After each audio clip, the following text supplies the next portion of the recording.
All right, what up everybody? Happy Monday, the Happy Mondays. Thanks for joining me, thanks for making me part of your day. What are we gonna do today?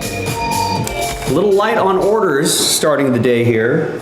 We only have 5 orders coming in here.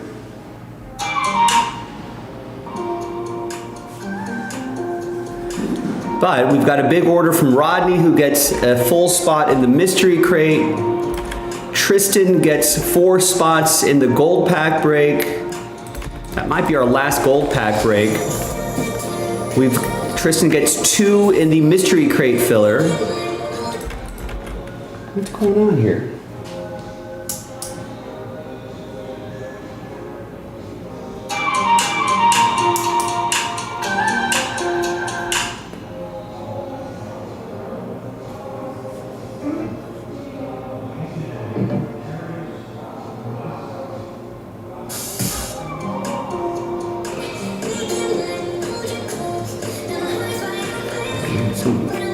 Bluetooth is acting weird, but thank you, Tristan. He's not done.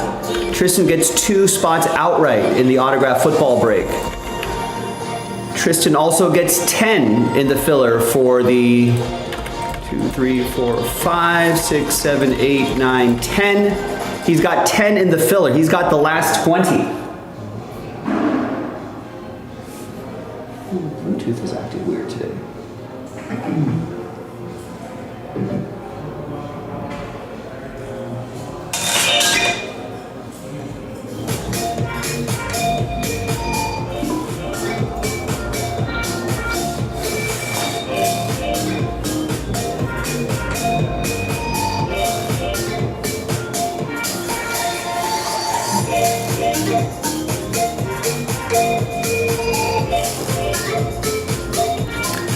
Thanks, Tristan. He's got the last 20 spots in that filler and gets 12 in the sapphire filler.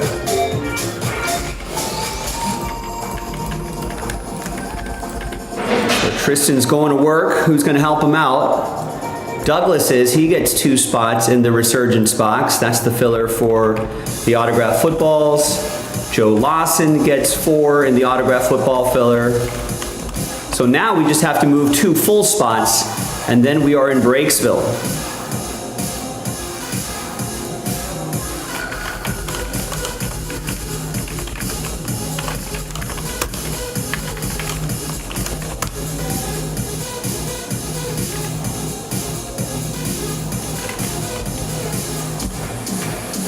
And Joe Lawson also picks up a full spot in the mystery crate. So now we just have 2 full spots and 1 filler to go, or it could be 2 fillers and 0 full spots.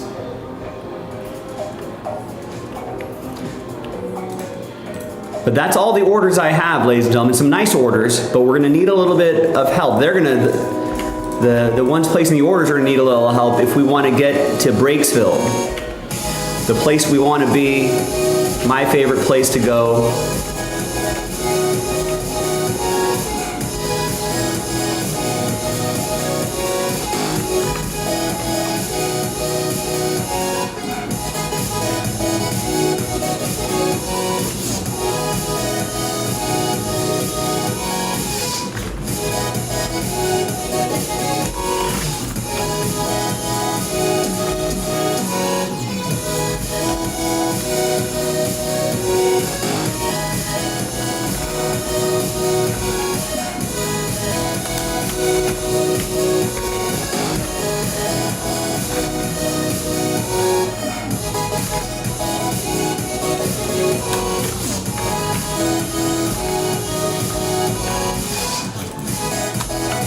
All right, so we've got all that updated right there. So that's all gonna be on the schedule, which I'm gonna pin in the chat right now.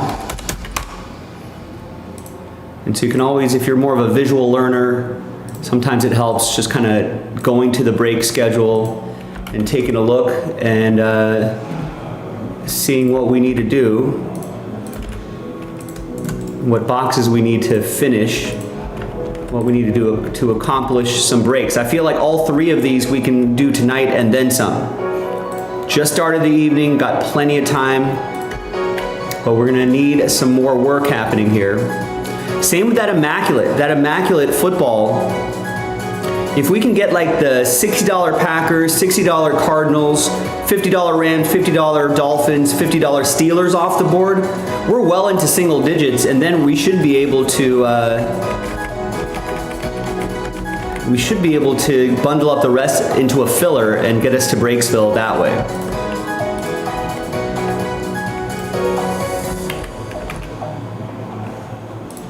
All right, let's let people know we are in the air everywhere.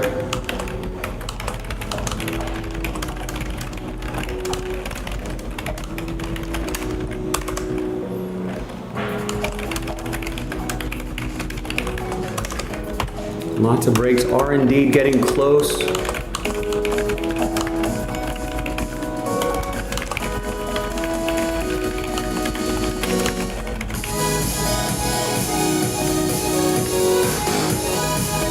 Obviously, if you want to help us out on X, follow us there. Subscribe to our channel as well.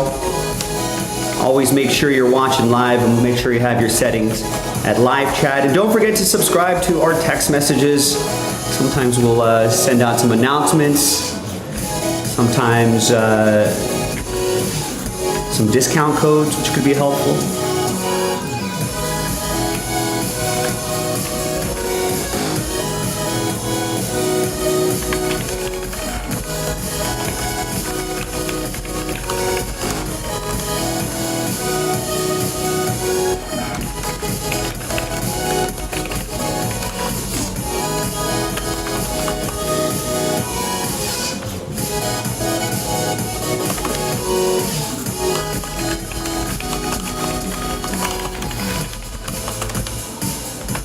Obi-Wan, what's going on? Things are going well. We just moved into a new shop. We moved from Hermosa Beach, and we are now in Torrance, about 15 minutes south of our old location. And we're in like a close to 11,000 square foot location now.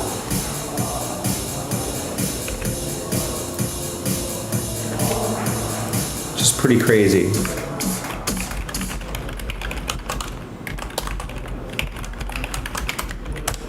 So help us out with that immaculate, ladies and gentlemen. A lot of teams between 50 and 60 bucks, and then we can bundle up the remaining teams into a filler. There you go. And Zach, I think, helped us get us there. He gets the Jaguars in 7, 8, and 9. Awesome.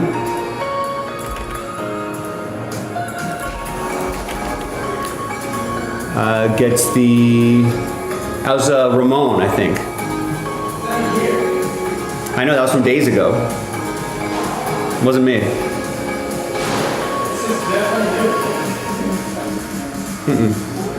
No, Ramon was going to get you back for all of the sneaky scares. So you found it off Yes. and left me know. I didn't leave that. That wasn't me. I'd admit it if it was me. That's not me.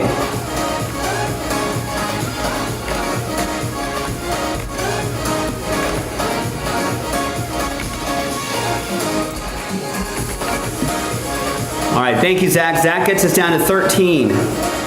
Remember, break 7 is a fresh case. Thanks, Obi-Wan. Yeah, it was. We just had our grand opening last weekend. It was a crazy move.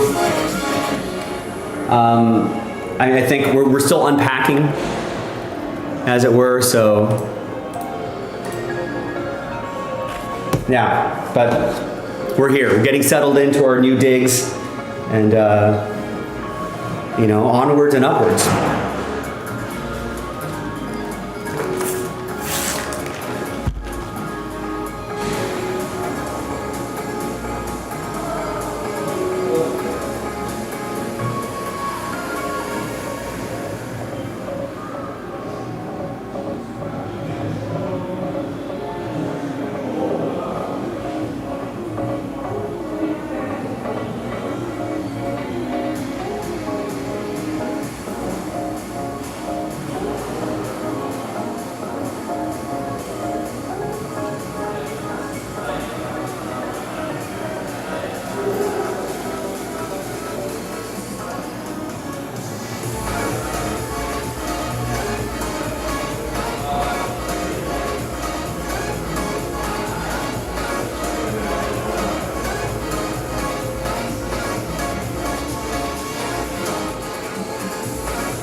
All right, getting ourselves squared away here. So what's my first break of the day is this. Now, all we gotta do to unlock, we just need 2 people to get a spot each here, and then we can break these footballs, and then I can post another one. But let's see who's gonna win. Let's see who's going to win their way in.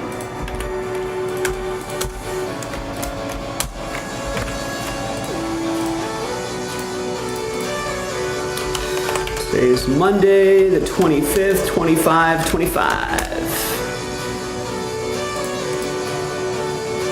And we do have a few more cases of this,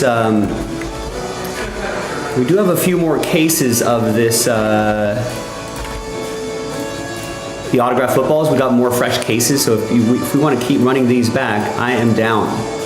3 breaks per case.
All right, all right, all right. Let's get this first item of the day going here. Sorry, I had to chat with Nick for a little bit, planning some future stuff.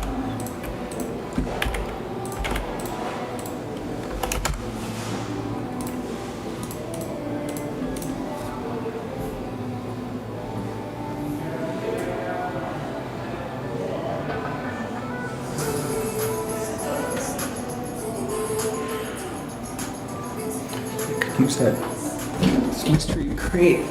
Put you away. We should be able to do the mystery crate today too, gang.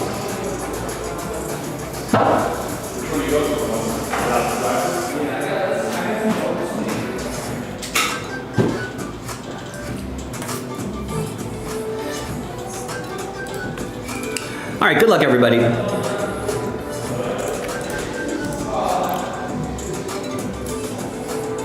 Hi everyone, Joe for JaspysCaseBreaks.com. Happy Monday, everybody. We're coming at you with a blaster box. Where is that? Over here. 2024 Topps Resurgence Football Blaster Box Break number 2. Giving away the 6 spots in that Under Wraps Autograph Football break. We just need to move 2 full spots if you're watching live. Then we're in Breaksville. So let's make it happen. Big thanks to this group for making this thing happen. It's just Eric, Tristan, Douglas, and Joe. Thanks, guys. Let's do the break first. All teams are in. 2 and a 2 for the hard way. 1, 2, 3, 4 for names and teams. Austin, what's going on? Saying USPS is so confusing.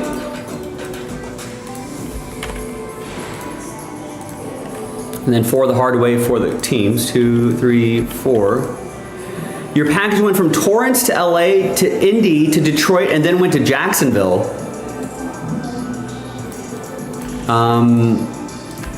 I think that's a mistake. They probably put it on the wrong truck and then it got sent elsewhere.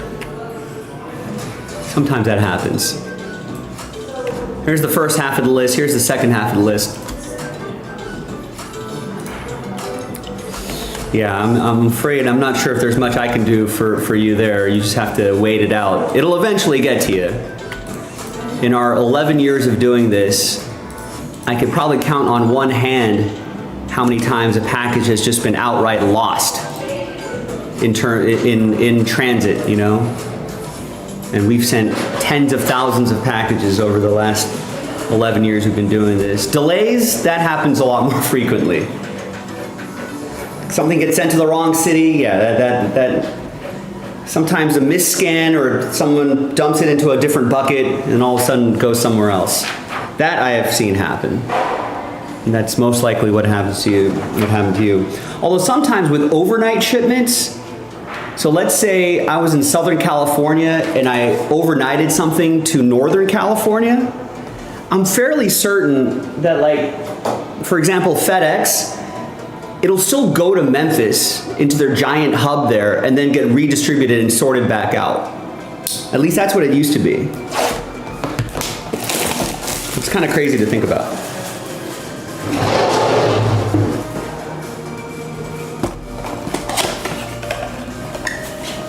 Maybe if it's this close, maybe it wouldn't do that.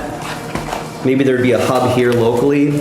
But I'm pretty sure, like, even if I send it to, like, Texas, for example, if I overnighted something to Texas from LA, I'm pretty sure it would go past Dallas, land in Atlanta, and then get scanned and resorted out and distributed in their huge center, and then go back out to another location. It used to be like that. There may be more hubs now where maybe that process has been shortened, but that's how it used to be, I want to say. No, I haven't. No, you know what? That does sound familiar. Arthur Smith's father gambling the last $5,000 of FedEx's money, won $26,000 to pay for the fuel bill. I feel like I have heard something like that. I don't know how much of that is truth and how much of that is just legend. It is pretty cool though. It's kind of crazy to think how some of the biggest companies in America, how they kind of started. JASPY started in a garage. And now we're in an 11,000 square foot shop here in Torrance. Kind of crazy. Have the Saints announced their quarterback yet? Aren't people supposed to start cutting down rosters?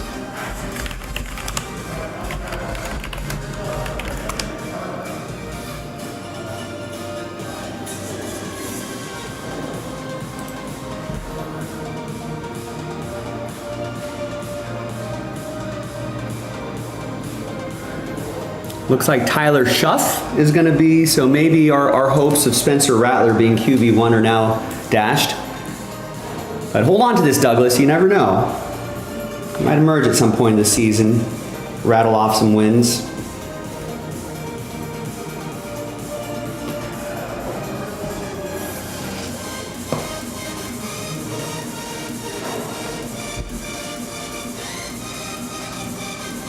And there's Dallas Turner back here as well. All right, nothing too crazy in the blaster box, but let's see who's going to win their way in to the autograph football break. So let's gather everybody's names 1 through 32, new dice, new list, and it's going to be the top 6 getting into that break. Top 6 after 6 and a 2, 8 times each. Good luck. 1, 2, 3, 4, 5, 6, 7, and 8th and final time. So 7 through 32 sad times, but there will be another 2-box break with a filler attached if you want to try to win your way in again. Or there's full spots available if you just want to lock in your spot, guarantee yourself a spot. Okay, so with that being said, thanks for trying here. Happy times though for the top 6. You're in the next video. Tristan, Eric, Joe, Douglas, and Eric. Congrats to the top 6 after 8. We'll see you in that video a little bit later tonight. JaspysCaseBreaks.com. Bye. All right, done and done. So like I said, we just need to find, we'll put Resurge 2 next to your name so you knew it came from this blaster box. Now we just need to move 2 full spots and we sell out the break officially. And that would be our first main break of the day.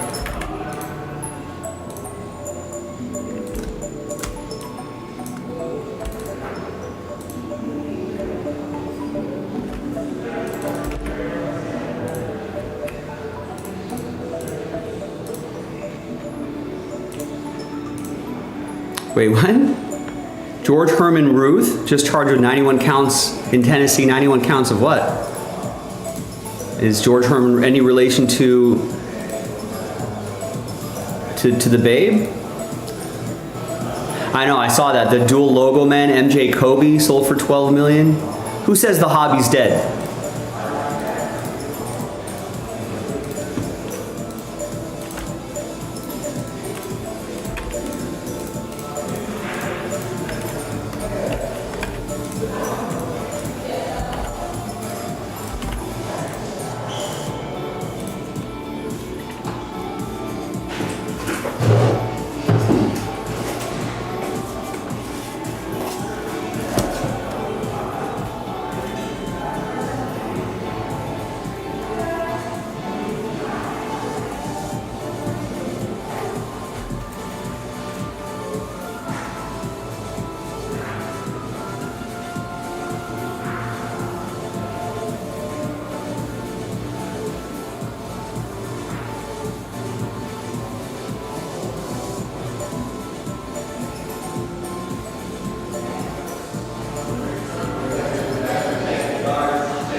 Get some tennis on as some background noise here. Phony claims using hundreds of old retired baseball player names to what? Like open up credit cards and.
That Bonzi, that match yesterday was pretty crazy.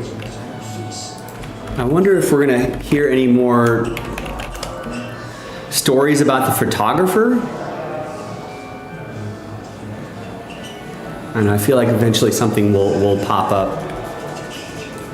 All right, Juan picks up 4 spots in our Inception filler. That's the second half of that case. We have not moved any full spots yet, though, if anybody wants to get that second half of baseball going. There you go, Eric clicks, gets the final 2 spots in the autograph football break. Excellent break time. And more importantly, Eric, I can post the final 2 boxes. So let's load up. We're gonna plan, just like we did with the first one and this one, we're gonna plan on 2 fillers, but I've got a feeling we may end up only doing 1 filler.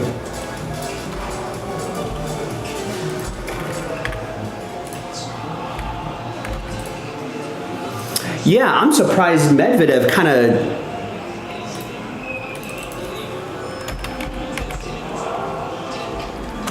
I'm surprised that he just kind of just walked off.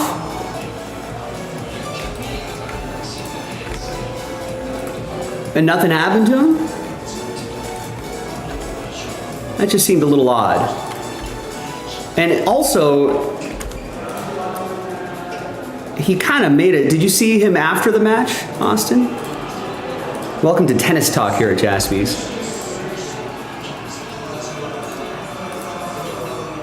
Like, he stayed on the bench during the dude's interview. It's just like, come on, man, that's poor sportsmanship. You had a tantrum, fine, whatever. You'll get your punishment, but like, let the guy have his moment. This is a 29-year-old kid he hasn't gone past the first round, I want to say, in a lot of these majors and these slams. Let him have his moment. But he kind of sat there banging his racket, left in the middle of that guy's interview. You know, it was just,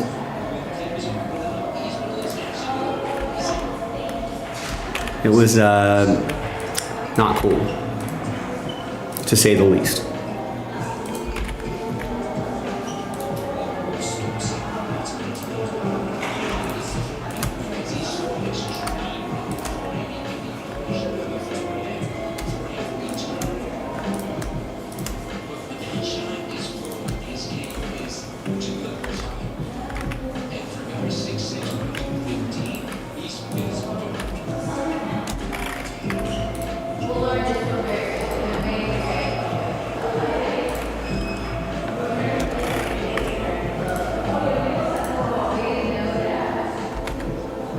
Yeah, me too. I've always, for the most part, supported that guy, you know, and I know he gets a little intense and has like some theatrics, you know what I mean?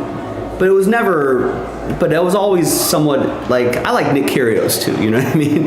Like, I like those kind of players, right?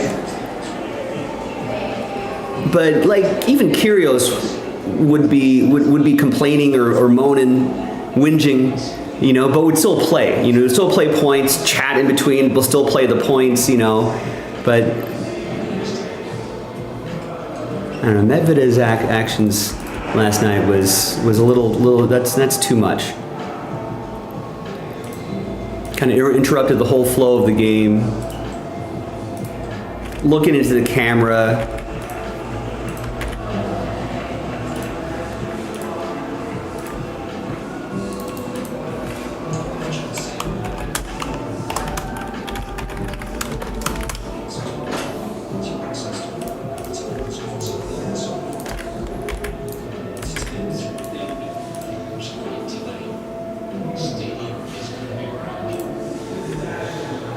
All right, I think we got, thanks New York Post, I think they got, or the Daily Mail got to chat with him.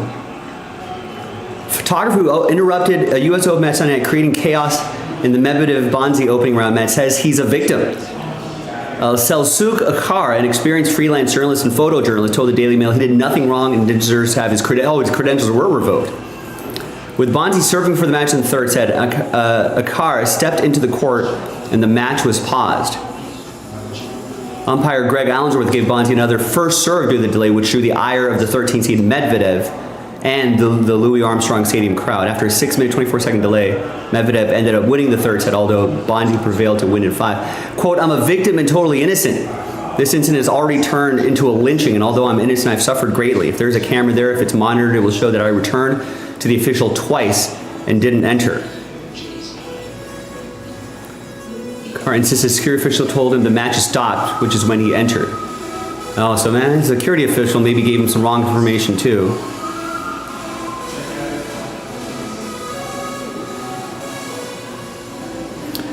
He said, she said, the photographer had been instructed to stay in place by U.S. Open security, says the USTA.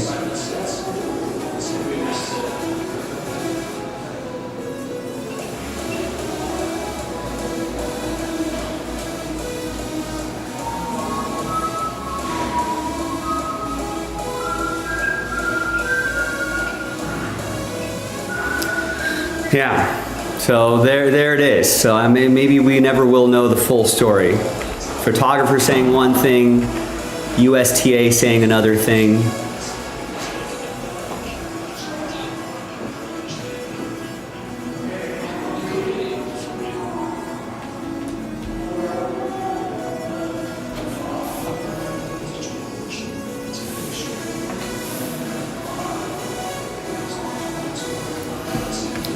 Yeah, a very odd sequence indeed.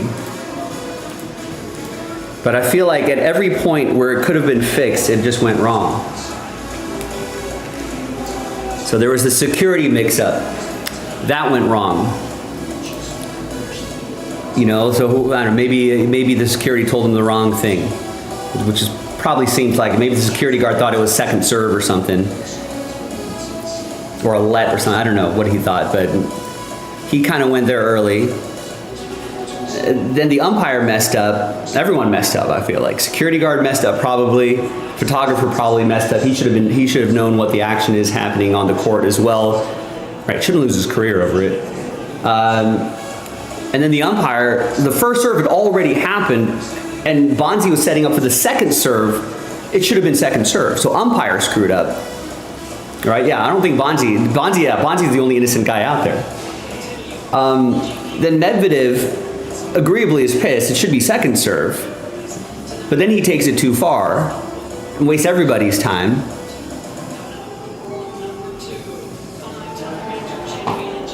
So, oh, Alcaraz is playing now.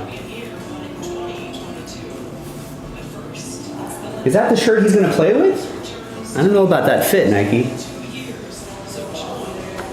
Oh yeah, Venus is playing too. I like that Lacoste hoodie that Venus has on. All right, sorry, let's get this break going here. But yeah, I know, yeah. I think a lot of things just went wrong in that whole situation.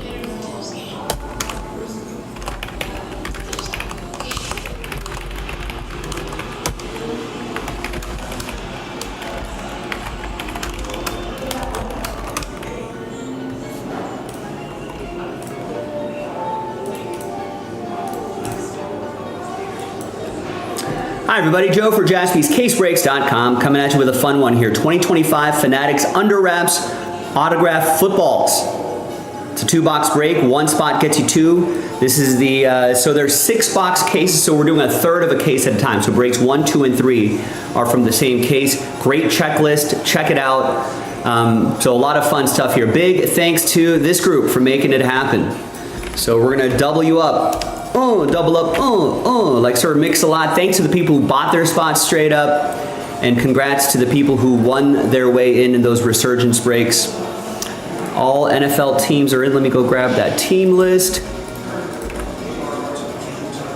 And let's roll it. Randomize names and teams 6 and 6, 12 times each. 1, 2, 3, 4, 5, 6, 7, 8, 9, 10, 11, and 12th and final twine. Eric down to Tristan after 12. Trade window is open. 6 and 6, 12 times for the teams. 2, 3, 4, 5. 6. And 12th and final time. After 12, we've got the Miami Dolphins down to the boys.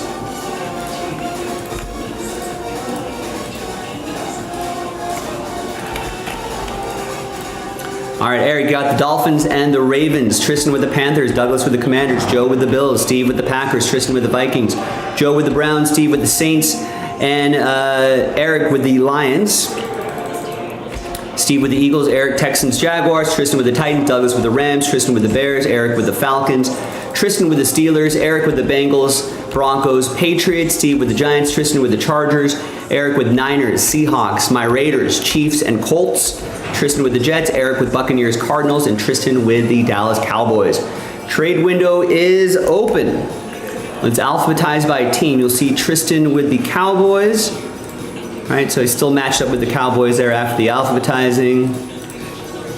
And we're gonna pause the video. When we come back, we'll see if there's any trades. Then we'll have the break, so stick around. We'll see you on the other side.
All right, TWC trade window closed. Let's print and rip.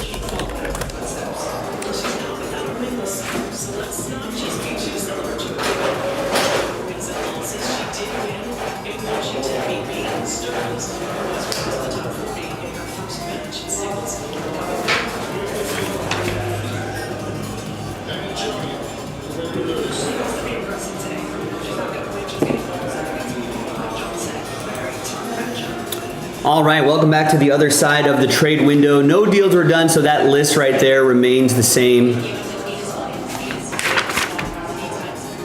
All right, so we had, remember there's 6 box cases, so there's 4 left. Let's roll the die to see which 2 we're gonna do. We'll go 1, 2, 3 for the left side, 4, 5, 6 for the right side, and it's 1. I have the kind of the focus set way over there. So we're gonna do the right side, or the left side right there. These we will save for next time, maybe later tonight.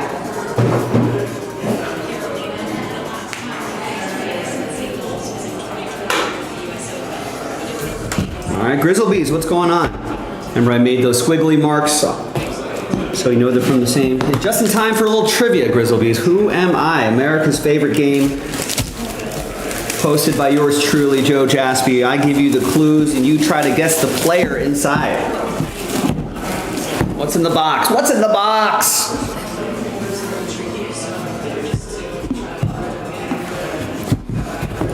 Grizzlebees and saying better with baseball. I think I am too, in terms of trivia, but a little challenge there. A little card is not in the sleeve. Should be down there. Okay, I see it. All right, who am I? Put this over here for now. Let me pull up this player's Wikipedia page. Am I retired? I am retired. I'm a retired quarterback. 6'6", 243. From went to Austin, Texas, Westlake High School. Went to Michigan State for a season. Transferred to Arizona. Ended up being a third-round pick. 36 years old. Retired. Last season I played was in 2022.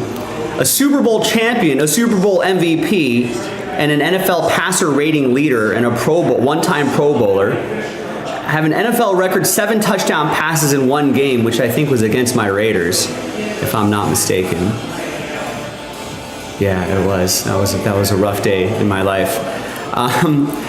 Ended up with a 62.4% completion percentage, 82 touchdowns to 47 interceptions, 14,227 passing yards. Ended my career with an 86.2 passer rating.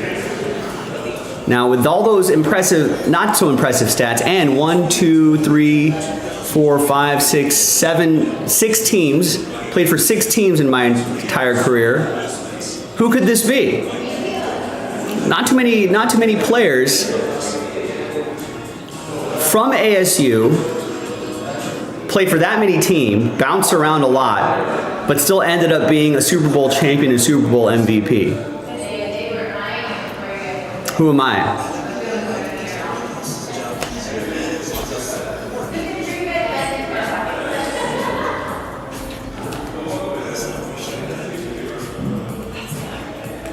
He won the Super Bowl.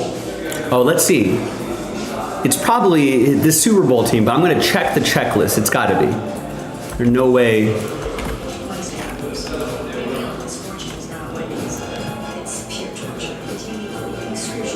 The crazy thing is, he was drafted by this team, was there with the team for a couple of seasons, left, played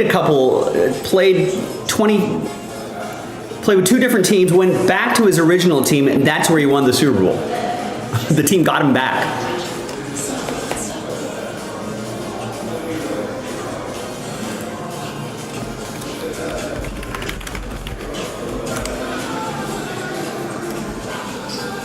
Not Wentz, not Warner.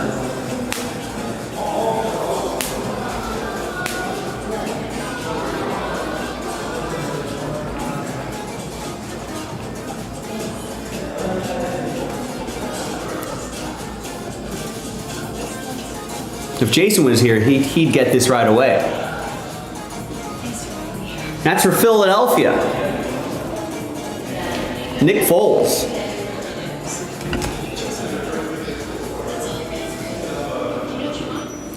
Pretty nice.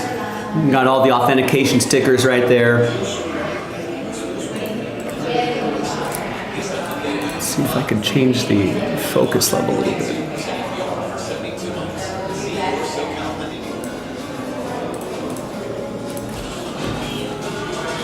Nick Foles, so that's going to go, that's Eagles on the checklist, obviously.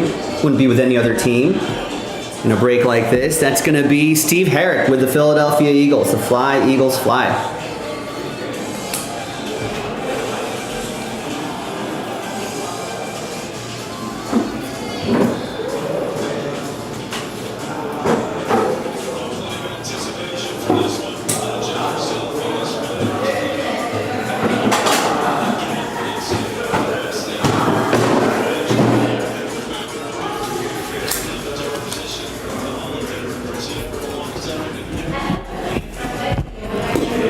All right. Next player. We got another 2 boxes loaded up in the store. If you want to run this back, the final 2 boxes of the case. And then we can do 2 boxes from a fresh case. Inscribed footballs, specialty footballs like art footballs where some artists will have painted on the football, make it look really cool. So a lot of fun potential here.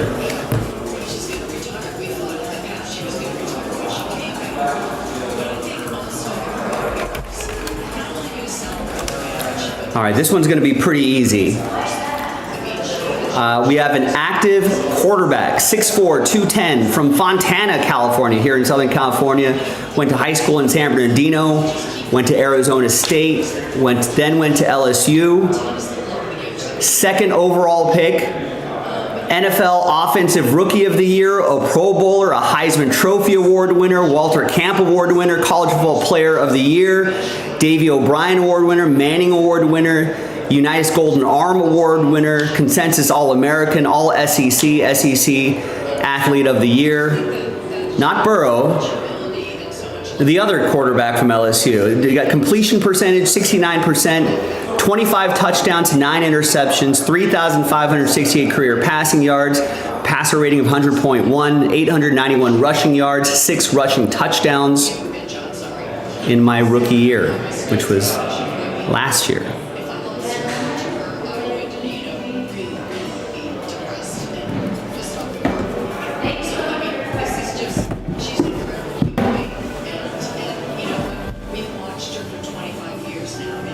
Who was the NFL Offensive Rookie of the Year last year? I guess is the question. Rookie quarterback. Come on, it's going to be easy. There you go, Douglas. You got it, man. There it is. Jaden Daniels. Douglas, who won that spot in a filler, ends up with the Jaden Daniels. That's awesome. You got the NFL logo right there, the authenticity sticker, full-size football. There you have it, boys and girls. Another nice one in the books. 2 more in the store. That finishes off the case. And then we can start working on a fresh case after that. JaspysCaseBreaks.com. I'm Joe, and I'll see you next time for the next break. Bye. Woo. Nice one, Doug. Now we're desperately hoping no sophomore slump for Jaden Daniels.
I don't know if the Raiders had a chance, but I was really hoping somehow the Raiders would make a move for this guy. But here's the checklist for.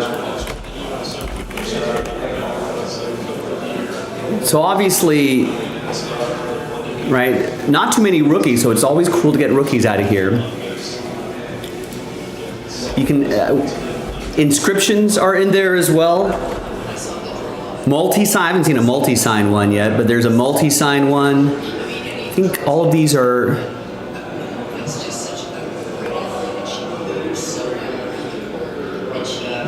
I'm not sure what we're going to do with trench goats.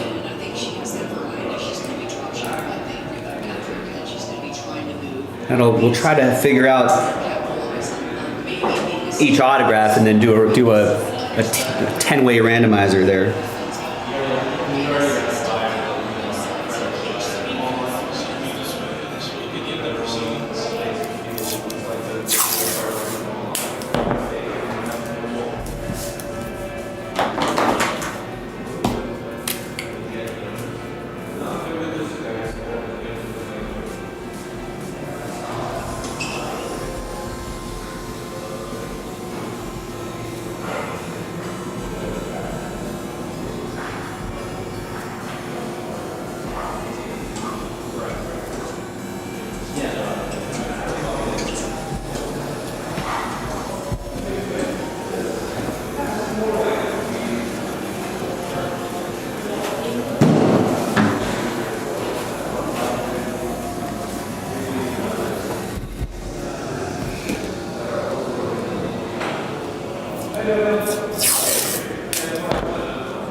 And yeah, these art ones are really cool too. Game used, that would be pretty awesome. And vintage.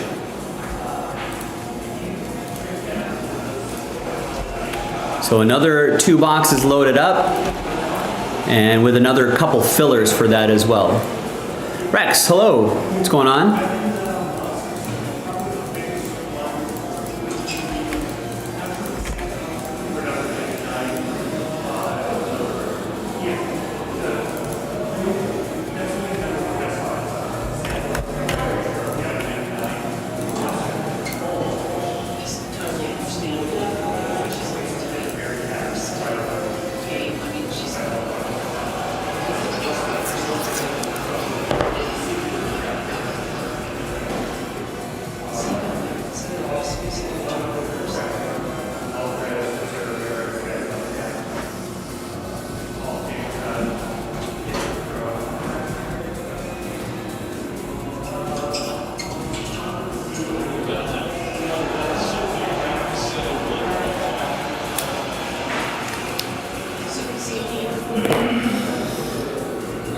Austin, yeah, how about them Raiders? Did they do something today?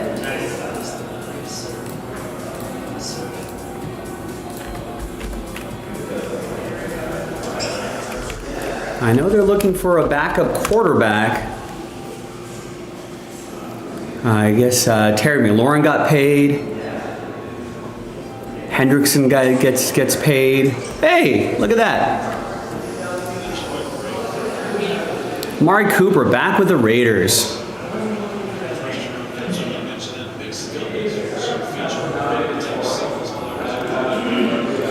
Yeah, I guess the Jacoby Myers is looking for a new contract or an extension.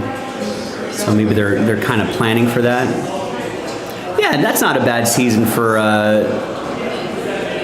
Amari Cooper. I know they need a little depth there. These guys are still are looking good, but they're a little raw.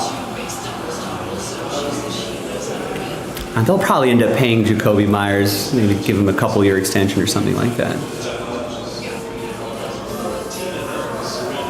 Ooh, the Lions cut Hendon Hooker, huh? Wonder if might have a. I don't know. Raiders need to find a backup QB because Aiden O'Connell is out for like 2 months with a fractured wrist, so he's got a. So they're gotta figure something else out. There could be a good flyer there.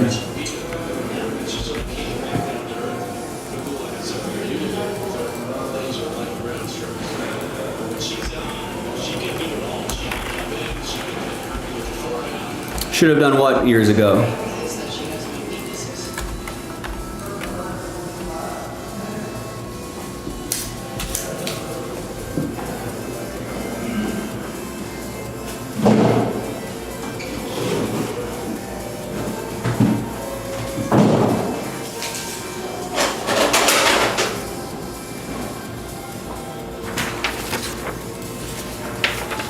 Oh, separated with Hooker?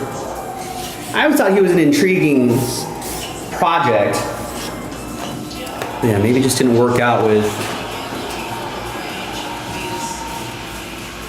It just didn't work out with Detroit.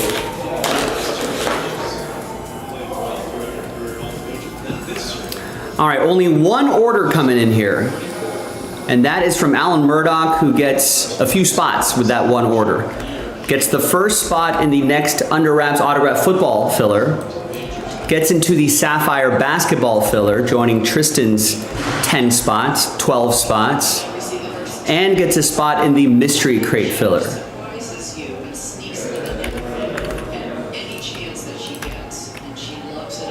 All right, so the next autograph football break, 4 spots, 2 fillers. First filler is already down 31. Mystery crate down to 25, and 2 full spots. Could be 2 full spots last filler, or it could be 0 full spots and 2 fillers. You decide.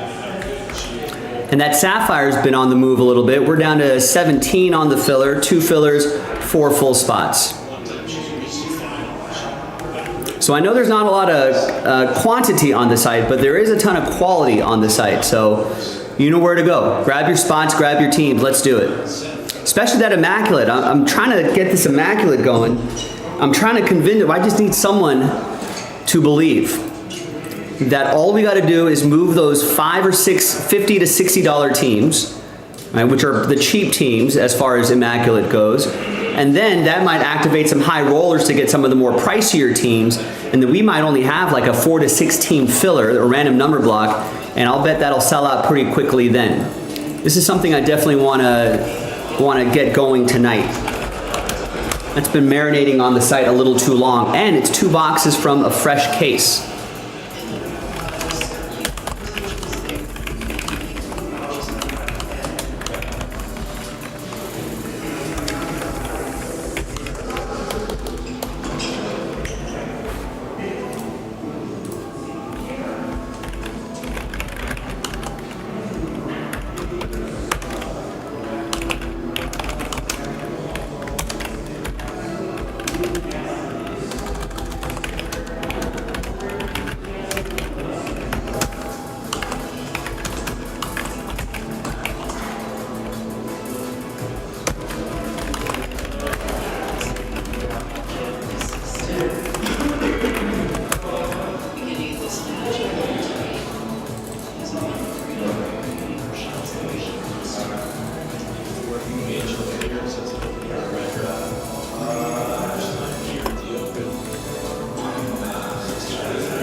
So there you go. So maybe that'll move the needle for some people here.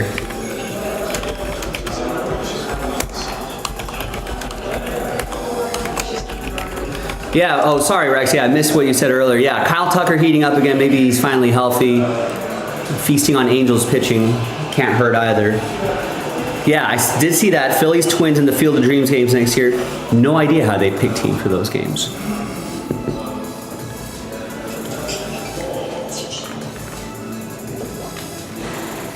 I'm sure there's some process.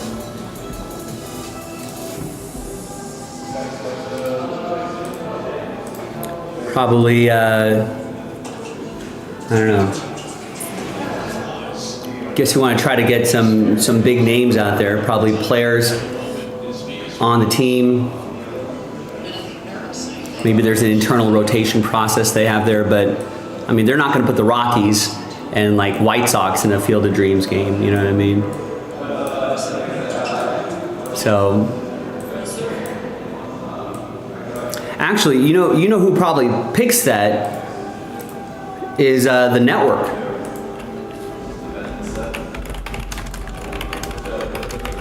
I think is that a Fox game?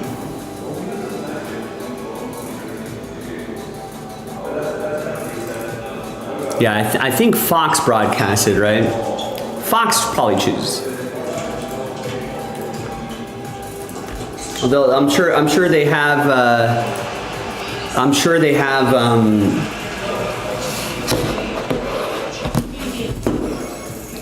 I'm sure they have a short list of games of matchups they want to see. And then they'll probably talk to the teams, talk to Major League Baseball.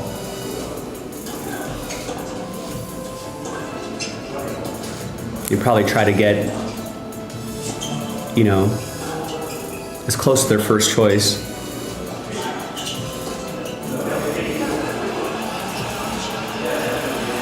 I feel like the Twins have a pretty young and exciting team.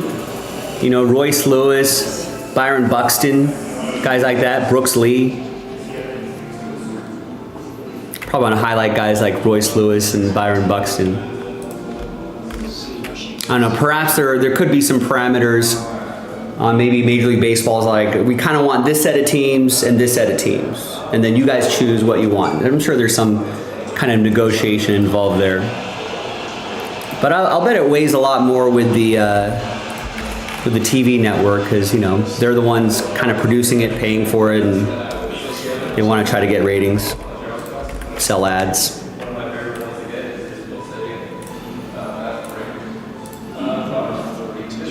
All right, so once again, it's been almost 45 minutes, and we've only had one order, and that was Alan's order about 15 minutes ago. So who wants to get things going here?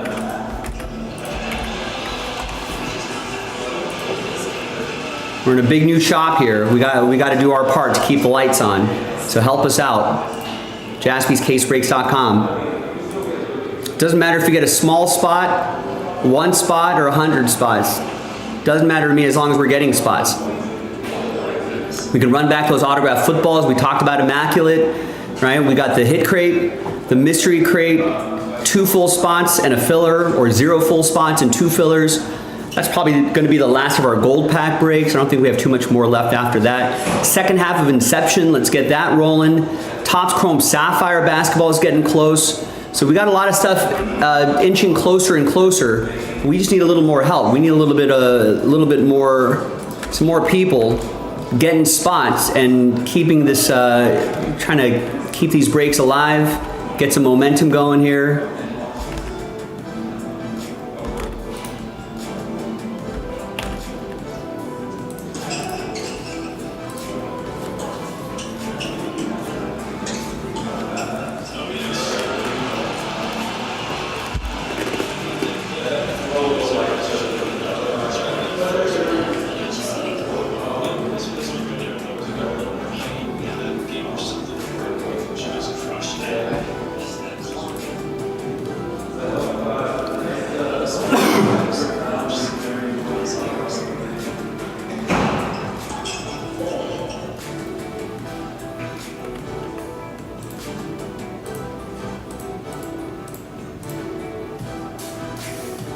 It's kind of crazy that they built that stadium there.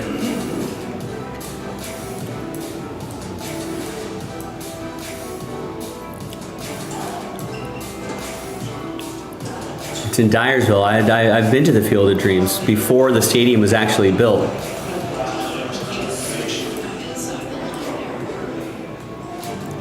So I went to the movie site, which is right here, and then they built that big old thing. The satellite image is not there, but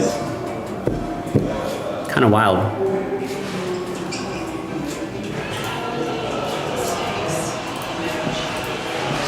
Oh, look at that, Terry. Kyle Schwarber for MVP, plus 1,100. That's some good value there.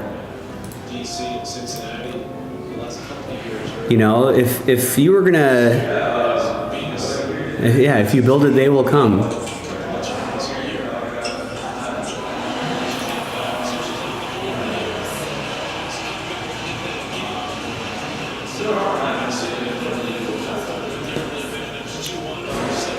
You could have gotten plus 1,600 on FanDuel. But yeah, I mean, Ohtani's gonna win it, but if you were gonna pick someone, it'd be Kyle Schwarber for sure.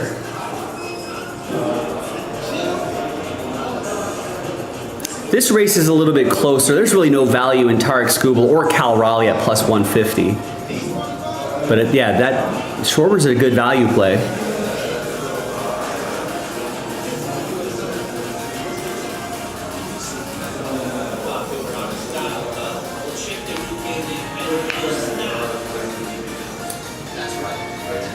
Yeah, there could be some East Coast bias. Although Ohtani did win MVP many times on the West Coast, so.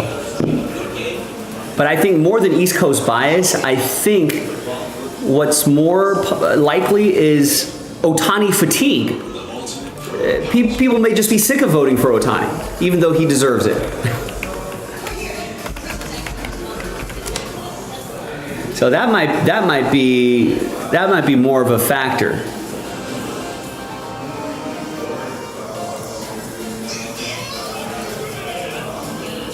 All right, maybe they don't want to see him win MVP 3 times in a row. He could have won it 4 times in a row.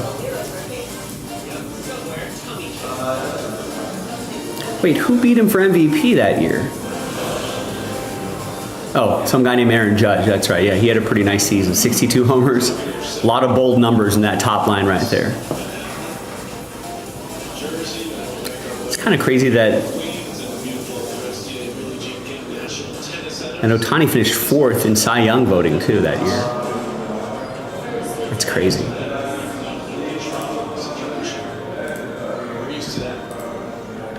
There you go. Rodney's trying to breathe some life into a break here. Gets 10 in the Inception filler. Thanks, Rodney.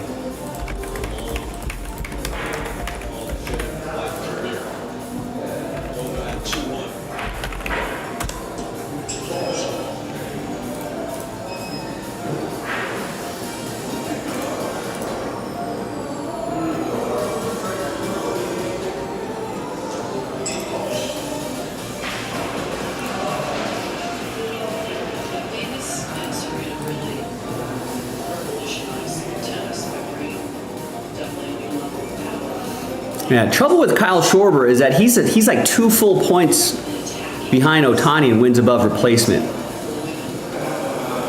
The 248 doesn't do him any favors. His on base percentage is lower than Ohtani's. I think his, but he's right there. He's a full, like almost 20 points behind him in wins, runs created plus.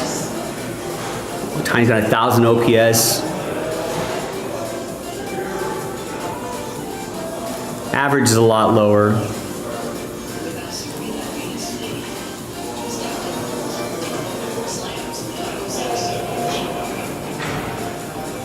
Doesn't score as many runs. Has more RBIs though.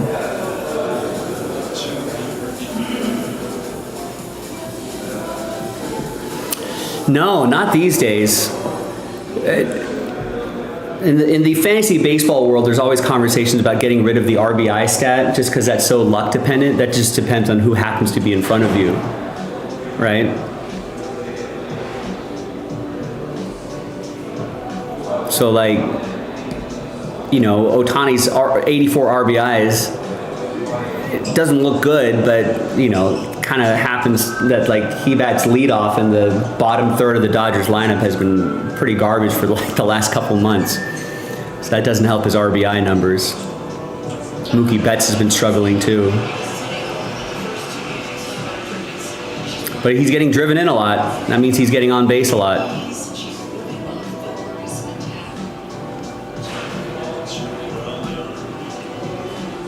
But yeah, I think like wins above replacement kind of gives you a more overall view of a player's,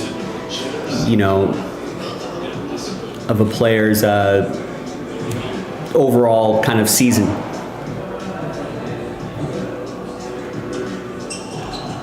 It's a good value bet though. Like if that's the play that I would make too. If you were like, hey, put X amount of dollars on a longer shot to win MVP in the NL, that would be it.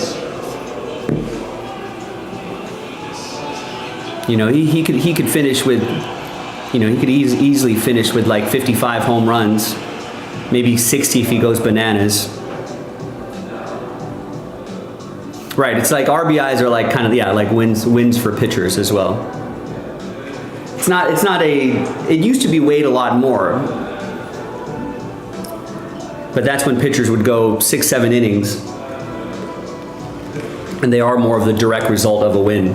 But the win for pitchers has been diluted a lot of times in recent years, like the RBI. I would go Cal Raleigh if that number was a little bit longer, but it's not. I mean, I wish I would have bet on Cal Raleigh 2 months ago when he was like plus 1,000 or something.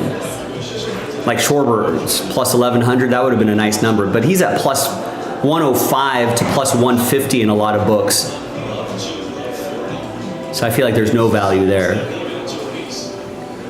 But that race is a lot tighter than I thought it was going to be, especially after the Aaron Judge injury. I mean, a lot of the books have Ohtani at, FanDuel even has him at minus 10,000. So, I mean, it's very, very likely that Ohtani is going to win the NL MVP, but that's a good value play if you can get especially if you think Ohtani slumps in September and Schwarber goes off.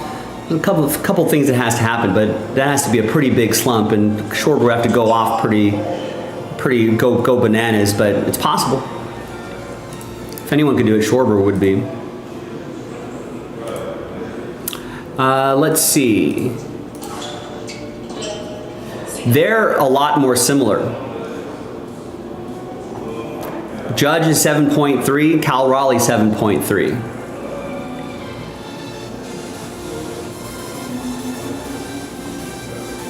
And the crazy thing about Cal Raleigh, what gives him the edge, you know, if all things equal, if they're pretty much tied, what gives Cal Raleigh the edge, I feel like, is the fact that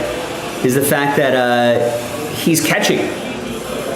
He's going back, he's behind the dish like 3/4 of their games, right? If not more.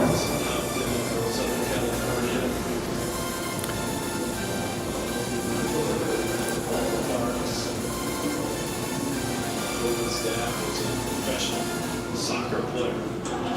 So he got her into tennis. Engage Miller story.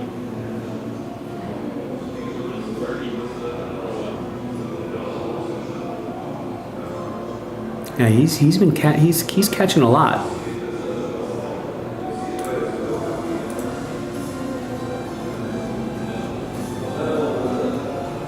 Yeah, I feel like in this situation there could be some East Coast bias, especially with Aaron Judge. This Ohtani's less East Coast bias. I mean, obviously he's won 3 MVPs and finished second in another one, being on the East Coast. This is a little more clear, right? You can just, this is not an end all be all, but this is a very good guide. So this one's not as close, but that means you can play with some longer odds and try to get a bigger return. This one, I mean, I think it's essentially a coin flip. I think it might come down, you know, I think it may come down to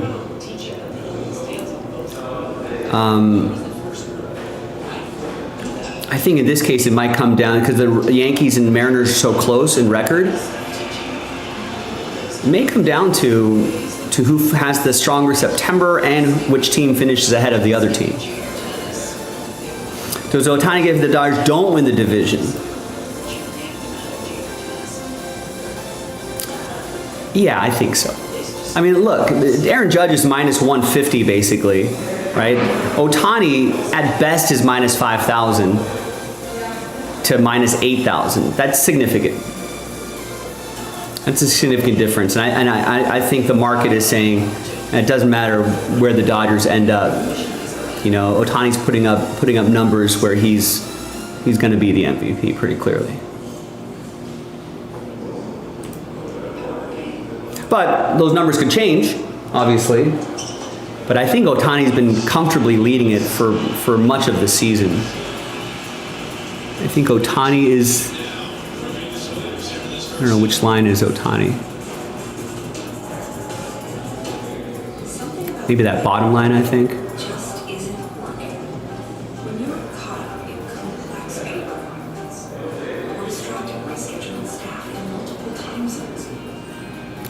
That update is mid-July, so they haven't updated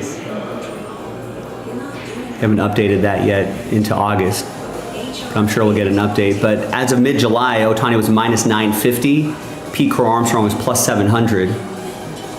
And now, today, Ohtani's minus 5,000 at best. Pete Crow Armstrong is now plus 200, or plus 20,000.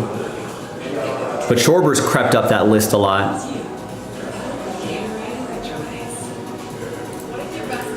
I think for Ohtani's case, I feel like that's not going to be as much as division dependent. Whereas the Judge and Cal Raleigh race might be.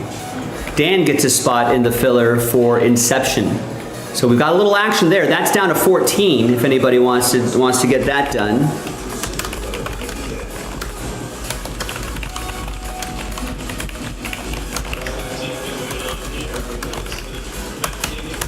So link is in the chat. We still have 5 full spots available, but But if we sell that out, we can pop in another filler.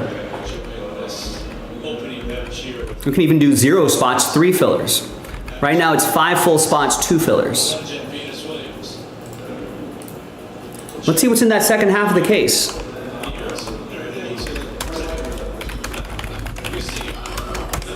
That would be a fun one to do. And I don't know if we have any more Inception after that.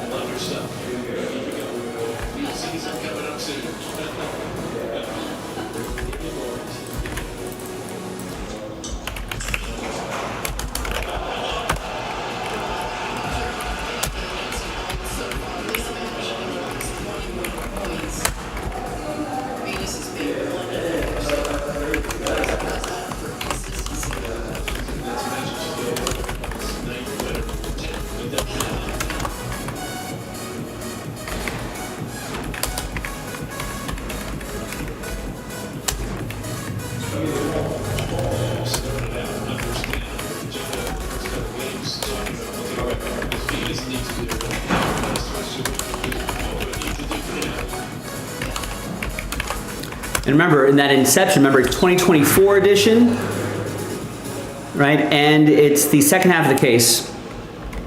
But just a reminder, it's 2024 Topps Inception Baseball. One spot gets you 2. You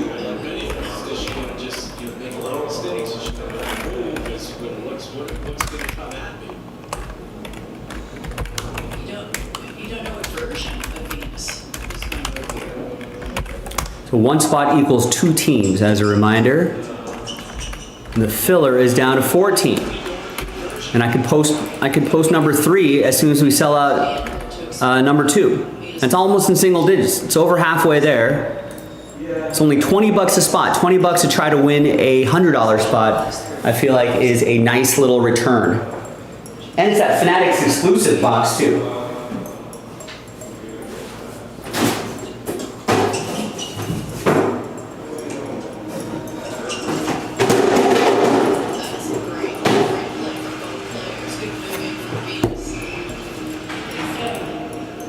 There's the box right there.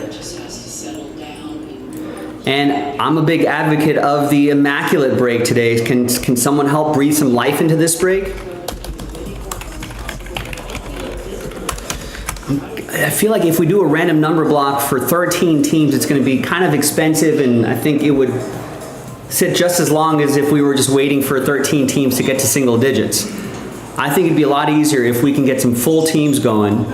Right, and as I said, there's 5 or 6 teams that are between, 50 and 60 bucks, and that'll bring us into a range where we can create a random number block, and then we can get it across the finish line and get that done fairly quickly. We're already past the 45-minute mark. We're marching quickly towards the top of the hour.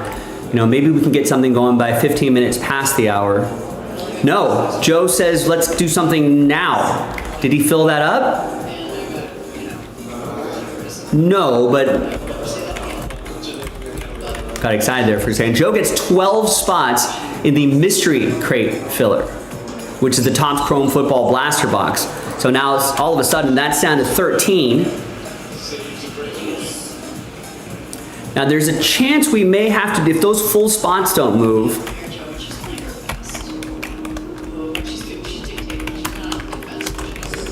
we might have to do random team number 8. So like if this sells out and those 2 full spots are still sitting there, I'll create break 8. But if someone just gets 1 spot there, that suddenly becomes last filler. So that mystery crate, ladies and gentlemen, a lot closer than you think it might be. In fact, I'm gonna bring the materials for the mystery crate over here.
I got the mystery crate loaded up, ready to go when you are. Would love to get that mystery crate done tonight.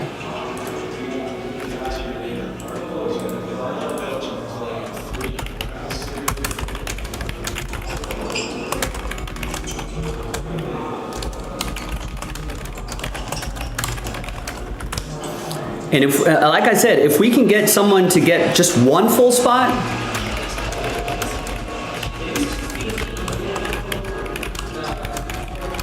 we can declare last filler if someone gets just one full spot. Because then I won't have any spots to pull for another filler. I just won't have any spots available to do that.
age of 17 in 1997 was her first career major at Wimbledon. Number 2, that was it.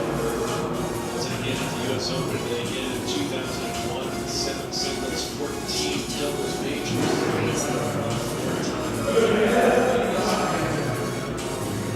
And in the beginning, when they played doubles, people would comment, two singles players on the same side of the net. But because they would go stay back and just drill balls at the net to their opponents, and they won that way. And then as they got older and developed quality, then they would,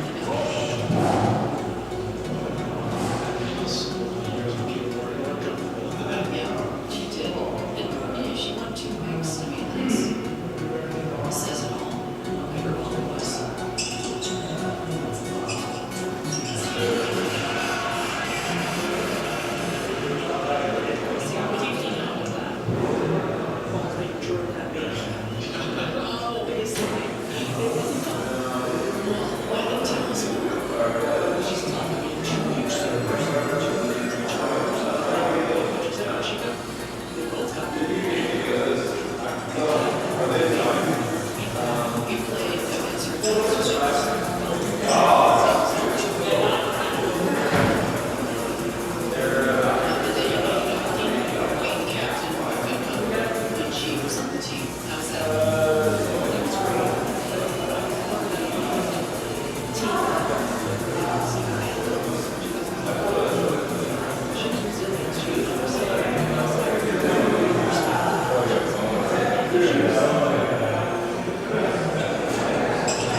All right, we got any orders coming in? Who wants to break today? Johnny wants to break today. There we go. Johnny gets a spot in the mystery crate filler. Excellent. All it takes is one. I know sometimes people get intimidated because people are buying so many spots at once, which is kind of a high-risk move. But I've seen a lot of people just buy one spot and end up getting a mystery crate spot. It does happen.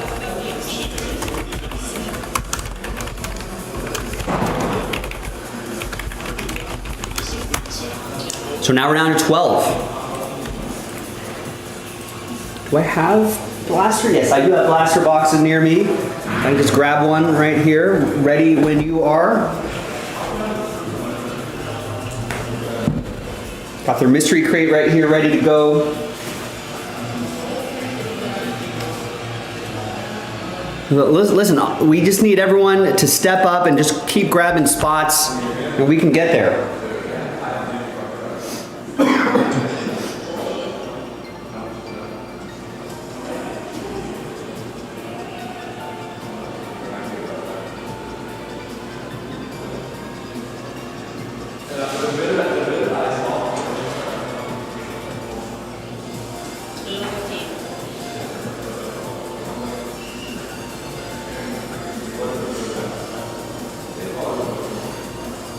Need some big first serves in this game. Stay in this first set.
Oh, Joe Lawson, he could do some damage here. He does.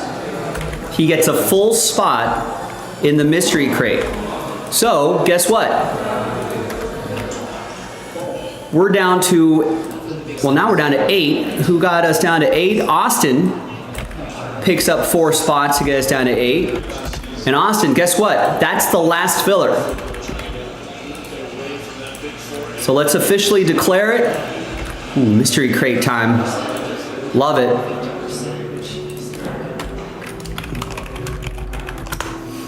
So let's put last filler in the title.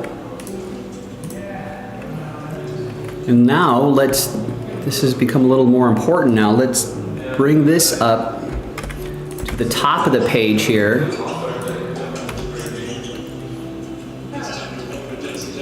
We can get this mystery crate done by the 15-minute mark, I think. So look at this.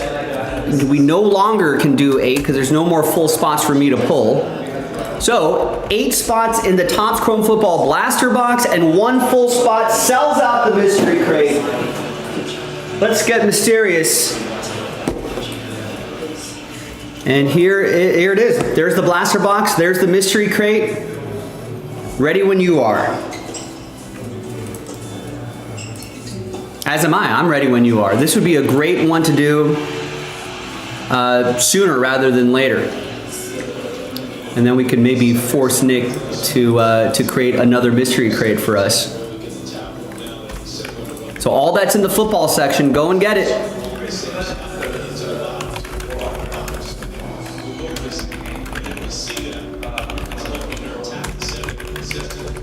So link is in the chat to the football section.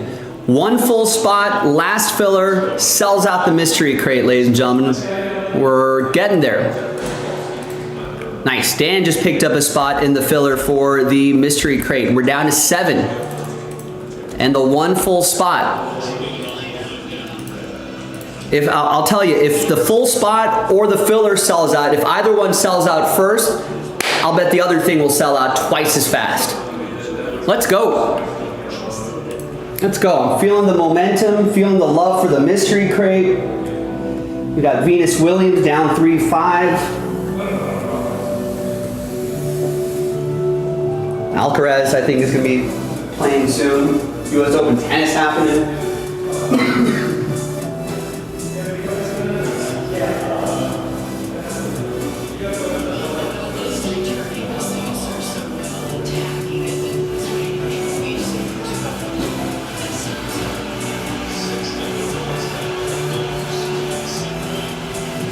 Let's get mysterious.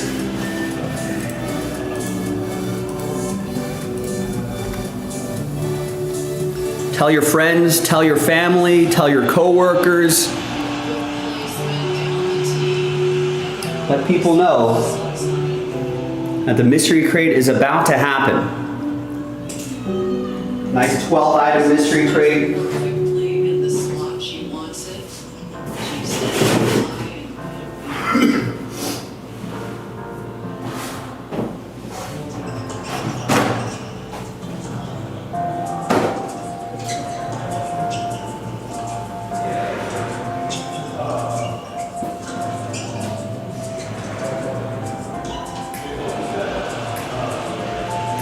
Just finding the depth in her shots now and moving it on the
I think there's like another school around here.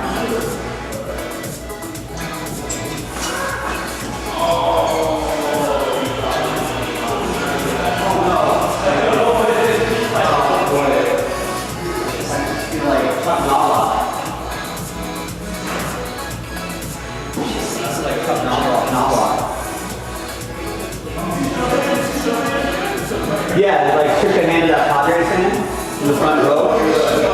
Yeah. They just hit a home run, he's just like, F you.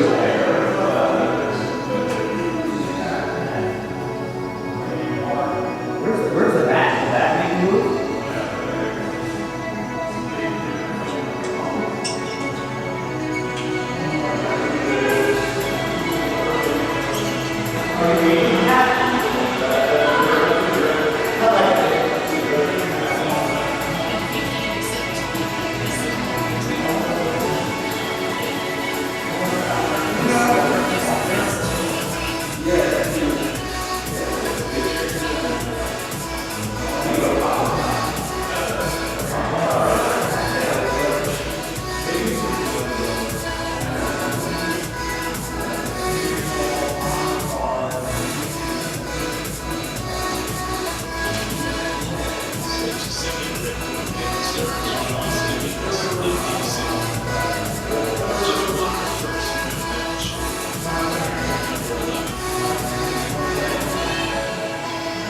This is the perfect spot for a little basketball, right?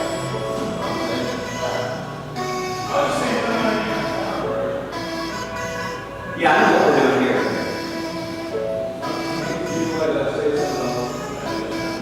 Jeff, you want to throw lights over here? Throw lights? Yeah. We can throw dice over there.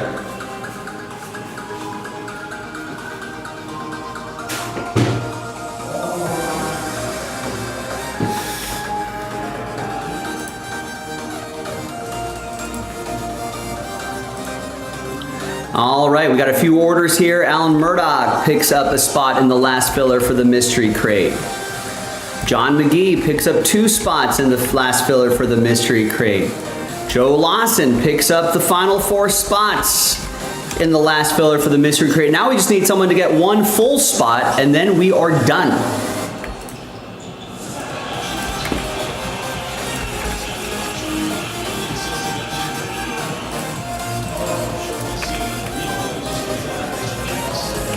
Yeah, can't wait for some hoops to end up on the site. That sapphire break would be a cool one to do.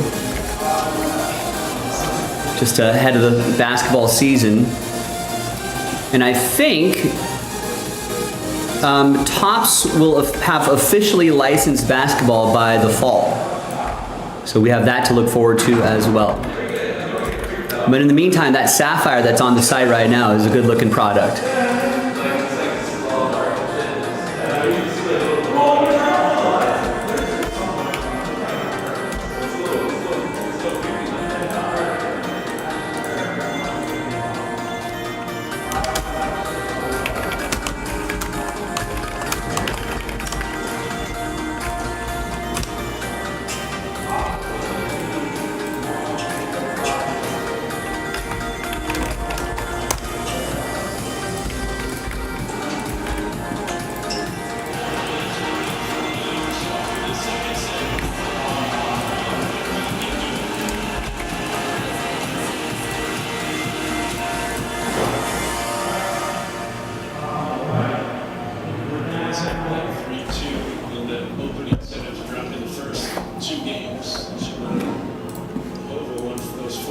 Hi everybody, Joe for JaspysCaseBreaks.com coming at you with our last filler for the mystery crate.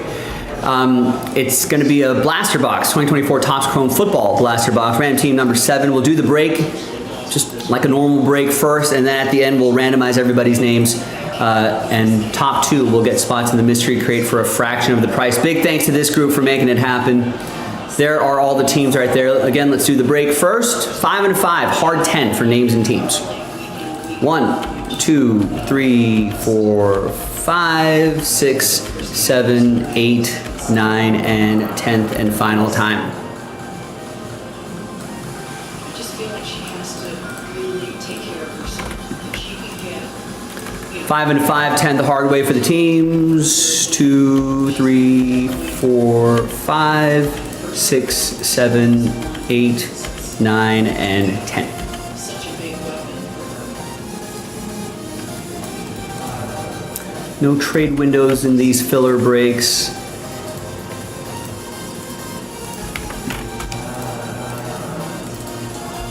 But there's the first half of the list right there. And the second half of the list right over here. You'll see Joe Lawson's Last Spot Mojo Browns matchup after I alphabetize. And let's print and rip. There's the crate right there. One more full spot and then we are in Breaksville. No more fillers. Remember, if you buy a spot, you're guaranteed a hit. It's going to be a random hit. The two big chasers, obviously, is what we're looking for. What? Kenny Pickett just got traded to the Raiders for Whoa! a 5th round draft pick. Raiders did need a backup QB. Hey, Dylan Gabriel looked really good this weekend. Did he? He did a 2-minute drill in the first quarter. Wow. And he went like 8 for 9 for like almost like 8 yards of a touchdown. Looked really good. I'm looking forward to Kenny Pickett. I like that. Good move. Dylan Gabriel's getting like unnecessary heat because he wants to go really good. But like, Dylan Gabriel's pretty good too. Yeah, he's no slouch. He's just only like 5'10", under that. Yeah, I If he mean, was actually like 6'1", 6'3", he would have been like a first round. yeah, absolutely. All right, let's see if we have any surprises in the blaster box here. We got an all-etched Drake May. That's going to go to the Pats. That will be for somebody.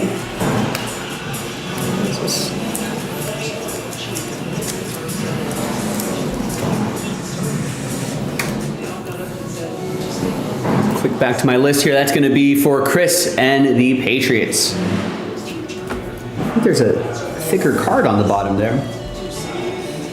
There's Wayne Charbet to 150 for the Jets. That will be for Austin.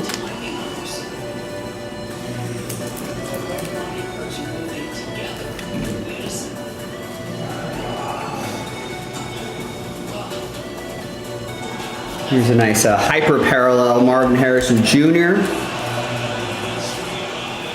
That's going to go to Austin in Arizona. And there's the relic. Nice. And a slightly thicker car sock there. That's Luke McCaffrey. Use the force, Luke. That's going to be for Austin and the Commanders.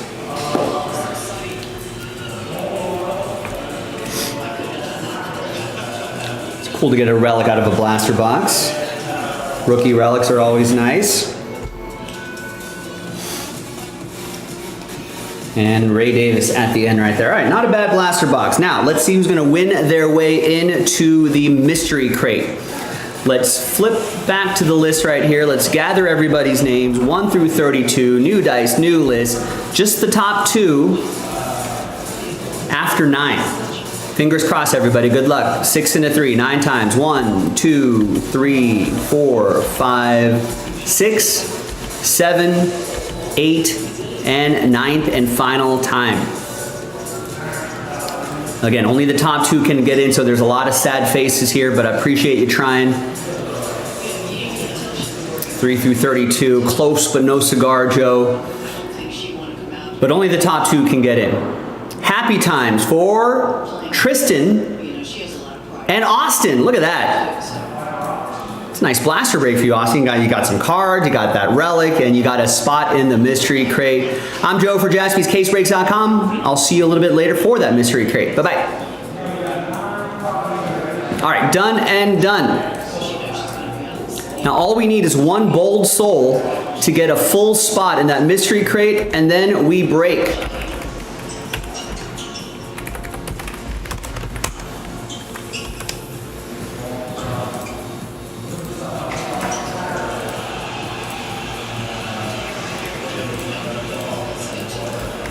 Yeah, hey, Austin, Powerball tonight. Buy a Powerball ticket. I mean, she's making very few I did.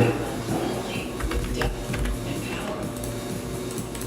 The 40 was always wrong for the game will accomplish. So if you hear on the news that someone in Torrance, California has won the Powerball, there's a very good chance it might be me. I hope. That'd be hell of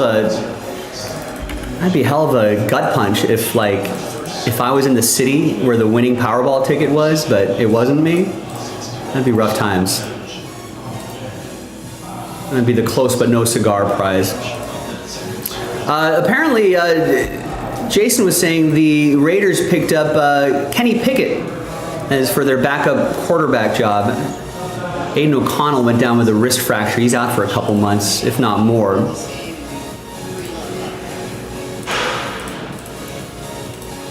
So they got Kenny Pickett to back up Geno.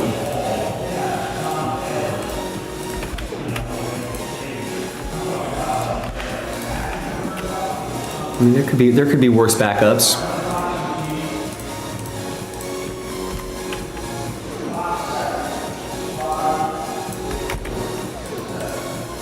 And for a 5th round pick, that's like nothing.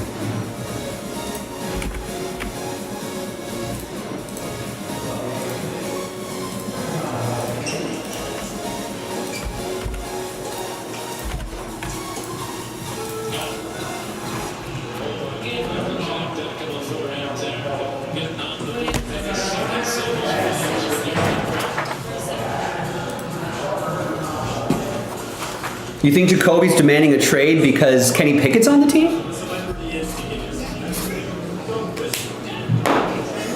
No, I think he's demanding a trade because he had a really good camp with Geno Smith. They've obviously had made a connection. He's on an expiring deal. And I think he wants to leverage that to get a nice little extension. And he requested a trade before they got Pickett. So it kind of blows your theory out of the water, Terry. Is he a cancer? How so?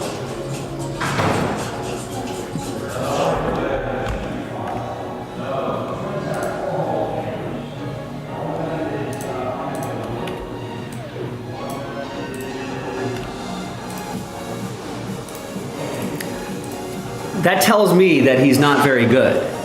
I don't know if he's a locker room cancer. I feel like we would have heard that if that was the case. I think he's like not good enough to start, but good enough to want in your quarterback room. So he's been in demand.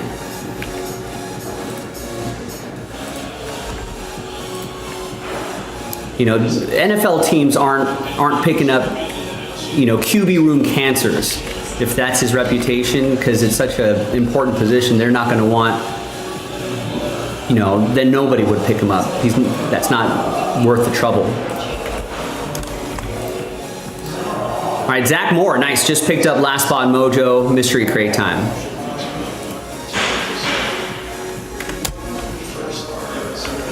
It's like Sam Darnold. He got picked up to, he was on Carolina, he was on San Francisco, and then he was in Minnesota. Not because he was a cancer, but he was kind of in that purgatory where he's not good enough to start, but good enough to want in the QB room.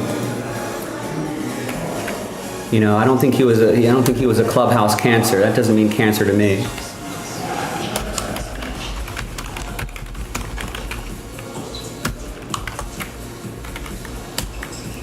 Are we on 48 or 49? We're on 48.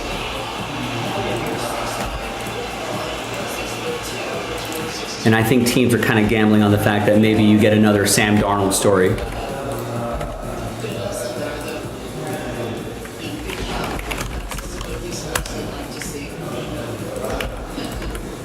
But I mean, that's the life of a backup quarterback. I feel like you just bounce around a lot.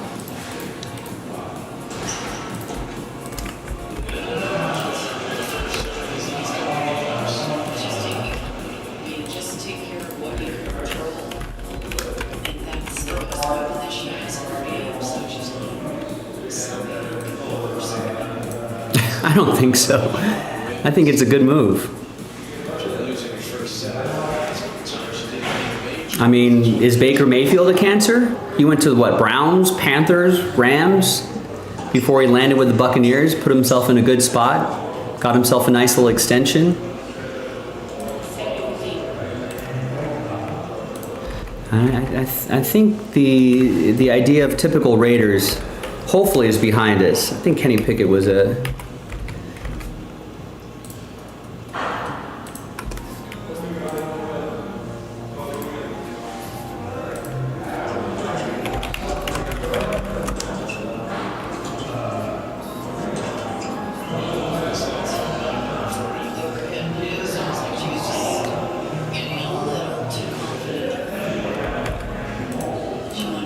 Who, Baker did? He demanded a trade from us. Just didn't have that top spin to keep it inside. She knows it. There you go. And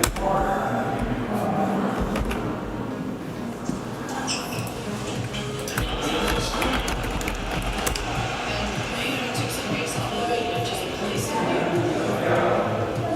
I think that's sort of pretty effective if the room was so standing where she is on that side.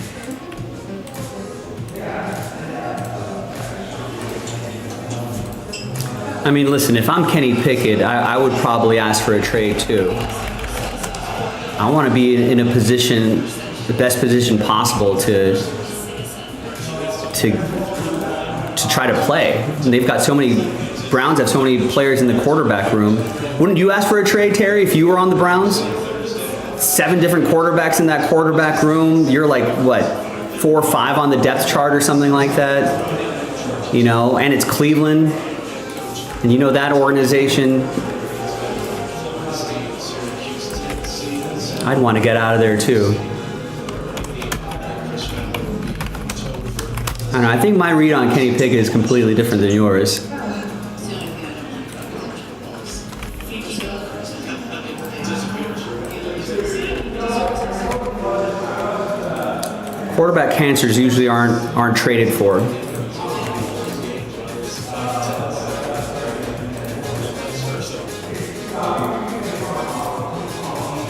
Yeah, no, the numbers aren't good, but he's a backup. He's one Geno Smith injury away from maybe getting another chance to play.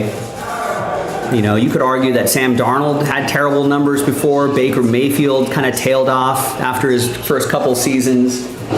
So you want to put yourself in a position to maybe reinvent yourself.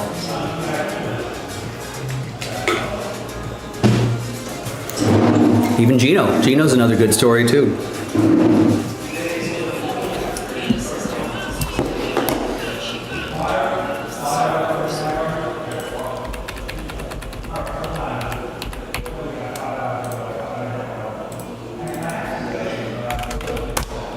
So we'll type in the hits here and then we'll get you randomized. All right, good luck everybody. Thanks everyone for chipping away at this, for working on it, for making it happen. Best of luck to everybody. Let's start the recording. Away we go. Hi everyone, Joe for JaspysCaseBreaks.com with another Jaspy's High Roller Mystery Crate random hit number 48. This time we're chasing Nikola Jokic Kaboom, wow, and a Jaden Daniels PSA 10 rookie autograph. Whew. Some nice stuff here. There's the ceiling, there's the floor, you know, those are the main chases right there. But a good opportunity to get those. It's only a 12-item crate. Big thanks to this group for making it happen. Thanks to the people who bought their spots straight up. Right, and congrats again to the people who won their way in via those 3 Topps Chrome Football Blaster Box breaks that we did 5, 6, and 7. Keep her out for more mystery crates, ladies and gentlemen. So random hit breaks, you're guaranteed something. So right here, we've got that second tab hit list loaded up here. We're gonna show you the items first, pause the video, type in the hits, and when we come back, we'll do the randomizer and see what you end up with. Good luck. We might need to update our mystery crate. Still has our old dress on here. We're in Hermosa now, or we're out of Hermosa now. We're in Torrance. Might have to get a new mystery crate. All right, so let's open up the crate of mysteries. See Shackleton with Canada? There it is. Yeah, I did see that. And Bottas. And Valtteri Bottas. It'd be cool to see another team on the grid. How many are there now? 22? 20 something? What do you think it caps at? I don't know. Right? I mean, from But I think they're probably going to keep it around that number. But like franchising is so expensive, and you still have to pay all the other teams for splitting up the revenue. I mean, it's the F1 numbers are ridiculous. Here's a box of Finest Basketball. It's pretty nice. 2 autos. We'll ship that to you sealed, whoever gets it. And are there any other boxes in here? No, I think it's all cards from here on out. Here is Overdrive, JJ McCarthy, PSA 10 blue to 99. I feel like JJ McCarthy stuff has been selling well on the secondary market. Here's a rated rookie, Jalen Hurts, PSA 10 hollow.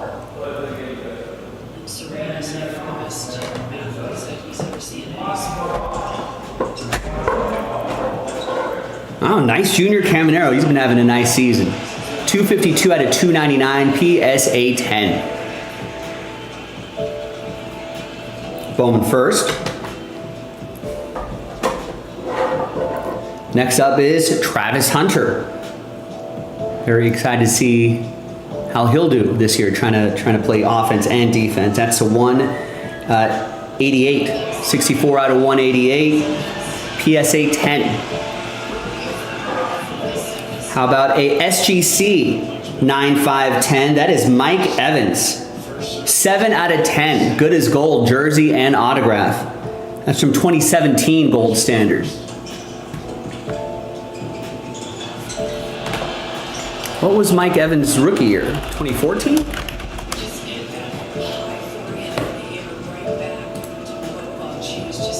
Yeah, his rookie year is 24, so this is a few years after his rookie year. Nice. Here is Josh Allen Genesis PSA 10. I'd like to see him make a Super Bowl appearance sooner rather than later. That'd be good for the hobby.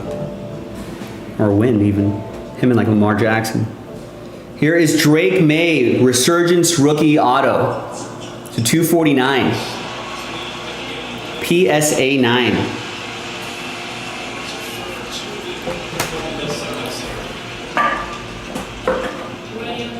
Nice Ronald Acuna Jr. to 25. Topps Chrome Baseball. Nice on-card auto from 2023 Topps Chrome Platinum. Ellie De La Cruz, PSA 10.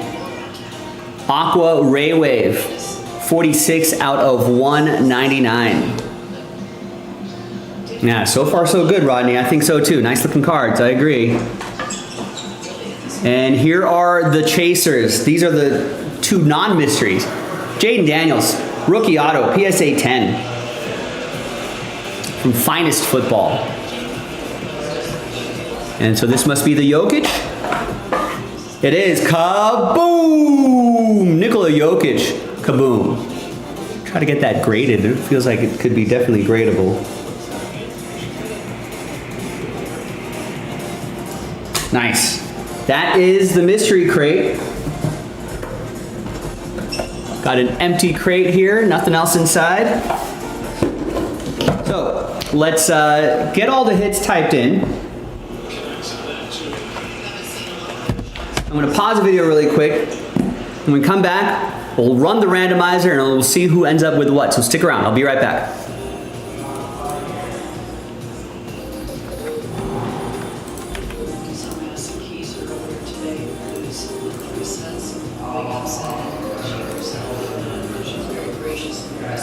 All right, fingers crossed, everybody.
Mike Evans was numbered to 10. Nice.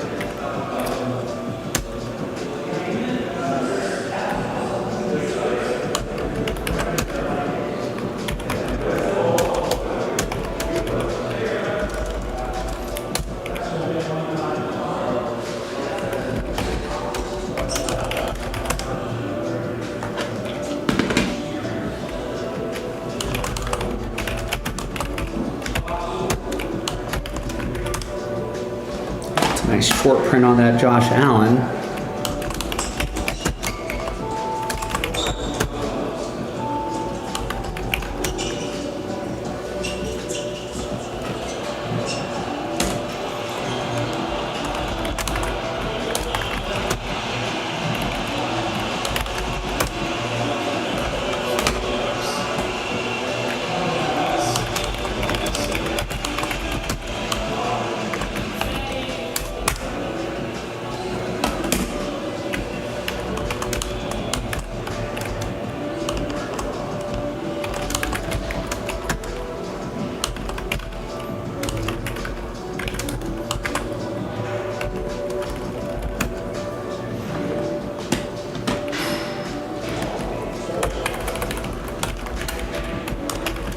Ellie rookie cards at PSA 10. These are some nice things in here.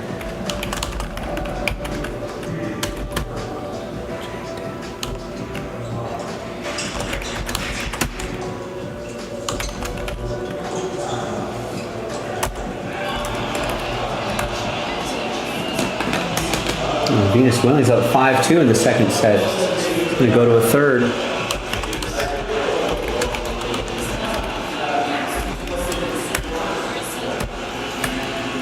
I forgot that. I was like, I panicked for a second. I was like, why is there only 11 hits? No, because the first hit was a box.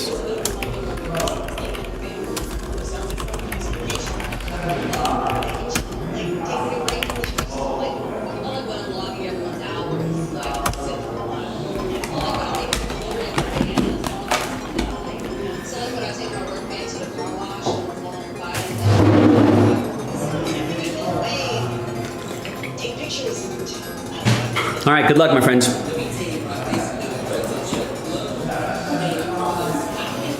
All right, welcome back, everybody. I got all the hits typed in. There you go. There's 12 right there. You can see the count, 12, bottom right-hand corner.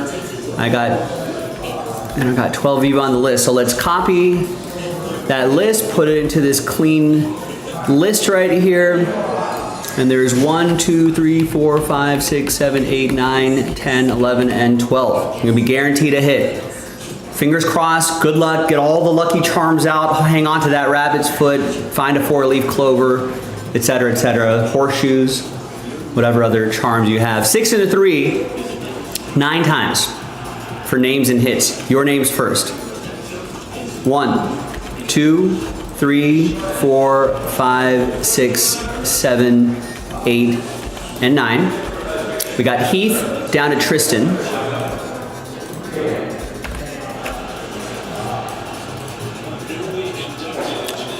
And now 6 and a 3, 9 times for the hits. Good luck. 1, 2, 3, 4, 5, 6, 7, 8, and 9th and final time. Mike Evans up top, Acuna Jr. on the bottom, and everyone else in between.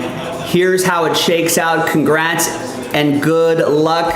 Congrats to everybody. You all get a hit. Heath with the Mike Evans patch auto, SGC 95 auto 10. Zach, last ball mojo, that Drake May rookie auto to 249 PSA 9. Mike with the Ellie Dela Cruz rookie to 199 PSA 10. Joe with the Travis Hunter autograph, PSA 10. Rodney with the Junior Caminero to 299, PSA 10. JP, you got the box, the finest basketball box.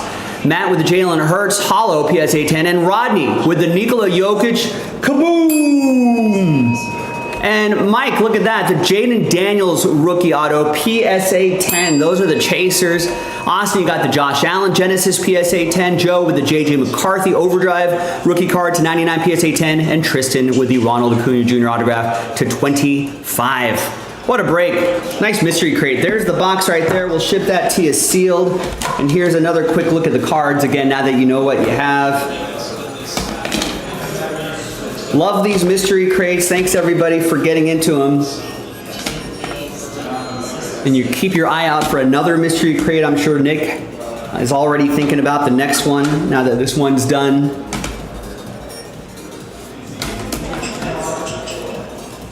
Nice stuff here. And then of course, yeah, there's the two chasers right there.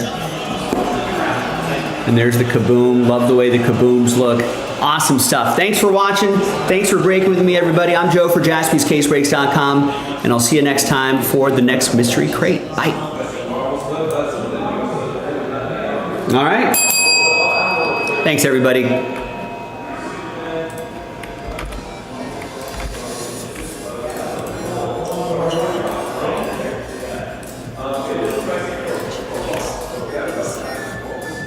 Did he? Nice. If only he wasn't on like the Rays. If he was doing that for like the Yankees or the Red Sox, Cubs or Dodgers. I feel like he'd be doing even better. I think he's still doing pretty good hobby-wise though on the secondary market.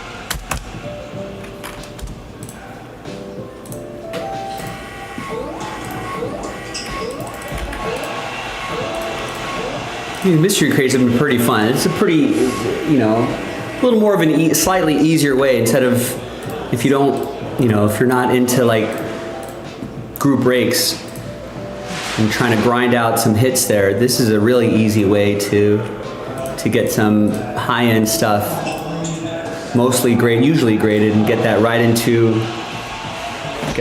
your collection.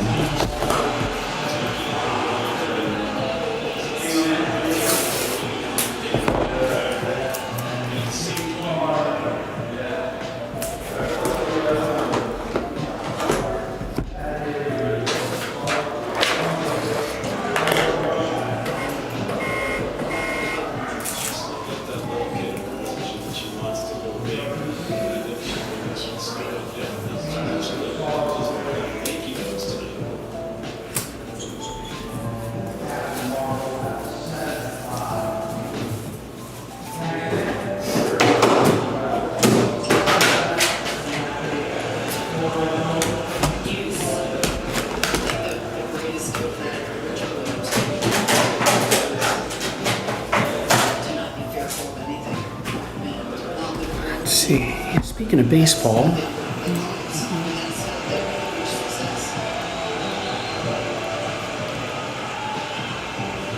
Dodgers are the late game tonight. So I still got a ways to go. I want to watch this Venus match, but when does Dodgers pregame start?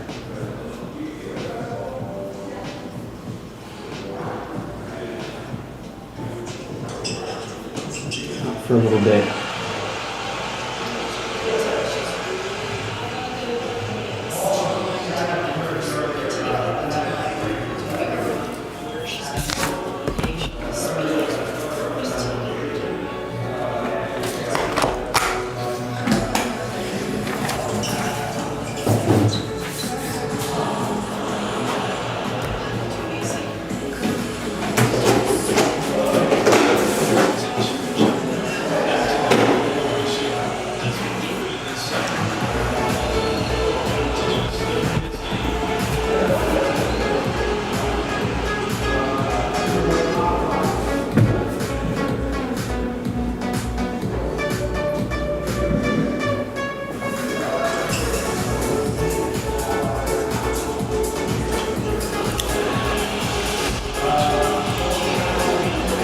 All right, so what should we do?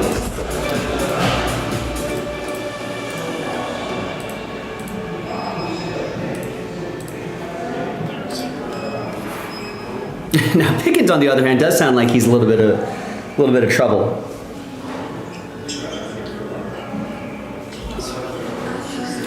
They got Amari Cooper back. They signed him on a one-year deal.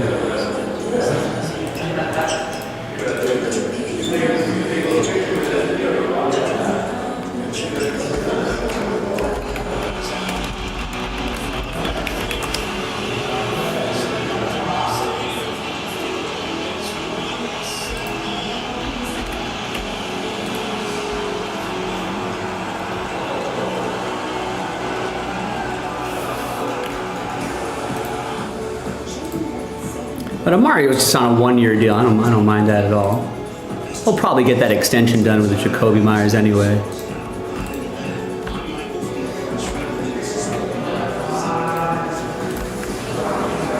Jacoby's in a very good leverage spot too.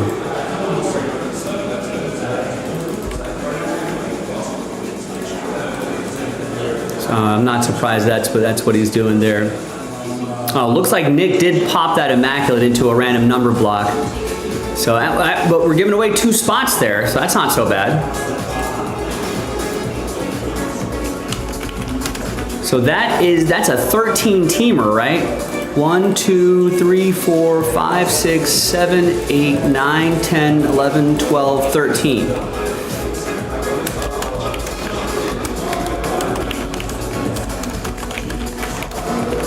I think that Amari pickup was pretty good too.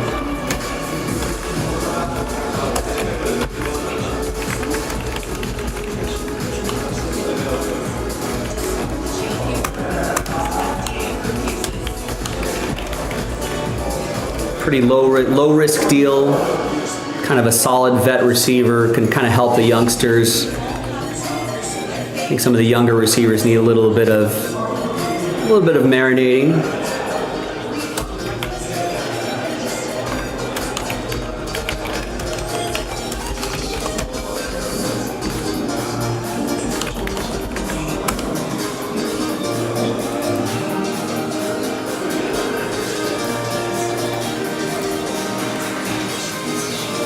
So if you buy a spot, right, you got a chance to win an extra spot. It looks like that's tonight only, so I would take advantage of it. Listen, Terry, if this was like the previous regimes, right, Josh Daniels, you know, other previous regimes, previous coaches, I wouldn't be as bullish, but I think I'm going to give this Pete Carroll, Tom Brady minority ownership, you know, I'm going to give it my full faith. I'm going to give them a chance to show that things are going to be different. So I trust them. I trust the moves that they're making.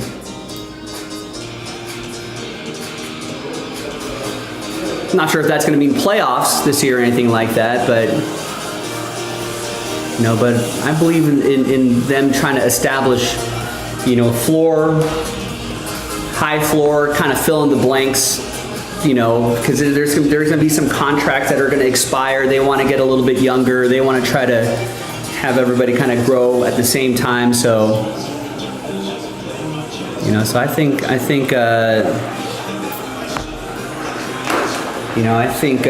feel better about that. I think so. I don't know if Brady's signing off on every single personnel decision, but I think maybe, you know, I mean, I'm sure Spytek and Pete Carroll made a phone call to Tom and was like, here are a couple options, what do you think? You know, for a backup QB. You know, I feel like, I don't know if Brady's actually, I'm sure Brady could if he wanted to, like say, hey, I definitely want this guy. But it sounds like Brady kind of knows what his lane is. He's going to let the guys in the front office do the work. But I'm sure he gets consulted a lot. And I'm sure he's got a lot more like sort of broader long-term vision type stuff that he wants to do. You know, maybe he's like, hey, let's get younger, let's get faster, let's get, you know what I mean? I feel like he's kind of more broad idea kind of guys and leaves the day-to-day to the front office. But yeah, he's got to be calling some shots. Maybe I don't know. I'd like to see a story on that, see just how involved he is. But I got to think day-to-day personnel stuff has got to be the front office still. He'll get consulted. I feel like maybe he's the one being like, hey, let's change up the nutrition. Let's change up how we train. Maybe he's doing kind of broader stuff like that. I want our team to be the healthiest team in the NFL. He's a kind of a health nut. So I feel like that's how he's involved. Are you done with your break though? Done. Oh, can you mute anything? I want to say something about the alarm thing. Can you like mute it? Oh.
And we're talking about closing procedures here at our new shop. A lot more activity that we got to do.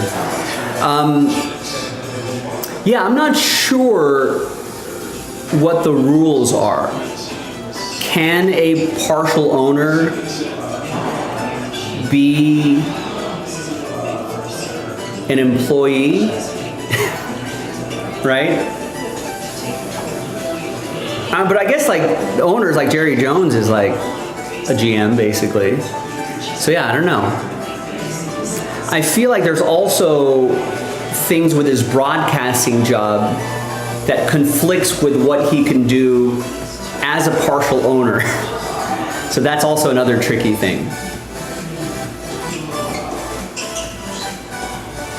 But I suppose in like, yeah, I don't know how long he wants to do broadcasting. He's okay, I guess. But maybe he does that for a little while. And if he steps away from broadcasting, then he gets more involved on the team side of things. That's where you might see his role expand. Maybe he might even buy more of the team.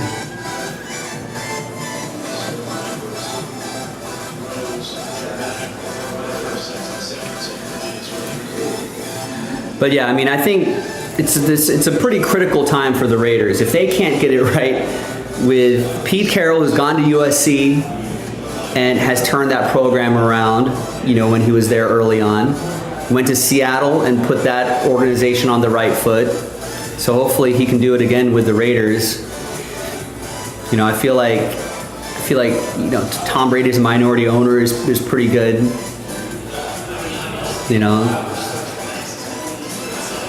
Kind of Mark Davis is kind of selling off slices of the team to people with a lot more money. So there gets a little more financial investment there. I think the Bucs GM has done a great job, so hopefully he can continue that here. So if Pete Carroll can't leave in 3 or 4 years without setting a really solid foundation for the Raiders, it's gonna be tough. All right, nice. John Jackson just got 2 spots in the Immaculate Filler. So he's starting us off there. Anybody else want to help him out? So just like that, we're down to 6 of 8 spots left. It's a 2-spot giveaway, and let me emphasize that that 2-spot giveaway is tonight only. Maybe I don't like that color. Let's try to.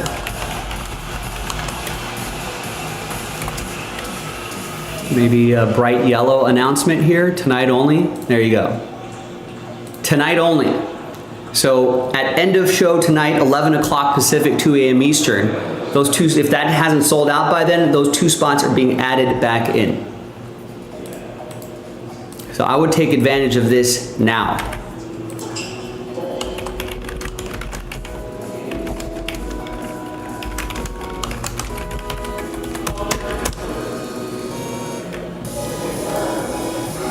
In fact, we're already at the top of the hour here. If we, thinking about kind of stepping away for a little dinner time, but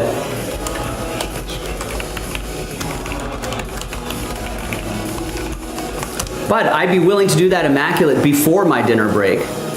And you decide if you want me to do that or not. Dinner time or immaculate football? You tell me.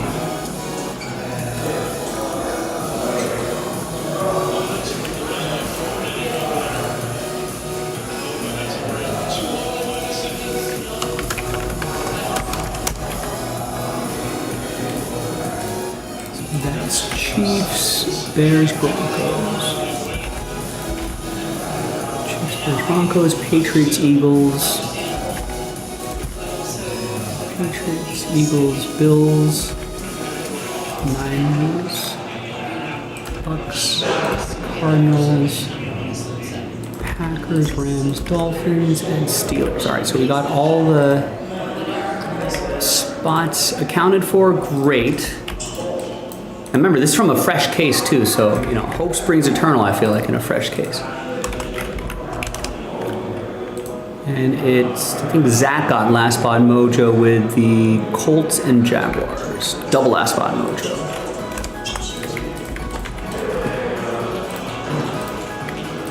All right, so strike while the iron is hot. If you were kind of on the fence about this, but if you need some collecting buddies to help you out, listen, John just fired the first 2 shots at this. So 5 minutes ago, he just picked up 2 spots. You know, if someone else picked up a spot or 2, we just need a handful of people to get this break done. We don't need like 32 people. We need one or, you know, a few people to get a spot or 2 each, and then we're done. We're in Breaksville. And I'm down to do it before my dinner break. So you tell me, you want me to go to dinner, take a 30-40 minute break, or should we just do immaculate now, which is like between the random number block and the break itself, like 10-15 minutes. If you want to wait, that's great. That's fine. If you don't want to wait, you know where to go. Grab your spot. 6 of 8 left.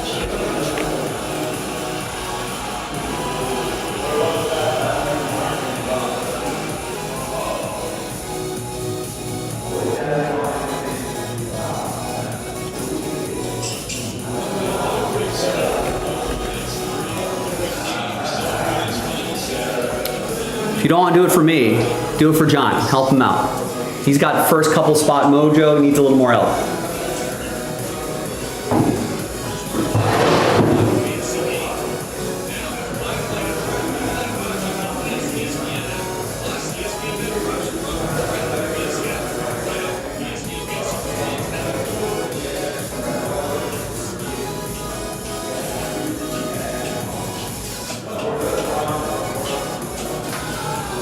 I've got the immaculate case right here on my cart, right next to me. I've got eyes on it.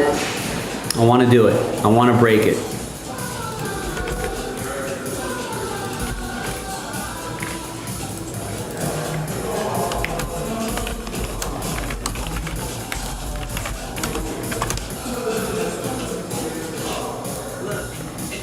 That's not a crazy price point either for a 13-teamer. Especially considering the nicer teams that are in there as well. I mean, almost half the league is in that random number block. Chances are pretty good that those teams are going to hit.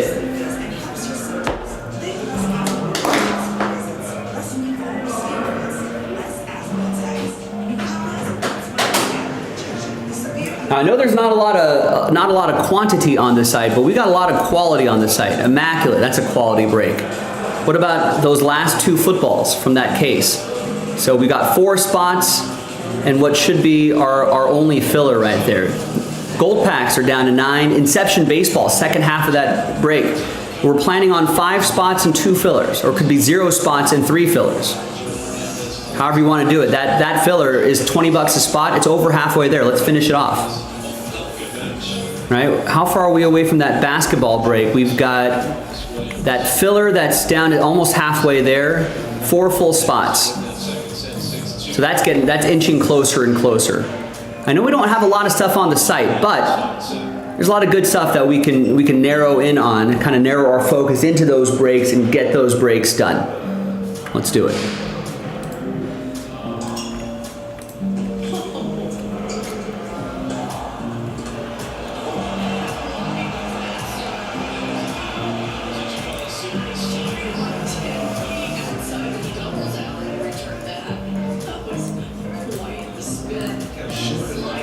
She's almost hitting the fans. And then she gets right back and almost got her. She's so quick.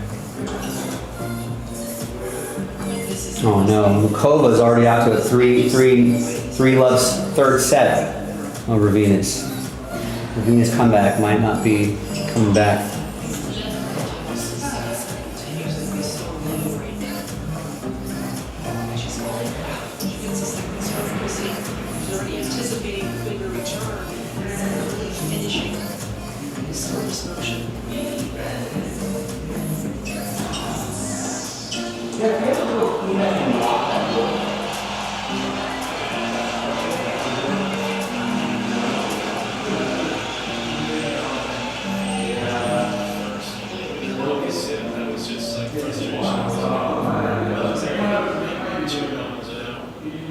And it stayed in. That's incredible.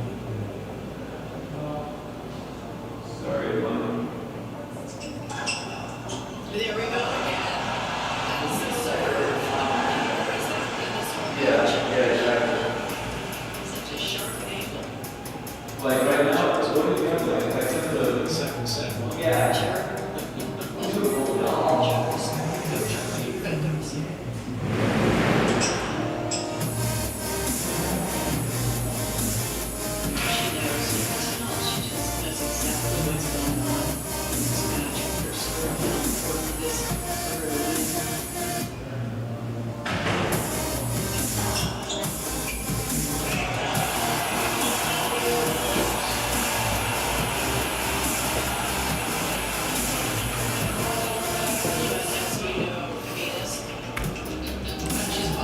Whoa, Caminero with a second homer?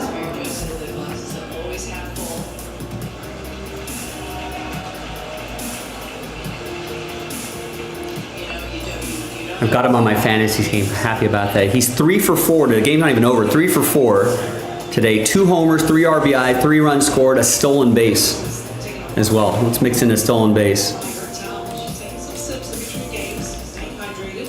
All right, look at that. Mark picks up a spot in the random number block. Gets us down to 5.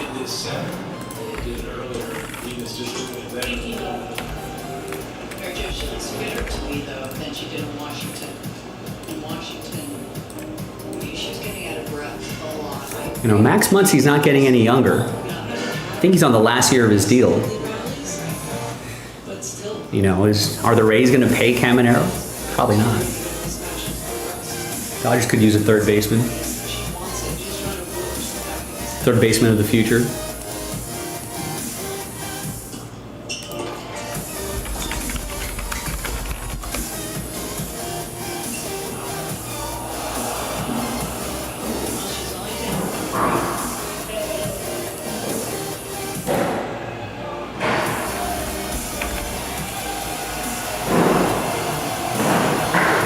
And Guardians are also getting 1 hit.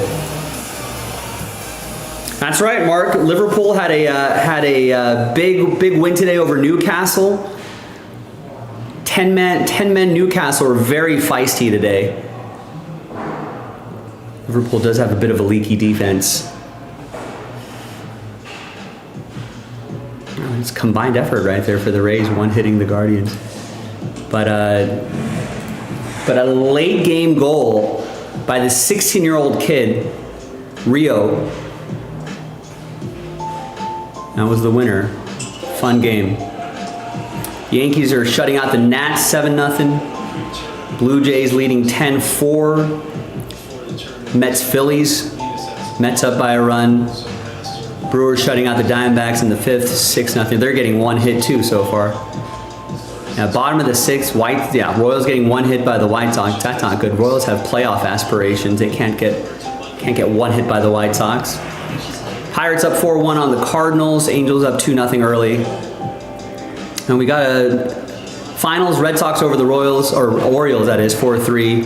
And Marlins beat the Braves 2-1. And 3 games haven't even started yet. Padres at Mariners, Tigers at A's, Reds at Dodgers. Hunter Green coming back home. He's in the LA area.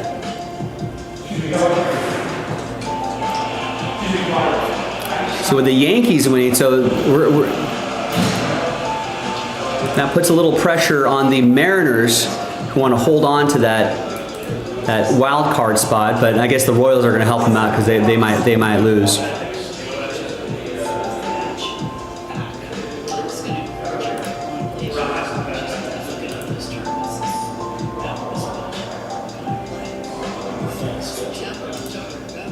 Yeah, Mark saying bats are alive in Boston. Look at this, Roman Anthony, this kid.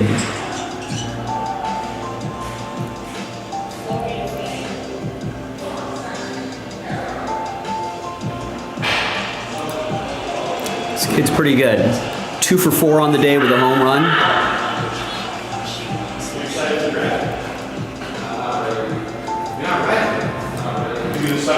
Trevor Story's been playing pretty well too.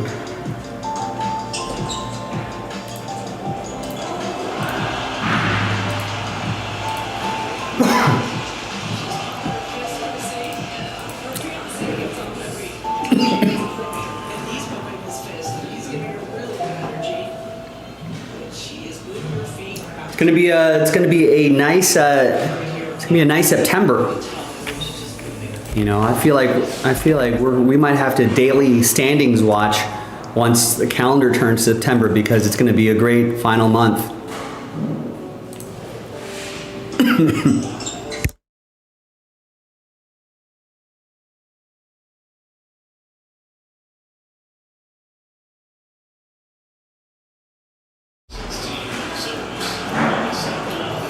Yeah, I mean, a lot was made about Devers being moved, but they got a nice young team here. Ceddanne Rafael is only 24, right? We've got Roman Anthony's only 21. So you got a couple key youngsters contributing. Then you got some veteran players like Alex Bregman. Trevor Story's turning back the clock. Like seeing that. Got some solid pitching here. That Garrett Crochet move was really good. Right, other guys contributing. Not a bad team. Narvaez is solid. Nate Lowe's solid. Jarren Duran. Yeah, I mean, the Dodgers, we have to see what their final form is going to be, right? We've not had Tommy Edmonds, a key player. Kim's supposed to be a key player, right? Kike's a key guy off the bench. You know, just got Tanner Scott and Yates back. So there are a handful of players. Max Muncy's out, you know what I mean? So if those guys can end up in early September through the rest of the season, if they're healthy, I'm not worried. You know, but health is a big thing. A lot of these players have been playing a lot of extra baseball every season. You know, that's got to catch up with them at some point.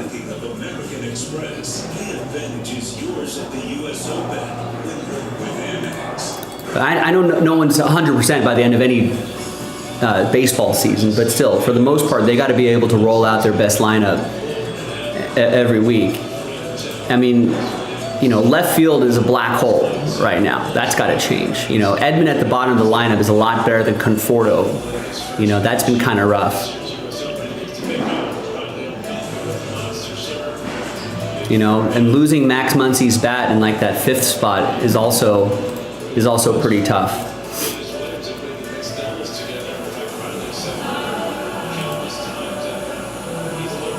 I mean, Conforto should be, I don't know. I mean, the Dodgers spent a lot of money on Conforto, so maybe that's why he's still playing, but I'd be shocked if he makes a playoff roster, or if he doesn't get sent, doesn't get released once all the guys are healthy. Because I think Alex Freeland's kind of playing his way into maybe an off the bench roller and try to squeeze him in somewhere every day.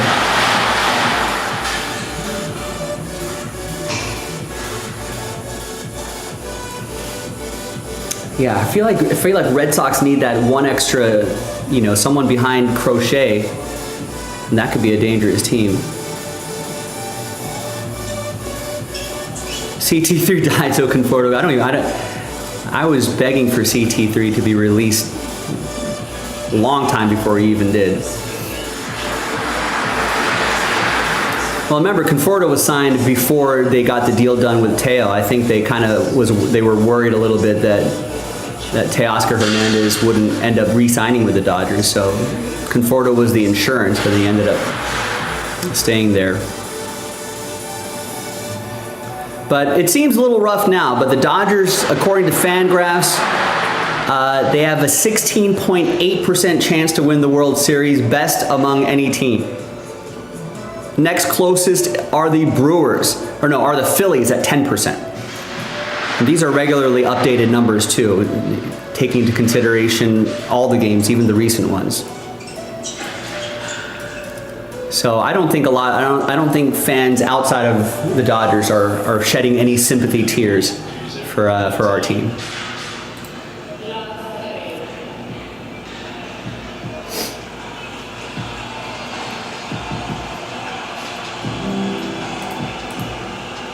Yeah, the Brewers did get no love, huh? They're 7.5% to win the World Series.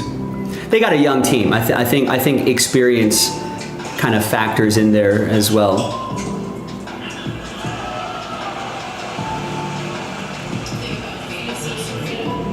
But yeah, it could get a little scary. Yeah, if they get like Churio and another player back. But I think just general inexperience, I think that's the knock on them.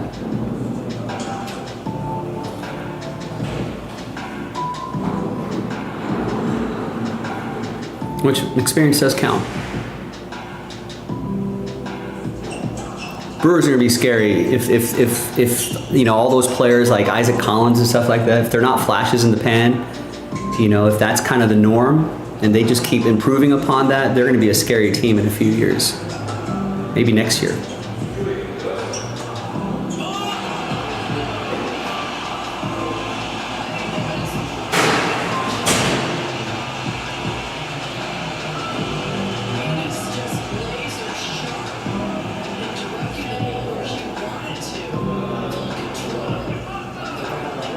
Yeah, I mean, if it's not going to be my Dodgers, Brandon, I feel like the Brewers would be a fun team to watch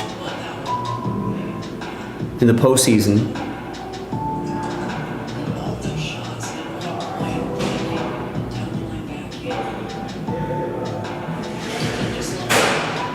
Blue Jays too. I feel like Blue Jays would be a fun team to watch. Tigers have there's a lot of fun teams to watch outside of the big teams,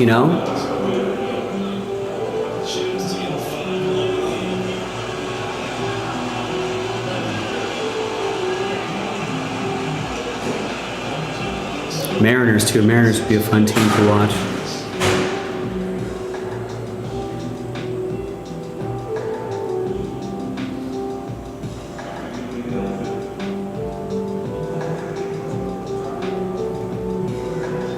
But yeah, baseball playoffs, as everyone knows, notoriously difficult. It's been a while since we've had a repeat World Series, back-to-back World Series winners, right? I think that's just not. it's just hard. There's extra rounds now. I think the key thing outside of health, I think the key thing for the Dodgers is to not play that first round, right? So they gotta at least have a better record than the Phillies, so they're not playing in the wild card round. Because that just adds another extra round, too much variance there. And I know there's the rest versus rust argument, but I think for the Dodgers, they probably want a little more rest, and they'll deal with the rust. You know, having a little bit of a layoff if it's in between during the wild card rounds.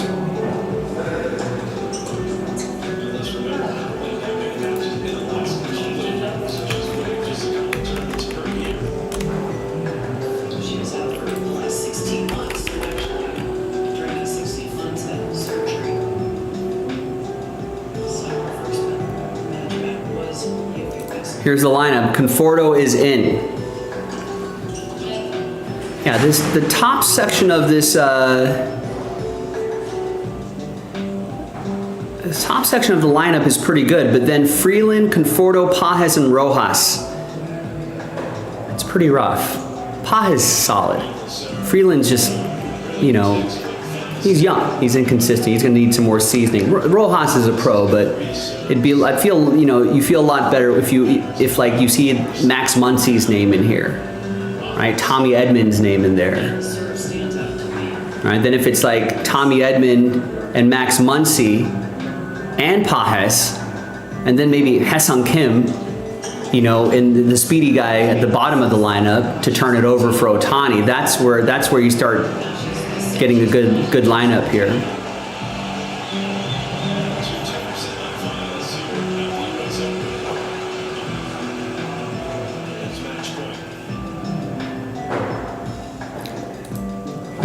Kike's not ready yet.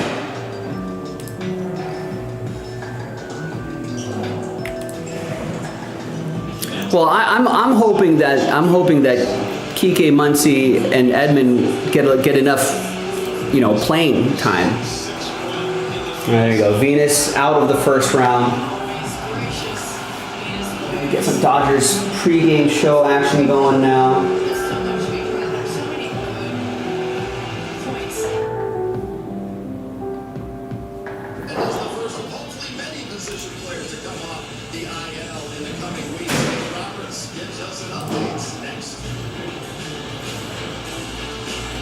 Oh, who's on the...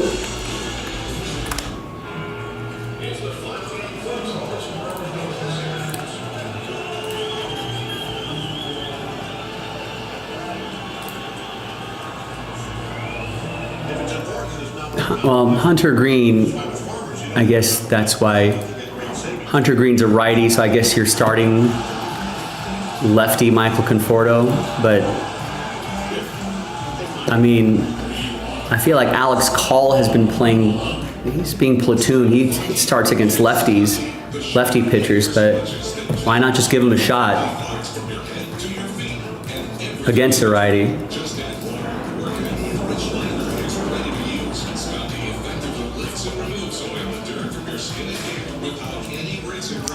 I mean, is Michael Conforto the worst player that has qualifying at bats? It's got to be, right? I mean, he's the worst player on his team. Look at that. Even Buddy Kennedy is slightly better than him. Jeez, that's rough. All right. Wait, hold on. If Kike is activated, why is he not playing?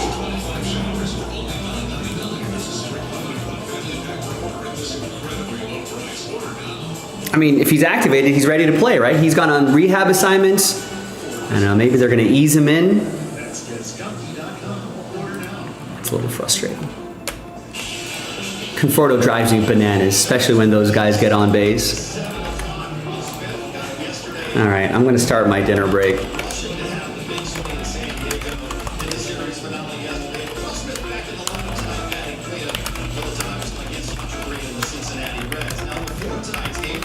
All right, nice, Terry. We'll root for Schwarber and Shohei to get 2 bases. Yeah, I agree. There you go. Austin just picked up a spot in the Immaculate, joining John and Mark.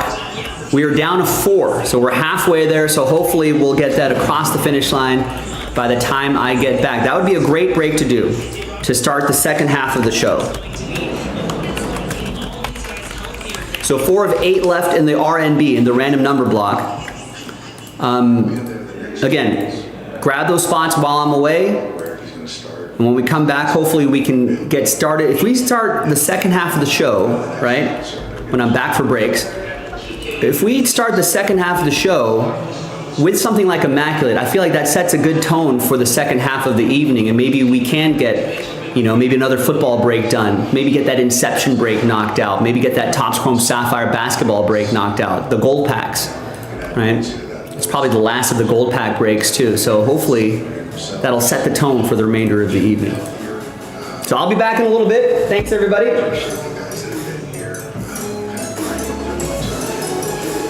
Take my laptop with me. I'm gonna watch a little Dodgers pregame, and I'll have the, by the time I get back, it'll be game time, so we can kind of watch the Dodgers game together. I think it's on MLB Network for a lot of you, if you wanna watch along with me. Be right back.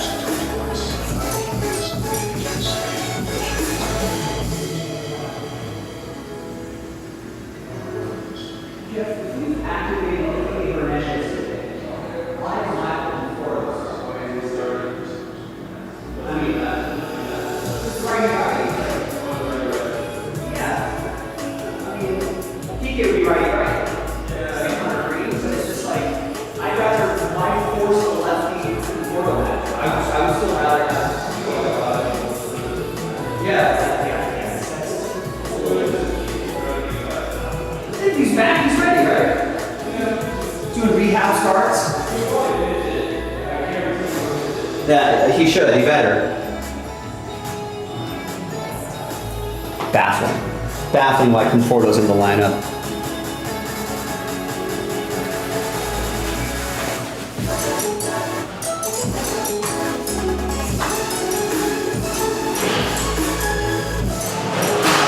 If I went Powerball tonight, I would be able to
very nice. Your ass. Have an honor.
Wrapping up the dinner break. We got some orders coming in. Check on those.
All right. No, I have the Dodgers game on here, Austin. But I'm sure I'll switch over to some tennis at some point as well. All right, we got 6 orders. I like it. Michael picks up a spot in the random number block. Paul picks up a spot in the Inception filler.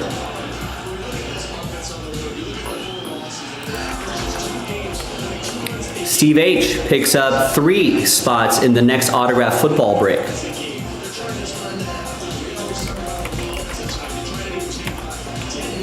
Simon picks up a spot in the random number block.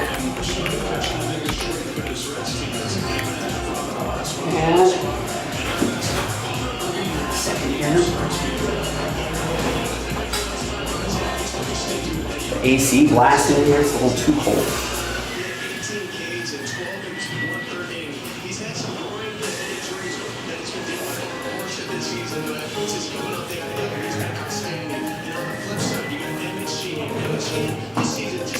All right, and Scott Anderson picks up a spot in the random number block. And Jalen, nice, gets last spot mojo.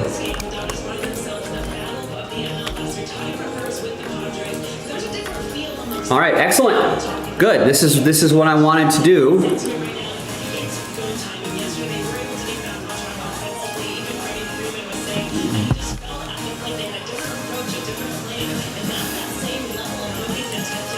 That's exactly what I wanted to do coming out of the dinner break. So thank you, everybody.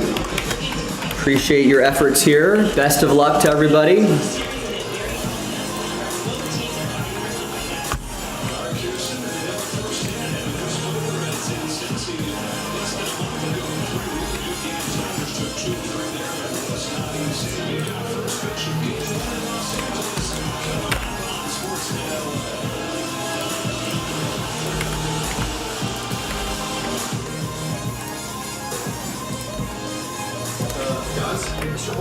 Is your mouth? Yeah, right now.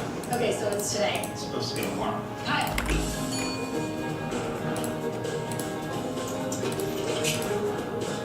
Sarah, did you finish everything? What about that?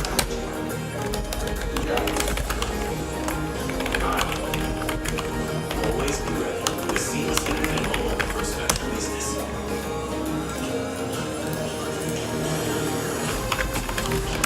So by the time all said and done, we should be ready for another break by the bottom of the hour. 140 mile per hour serve.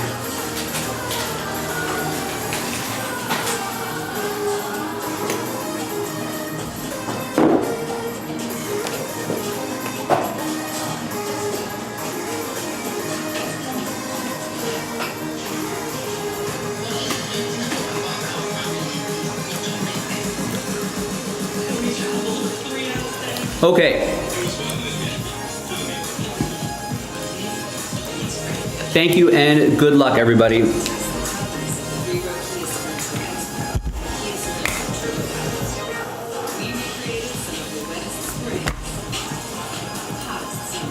Hi everyone, Joe for JaspysCaseBreaks.com coming at you with a big random number block here. I think that's 13 teams. 1, 2, 3, 4, 5, 6, 7, 8, 9, 10, 11, 12. 13 team random number block. Got a couple extra spots we're giving away as well. This unlocks pick your team number 7. Everyone knows how the random number block works by now. Big thanks to this group right here for making it happen. So we are giving away a couple spots. So let's do that. That's our first of 2 dice rolls. 4 and a 5, 9 times. Top 2 after 9 will get extra spots. Little buy one, get one opportunity. 2, 3, 4, 5, 6, 7, 8, and 9th and final time. It's John and Austin. Congrats. Extra spots after 9 going your way. So hopefully that'll help you out. Now let's gather everybody's names and we'll randomize you a number, and those represent a block of numbers. That is going to be 2 and a 1, 3 times each. 1, 2, and 3. Jalen down to Austin. and 2 and a 1 3 times for the numbers 1, 2, and 3. We got 6 down to 8.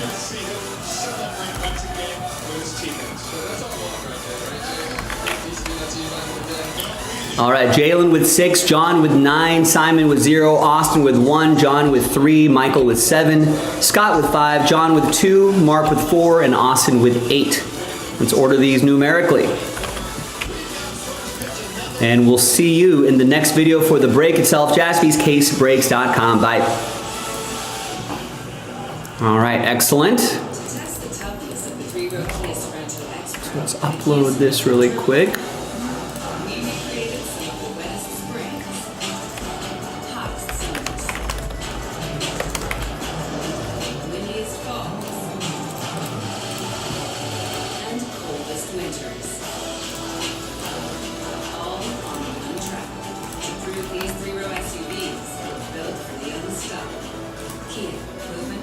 So that random number block with 13 teams actually sold out relatively quickly.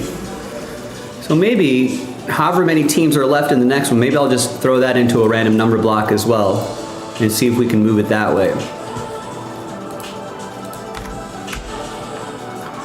I could use a little help though. If we can get a few more teams knocked out here, you know, maybe we can get another random number block in tonight. So here's the link to pick your team 8. So half the league still available, so most likely your team is still there.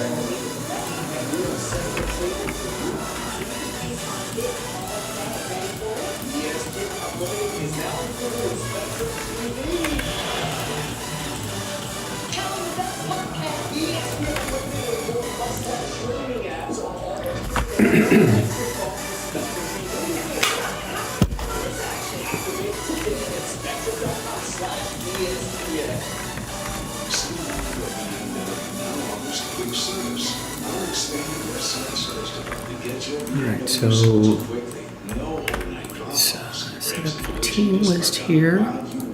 We're open Monday through Saturday for your convenience. Call 310-829-3535 or visit smbmw.com to schedule your quick service. Santa Monica BMW, family owned and integrity driven for over 40 years. Check-in Dodger Baseball. Sportsnet LA is brought to you by Jack in the Box. Jack's Spicy Chicken Strips are wrapped with new hot honey. Try Toby Snack Box. Austin only has Brewers Diamondbacks on MLB Network, so already blow out back to tennis. Yeah, some of you might get Dodgers, Reds at Dodgers. Kike's back. I'm sure he'll be in a pinch hitting role at some point.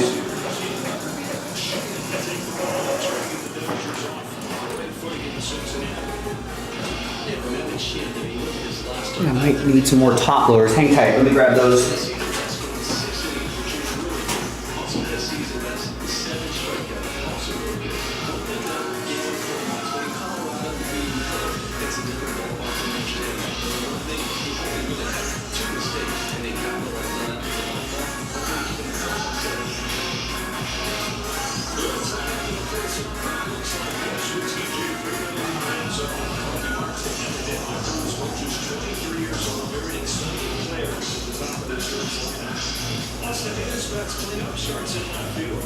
They just gave him Marx's World Series ring. With a nice video, got a good hand before the game. He does the DH today with Spencer Steer, first base.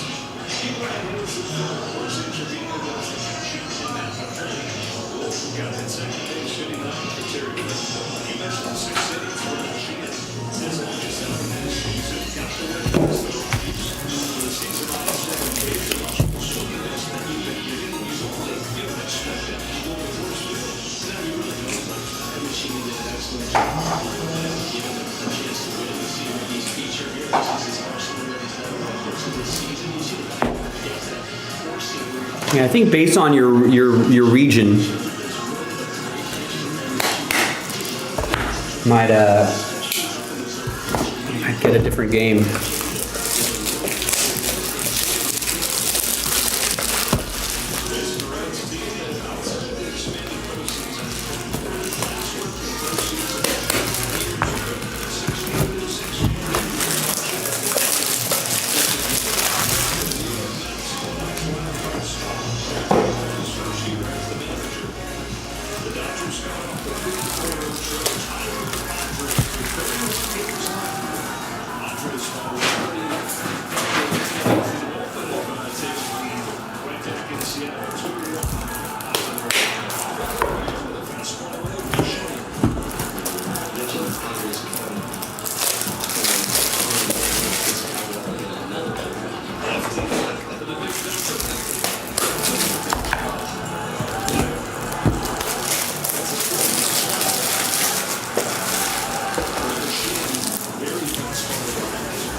case right here, ready to go. This season has gone.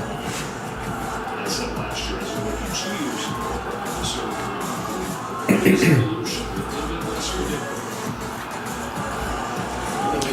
Some of the inconsistencies that he's had over the course of the season, but we do not remember that he's just coming off to a young stretcher.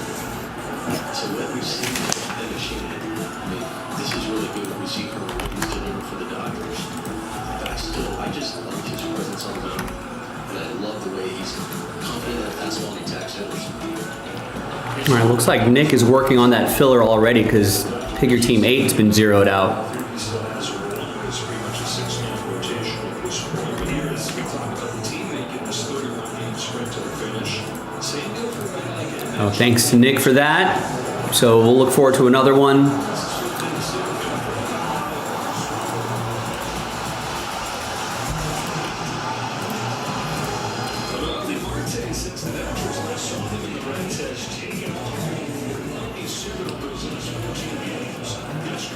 Geez, Melvin Marte's hitting 400 in the last 14 games. Over 1,100 OPS. Jeez.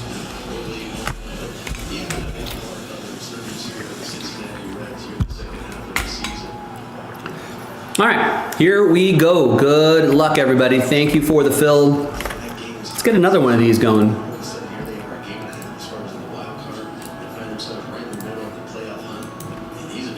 Hi, everyone. Joe for JaspysCaseBreaks.com coming at you with 2024 Panini Immaculate Football 2-box. Pick your team, number 7 from JaspysCaseBreaks.com. Big thanks to, it's a fresh case as well. Big thanks to this group for making it happen. Appreciate you. Zach with double last spot mojo gets Colts and Jaguars before we pulled the remaining teams for that random number. You know what? I did not print that out. But that was a big 13-team random number block randomizer. And we did that in a separate video if you're looking for that. But I have the results for you shortly. And let's see which, while that's printing out, let's see which 2 boxes we're going to do here.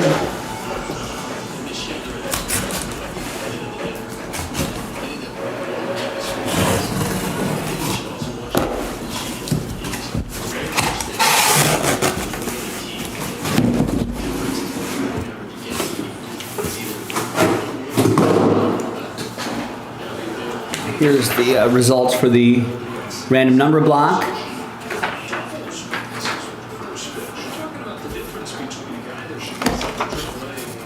Keep that right next to me over here.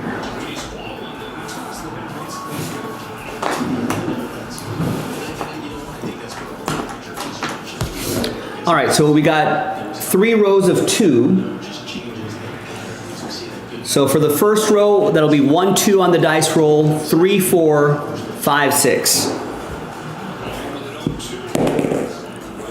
And it's 3. 1, 2, 3, 4. So middle boxes. Pull the middle box from here, the middle box from here, and we'll save these for next time. Put that on my cart back over here.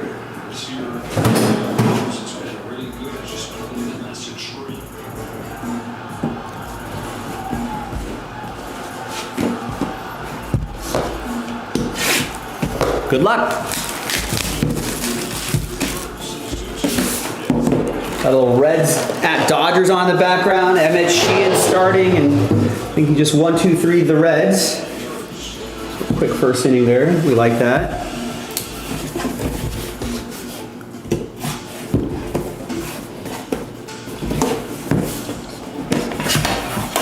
The tin was hard to open for a second.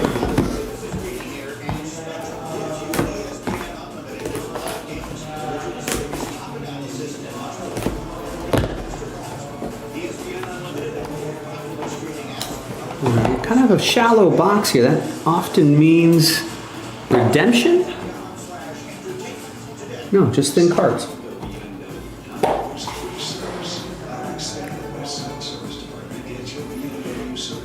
Yeah, 6 cards. Okay. Use that blank card right there to help us out. And right off the top, is 48 out of 65. That's Terry McLaurin. Just signed a big extension with the Commanders. That's going to be for John.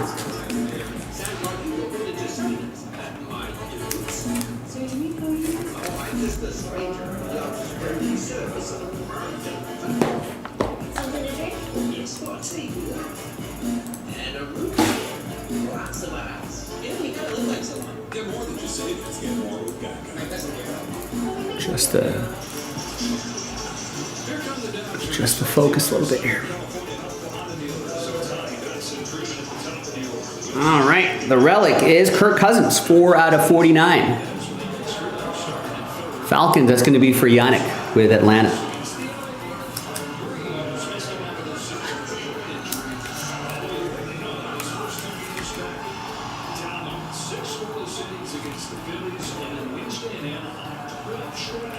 Here is Micah Parsons, 6 out of 49. I guess they're expecting that deal to get done.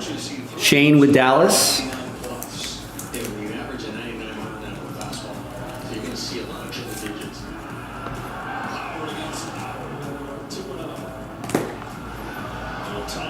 All right, our first autograph here is Jonathan Owens, 25 out of 36. Packers auto. That's our first random number block hit. So if you're not familiar with how the random number blocks work, it goes to that digit right there. So Green Bay 5 is going to be Scott. And we've got Bijan Robinson. 3-color patch and auto, 55 out of 99. That is for Yannick and the ATL, the Dirty Birds.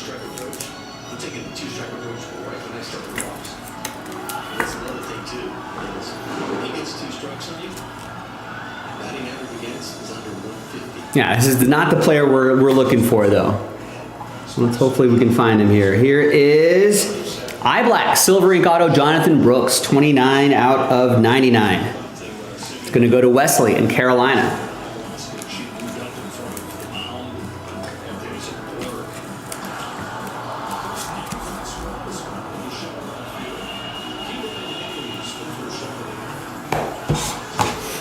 All right. Nice start there. Another box.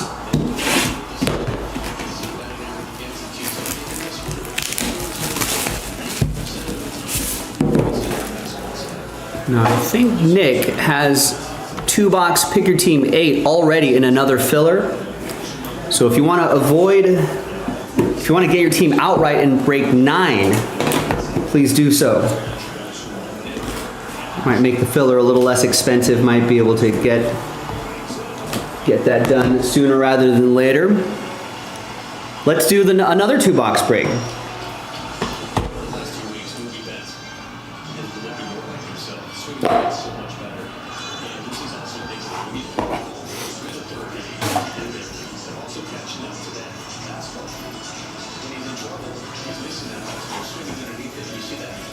Here is Bijan Robinson, 41 out of 99 for Yannick and the Falcons.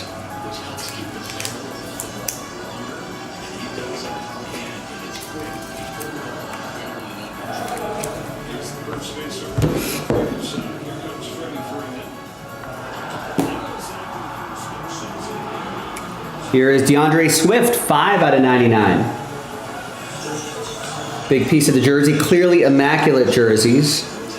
For the Bears, that's going to be a random number block team. That's going to go to Chicago 5. That's another one for Scott.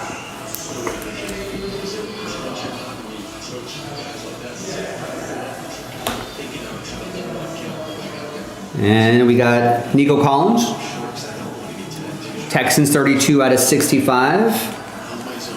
That'll be for JP, who picked up the Texans straight up.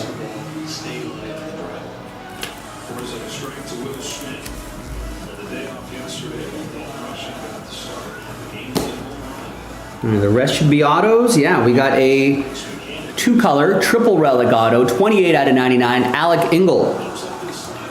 It'll be from Miami. That's going to go to a random number block. It's a random number block team. That's going to go to Miami 8. And that's going to be for Austin with the extra spot coming in handy there.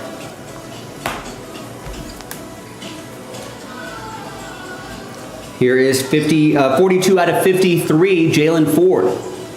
Rookie auto for the Saints. That's going to go to Stephen K. Picked up the Saints straight up.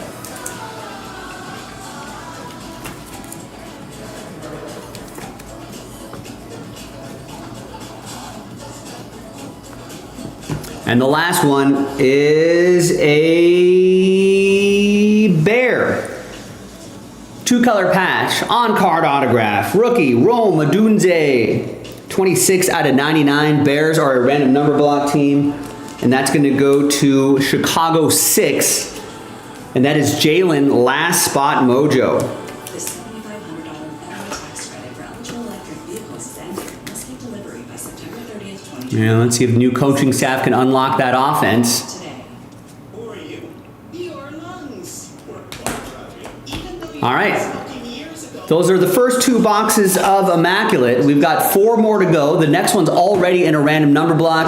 If you want to get into that, I'm Joe for JaspysCaseBreaks.com, and I'll see you a little bit later tonight for hopefully another Immaculate break. Bye. All right, done and done. So yeah, like I said, the next one's already in a random number block. A little more expensive because there's a couple more teams, 2 or 3 more teams in there. But we also have another 2-spot giveaway. And that looks like tonight only, so I would take advantage of that.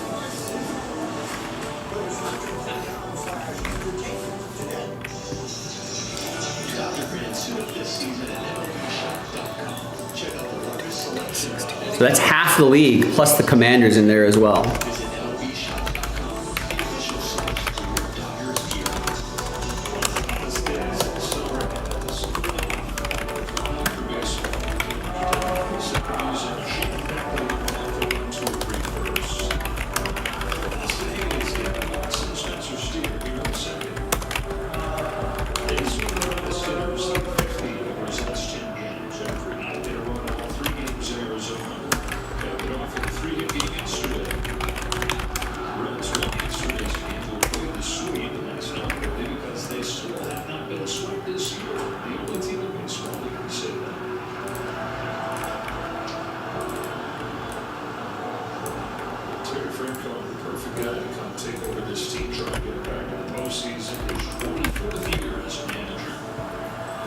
All right, so that was a solid 2 boxes, but we know that Immaculate can be even better than that. A lot better than that.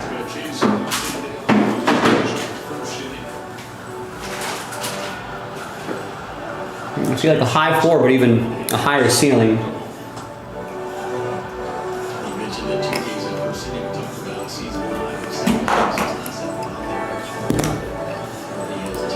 Only 1 order coming in, and that's from Anthony, who's going to get into the gold packs. Gets a couple in the gold packs.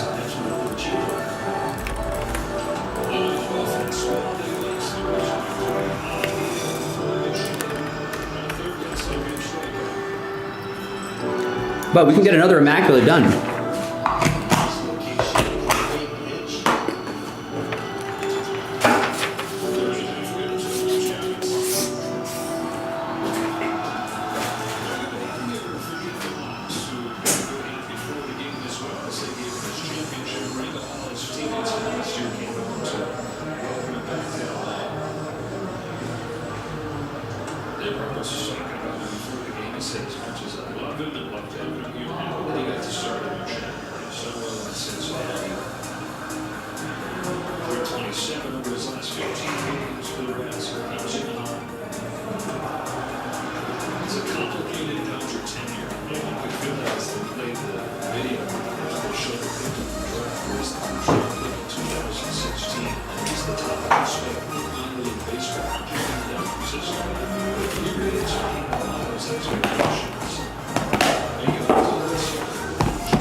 What do you look at?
Spencer Steer up at the plate. When you look at Spencer Steer since mid-July, Yanni Howard hasn't been quite there. He's hitting just over 200. But it has been the ability to wind it close. Last two games,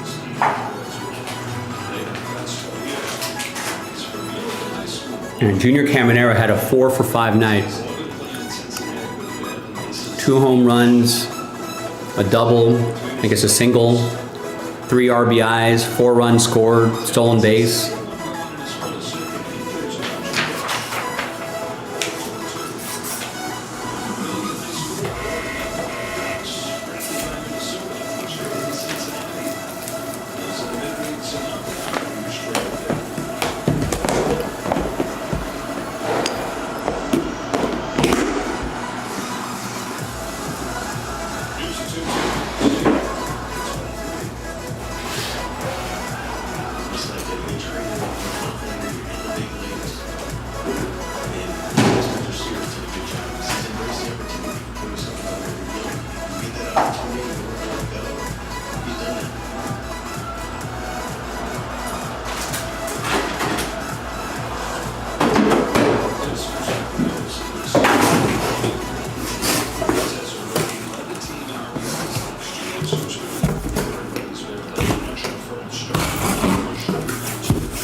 Oh, nice catch, Michael Conforto. At least that glove still plays a little bit.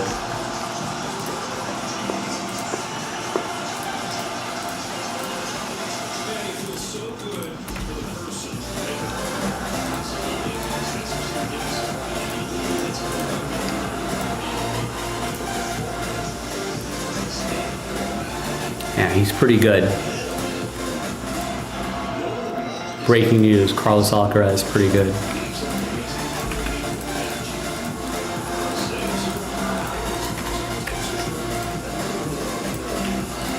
All right, Taylor just picked up a spot in the Inception filler. So the full spots haven't been moving on that, but we are down to 12.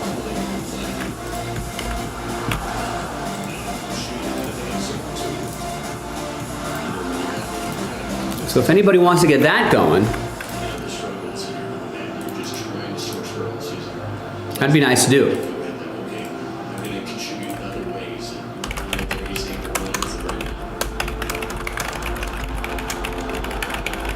So here's the filler for Inception, and we should be able to do another one of these tonight, I would think. 8 of 8 left.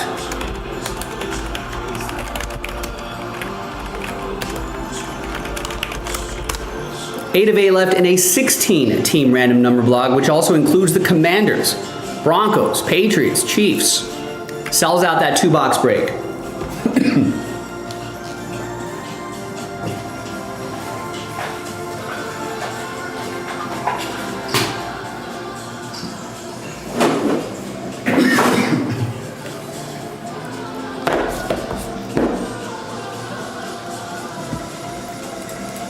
Oh, looks like someone got a spot.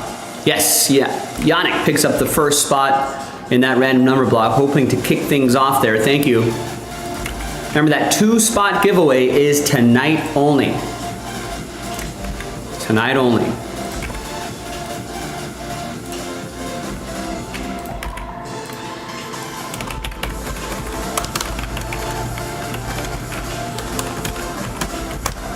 So we're down to 7 of 8.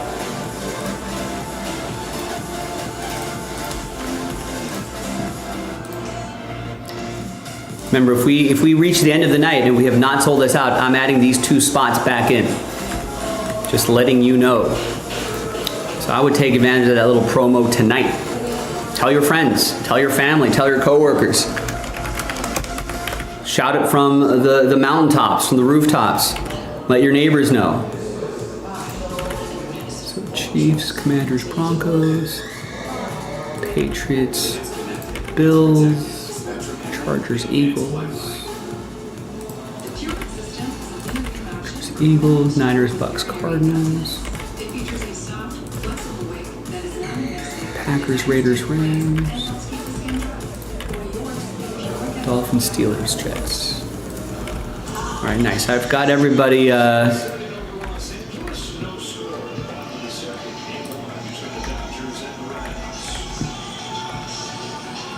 That'd be tough to do in a 10-spot break where we're only selling 7, Terry.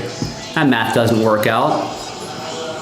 It's a 2 random number block spot giveaway, so we're only selling 8 of the 10 spots outright. 1 spot, you get a chance to win a spot.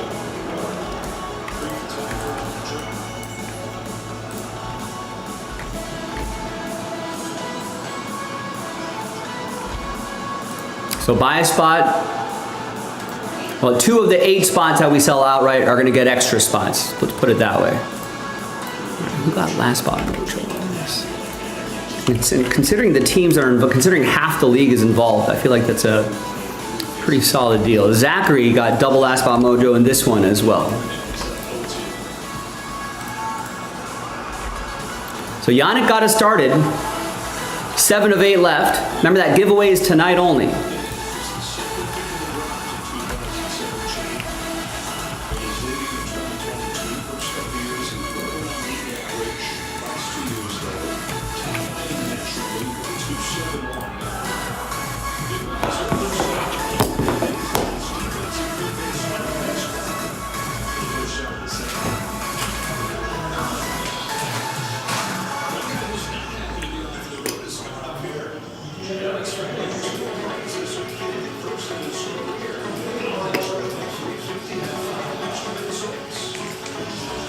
Now again, I recognize that we don't have a lot of quantity on the website, a lot of quality. All right, the 2-spot giveaway in the number block here sells out number 8.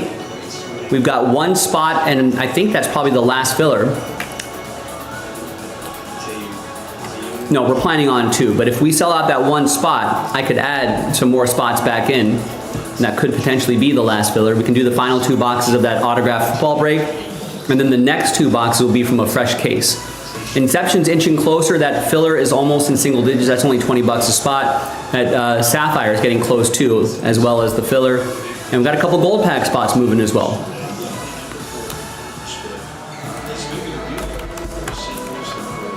You can also see all that filler information on that Google spreadsheet, which is on the break schedule, which is pinned in the chat. I also just dropped it in there too.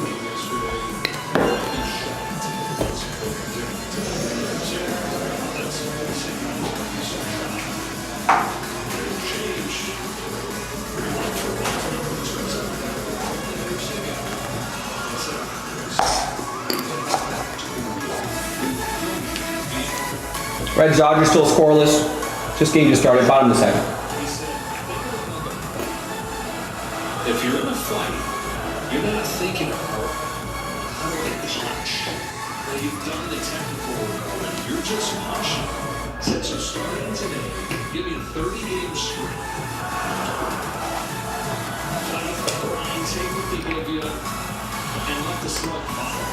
And it did look entirely different yesterday. And I was talking about this, is that I really don't think this is going. This is being changed. These are conversations that have happened. But yesterday was exactly like all those conversations you're talking about wanting it to look. Wow, this is smash. Wow, it's beautiful. I mean, you get that under up there, top of the zone, and pull it that way. It puts it in the head of the catcher and the pitcher, make them think, okay, man, up in the zone, and he got to it. And that's what I also like that Freeman had against San Diego. That's this one you see a few of The home runs he had, there was some that were up in the zone. One of them was up in the zone and he got to it.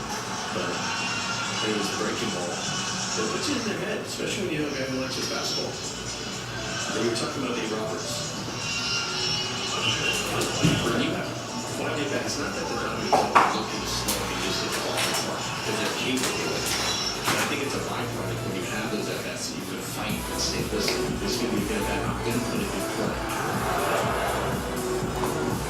I'm going to take it to the pitcher. I'm going to look forward to the pitcher, my spot. Trust myself, all those things. And then the home is good. See if baseball got a smile on Michael Conforto for the great defense who played at the top of this inning. Here. Long from the green, Conforto. It's straight two. All-state good hands replay. Just a really fun play. Good play. Conforto goes over his left shoulder, knows where the fence is, kind of takes a peek, and then regroups, finds the ball again, and makes a great play. We talk about the stuff that led to the power yesterday. He had a really tough walk against Jeremiah Estrada, came out of the lineup for rushing.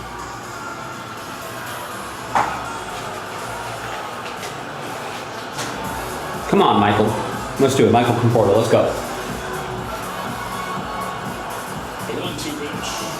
And a strikeout. That's how he's got the highs on so far. Never mind, Michael Conforto.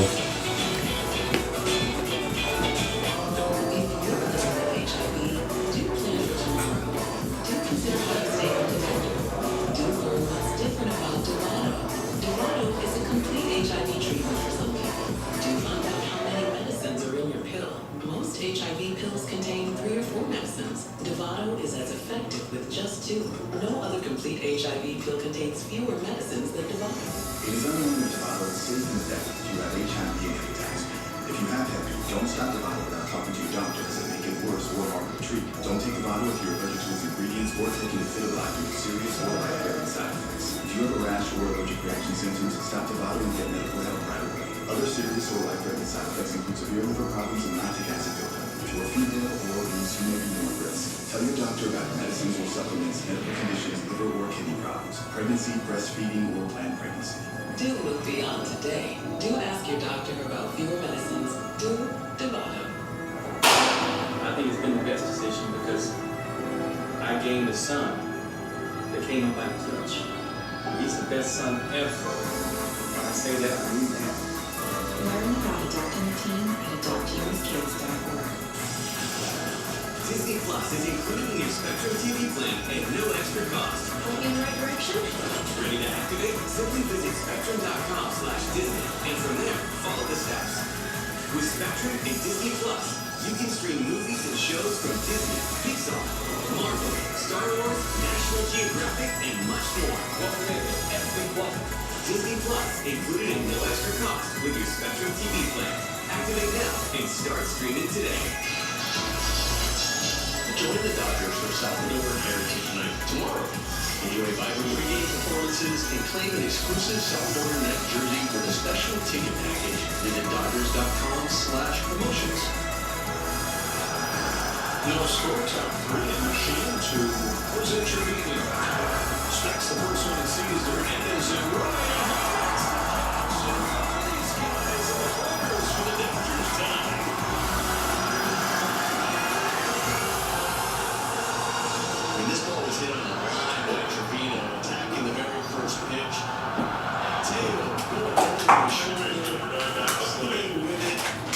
Nice catch, Kale.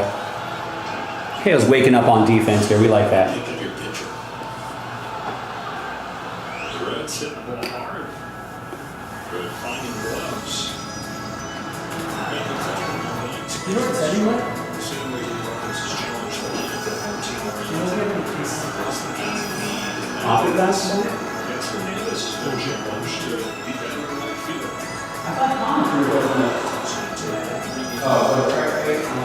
You've seen any bad plays like that?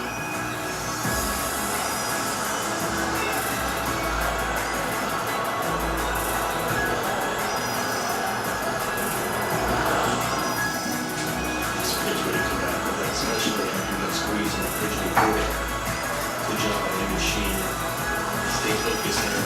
Good breaking up. Just one where it started. It was okay. We got a Roma Dunze RPA. That was the one that kind of stood out. Nothing too crazy. It was all right.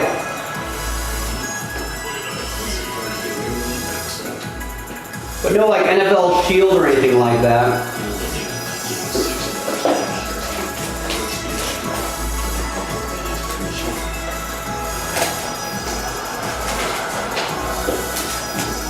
Alec Ingold auto.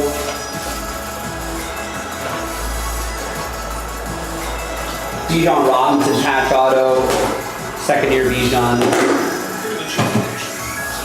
So it was okay. Nothing earth shattering though. Which is probably good for, which probably makes me optimistic about the next 4 boxes of this case. One on the freeway is fastball. And on the knuckles, and 1-2. Not sure, Rex. I'll have to see what the odds are. I'll have to see what the supercomputer says.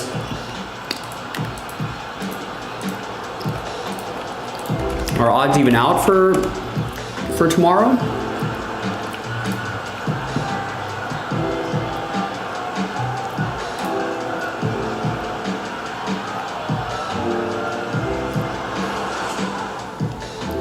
There you go. Cubs Giants. Looks like Cubs are the favorite, minus 128. Verlander.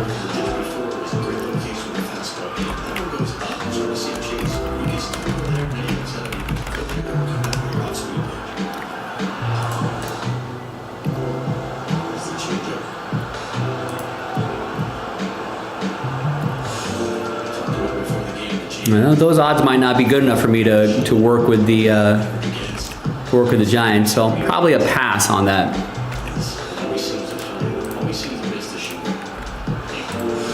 Bijan should have his own Dijon sauce, and what would it be called? Bijan's Dijon? I would just call it a Bijan sauce.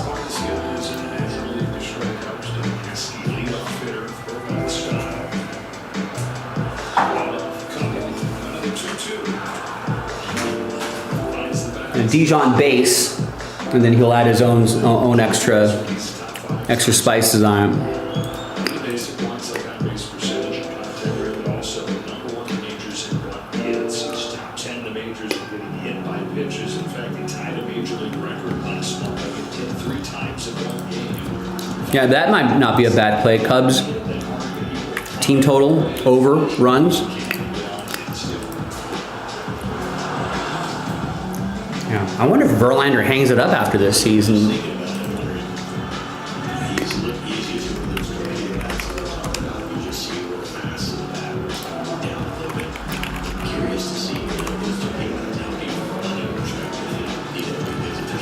He's already 42. He'll be 43 by next February. He's 1-10 on the season. I mean, he's made 22 starts, so he can still grind out some innings here. I mean, he's above a replacement player. Disney Plus is included with Spectrum TV at no extra cost. Moving in the right direction. Maybe a tiny bit unlucky, but not by that much. Star Wars, National Geographic, and much more.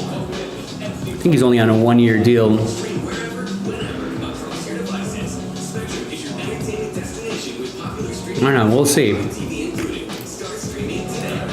Disney Plus included with Spectrum TV. Spectrum Paramount Plus is the entertainment destination.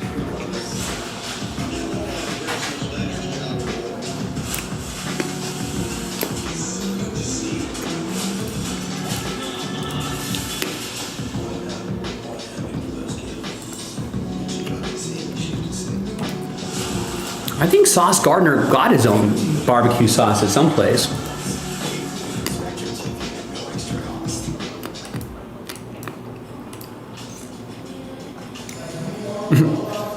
Unlucky on the baseball diamond this year. Otherwise, yeah, he's doing just fine.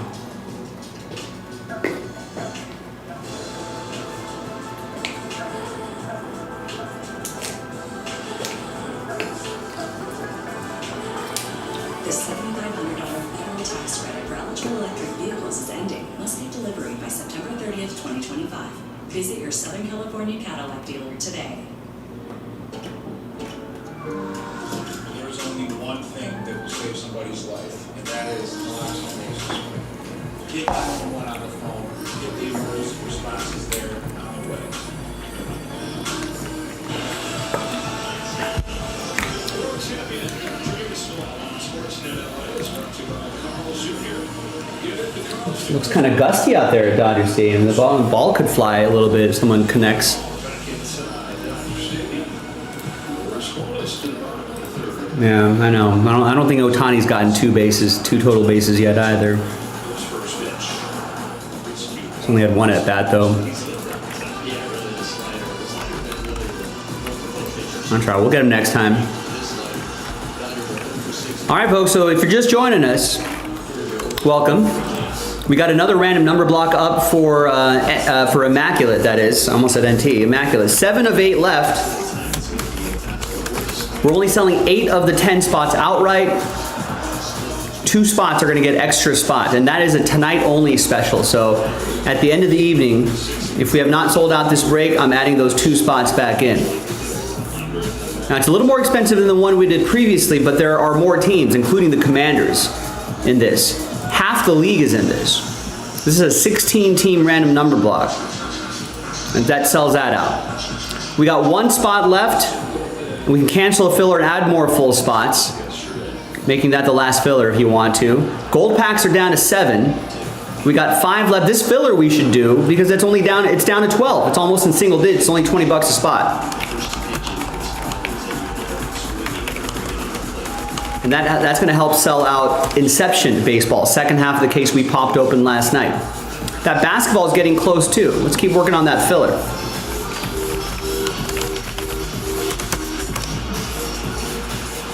I feel like we can do all of this tonight. We can do one more Immaculate. We can do the autographed football, gold packs, Inception, Topps Chrome Sapphire.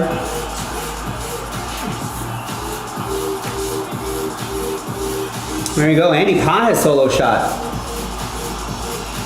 It's kind of weird. Andy Pott has, I think, almost all of his home runs, 22. I think almost all of his home runs are at home.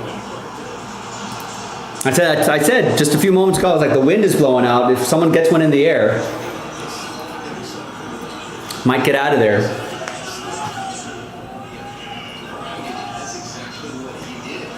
He had a slider that didn't slide, and he just took one out.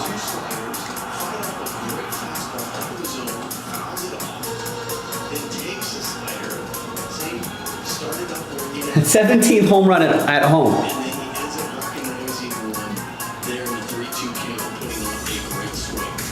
Ooh, that's rough. Guardians shutouts 27 innings straight, first time since 1991.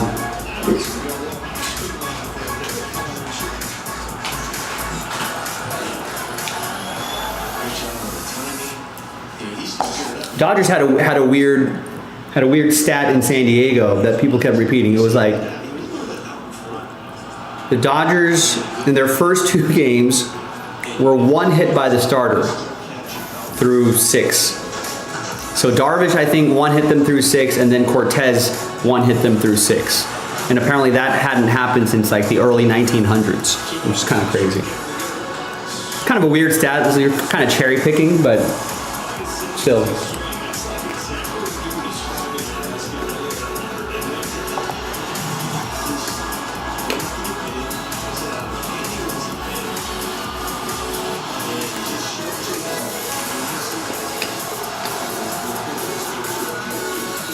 There you go, Biggie Rowe. Turn over that lineup. Let's go, Tani.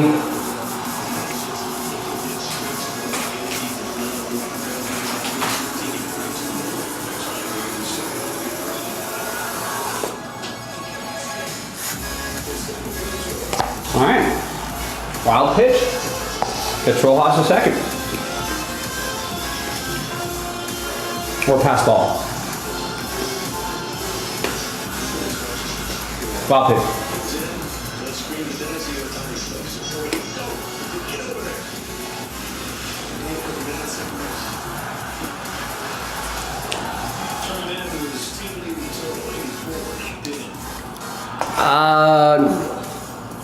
Two seasons?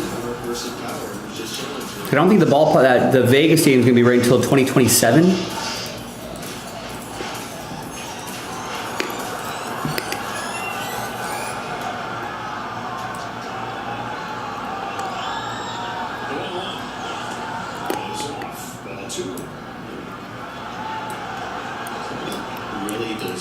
But if anyone's ever constructed anything, always going to be delays, right? You're still thinking, what's all I can handle to get to the right side? So we're talking about the conversations that we talked to the reference of the guys yesterday and how what different the game, what different on the very first snap. 3-1. Let's give Otani the green light.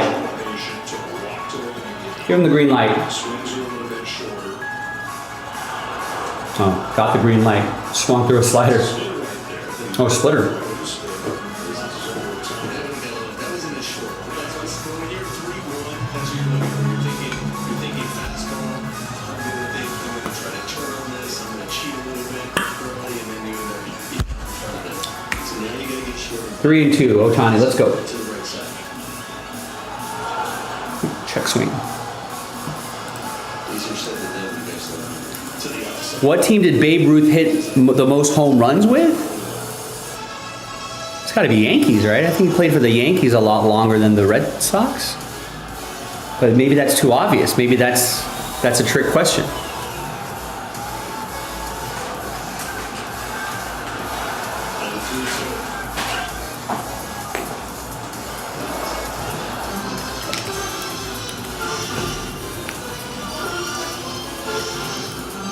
What team did Babe Ruth hit the most home runs with? No, again. Oh, you meant against? What team did Babe Ruth hit the most home runs against?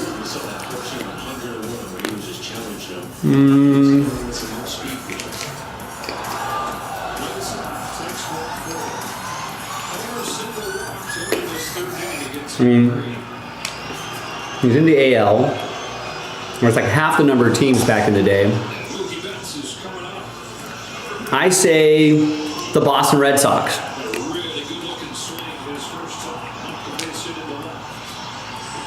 Good swing for anybody, great sign when it's Mookie Betts having a swing. No doubt about it.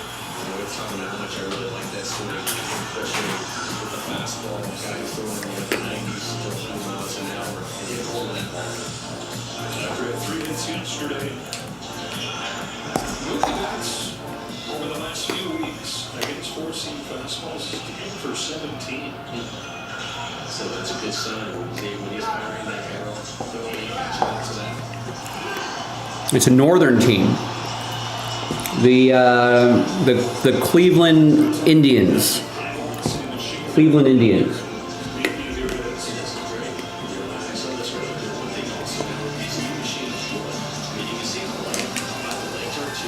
They're trying to also get as close as they can to ceiling his release point, so they also bring the machine up in the pitcher's mouth. So that just It is the Tigers. That's what I was going to guess next. You just have to guess all the old teams. also the velocities coming out. Watch the 6 feet 5 inch button. Put it on 100.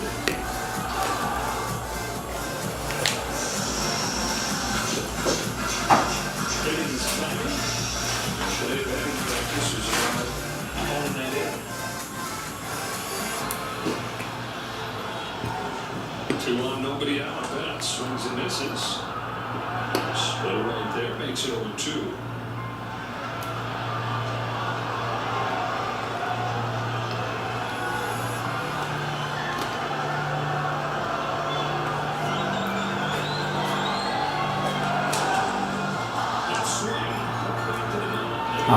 come on, Mookie.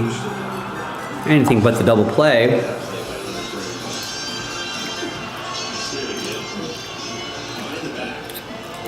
Yeah, probably the Cubs. Since Rex is asking the question, and he's a Cubs guy.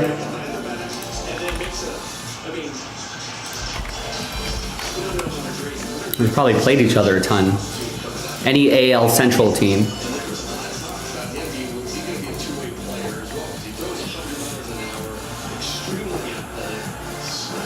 Well, who Pujols played his entire career in the NL? It's got to be an NL team.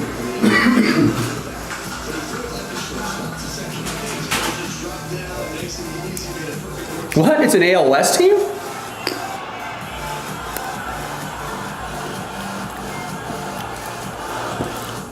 Mariner? Oh, right. He was with the Angels. I don't count those years, Austin. I don't count those years.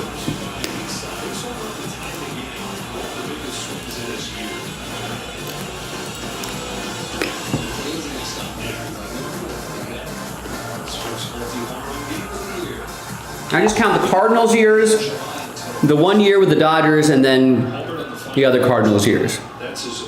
Astros.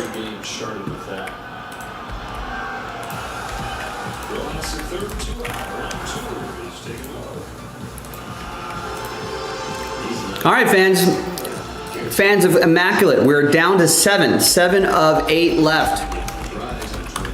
That gets that football break done. We should be able to do another 2-boxer tonight. We're in the final 3 hours of the show. Baseball fans, we got that Inception filler down to 12.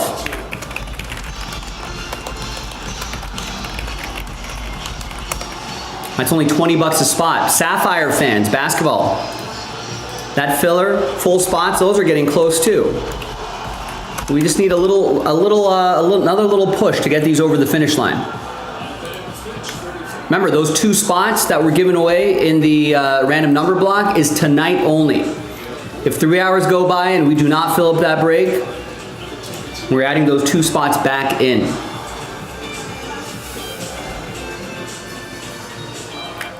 If you're living with HIV, do plan for tomorrow.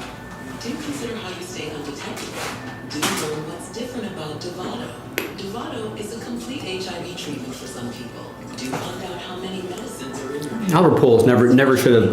Cardinals should have never let him go. What a mistake. effective with just 2. No other complete HIV pill contains fewer medicines than Dovato. It is unknown if Dovato is safe and effective if you have HIV and hepatitis B. If you have Hep B, don't stop Dovato without talking to your doctor as it may get worse or harder to treat. Don't take Dovato if you're allergic to its ingredients or taking it for life due to serious or life-threatening side effects. If you have a rash or allergic reaction symptoms, stop Dovato and get medical treatment. Other serious or life-threatening side effects include bleeding or problems of contact cancer. If you are female or consuming risk. Is that locked, by the way? It is? Do it beyond today. Do ask your doctor about fewer medicines. Do Dovato. Can I ask a few questions? Sure. Do you have any pets? Yes, I know. But Do you have any locked guns in the house? we do the gun. It's old security. We want to see if the kids can't access. Appreciate you asking. Yeah, of course.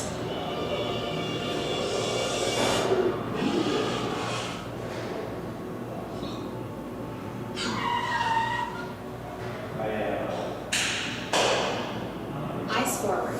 Don't drive distracted. At your morning on Spectrum News 1, we are honored to be the news that starts your day. Mornings are a special time to get what you need before getting out the door. We'll make sure that you get the news you need to know. Weekdays starting at 6. World champion Dr. Baseball on Sportsnet LA is brought to you by Shady's Pizza Parlor, serving up handcrafted pizza, crispy fried chicken, and famous mojo potatoes for 70 years. Noemi Martis calls the first switch that she throws to deep center field.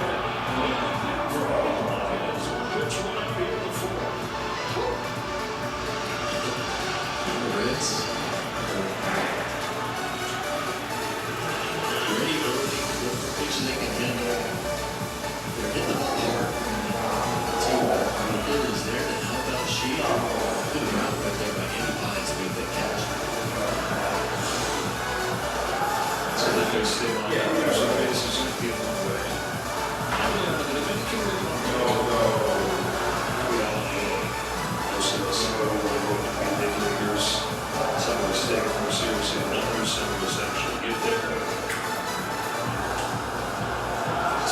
Let's do it. How to hit on cruise today. That is age 6. Leave home to chase that dream.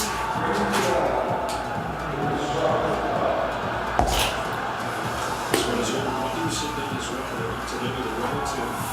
Working out and do baseball all day. All the work that he put in, turned 16, eligible to sign. All right, Rex has one more for us. What team holds the record for most home runs given up by their pitching staff?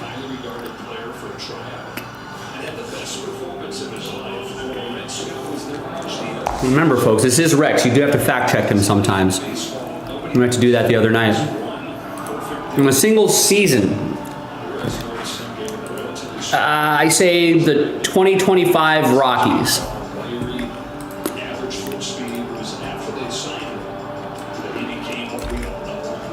All right, nice. Shane just got the Cowboys in immaculate 9. Thank you, Shane. If anybody wants help with immaculate 8, 7 of 10 left.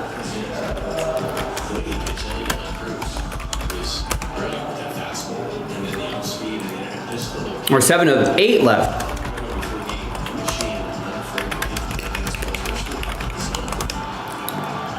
Yeah, what year? Nice guess, Austin. Baltimore. So that's 6 Ks over 3 and 2 hitters. 13 trades. So that's 9 and 2 hitters. Going back 2 plus starts. We talk about him making space for the postseason. That's the kind of stuff he plays up. But he can't play Alex Ray. High fly. Yes, he's on.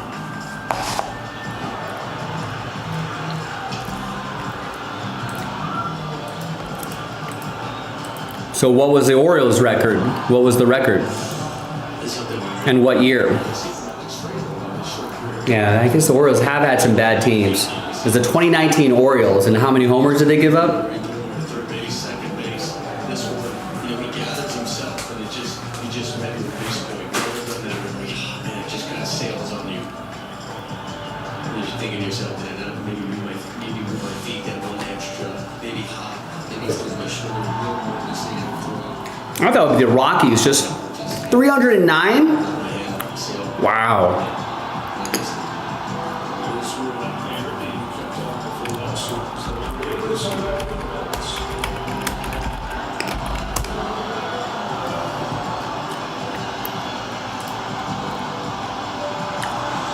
That team lost 108 games. They went 54 and 108.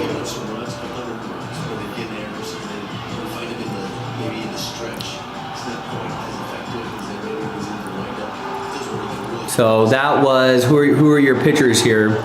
Ooh. Dylan Bundy went 7 for 14. John Means actually had a decent season. He went 12 and 11.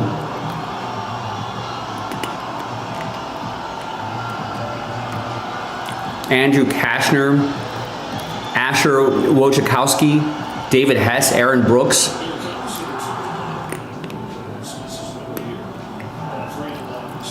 The record for most strikeouts in a single season? I say Dave Kingman.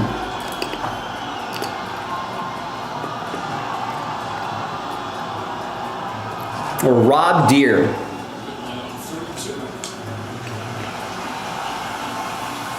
That's a good pitch to come back.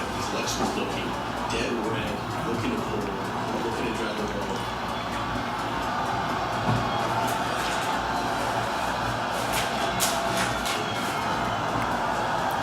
223 Ks. Adam Dunn.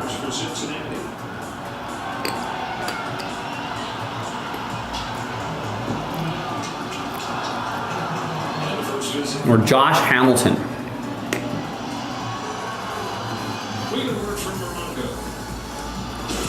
Chris Davis. Mark Reynolds. That makes sense.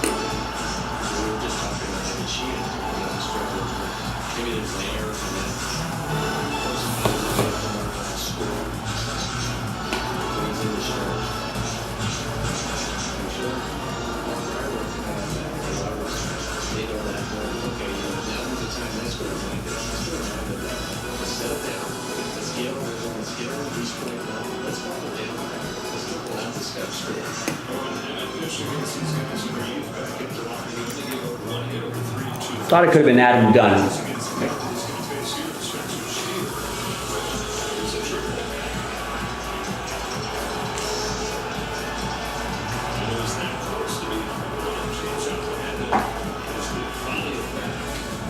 And you gotta remember that Mark Reynolds got enough at-bats to strike out 223 times. I feel like his homer numbers are pretty good. It's pretty much all or nothing.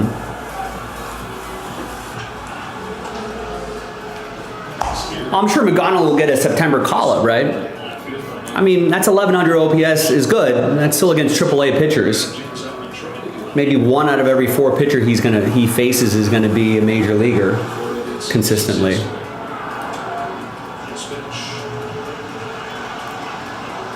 But that being said, you still gotta hit against the pitchers that are in front of you.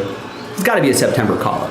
Break the ball right there, right now. Just focus, concentrate. Really have to go out there. Or Double-A pitching, at least. I guess the minor league season's almost over, so. Is he really? He's 4 years younger than the average age of a Double-A guy? Wow, I didn't realize that. Then maybe you do have to call him up.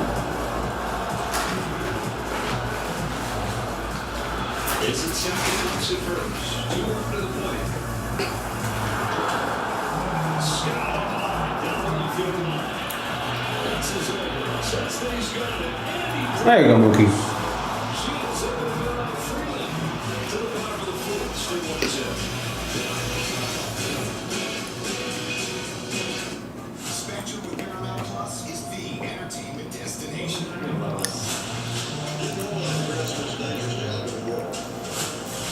I don't know. I mean,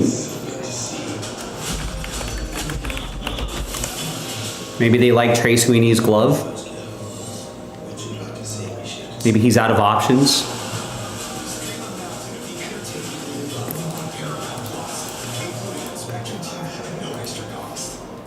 Maybe he's got blackmail material.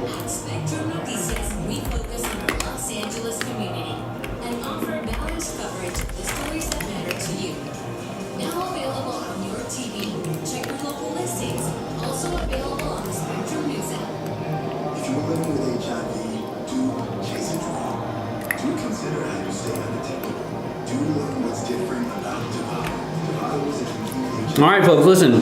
In the hour since I've gotten back from my dinner break, I've only seen 4 orders. What are we going to do?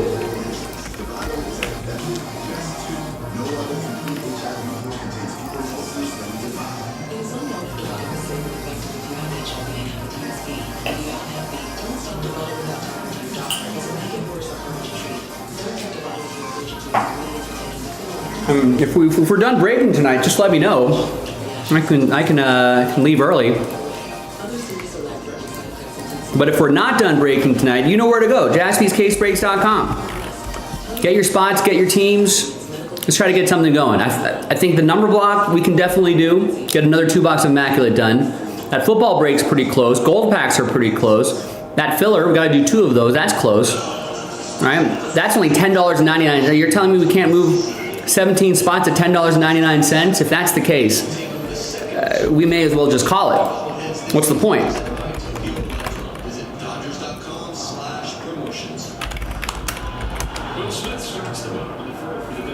But let's get something going.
take a little off for this. I loved it. I loved it.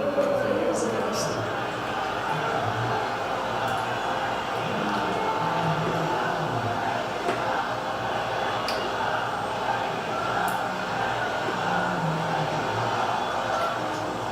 Layoff. Foul. How tall is Hunter Green? Great looking for his first win here. Second career start in this ballpark. Had to be heading stuff for him. 6'5", 242. It's a good size. He grew up coming to 309 over his first two starts in the league. Not to win. 27 score. Went to Notre Dame High School in Sherman Oaks.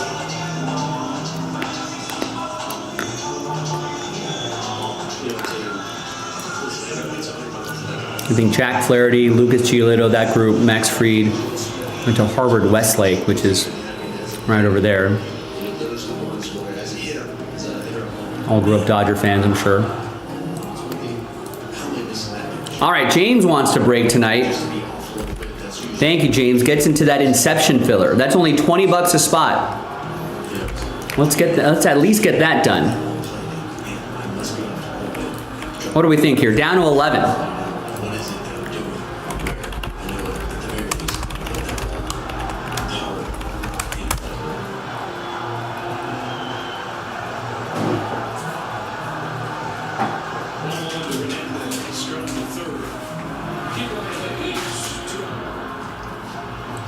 Well, the teams, if they're doing any kind of scoreboard watching, which at this point, or not quite yet, we'll be looking at one of the same scores. The Mets and the Phillies are going head-to-head this week. The Mets are the team that the Reds are chasing the wild card on. The Phillies are the team that the Dodgers are chasing the 2 seed. First game in New York, 14-3. The Mets roll the Phillies. And so that means the Reds are now 2 games back. The Dodgers within 2. That 2 seed, which is so important because that means you get to avoid the 3-game wild card run. Ball and strike out for one.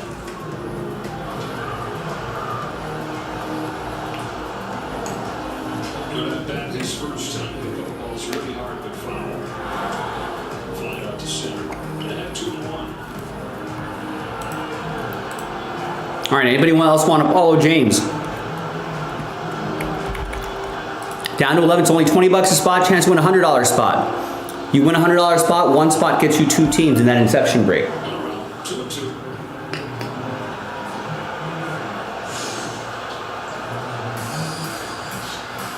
Sometimes it's so hard to lay off of because you have to gear up for 100. I'm thinking 100 and then the Jets break them.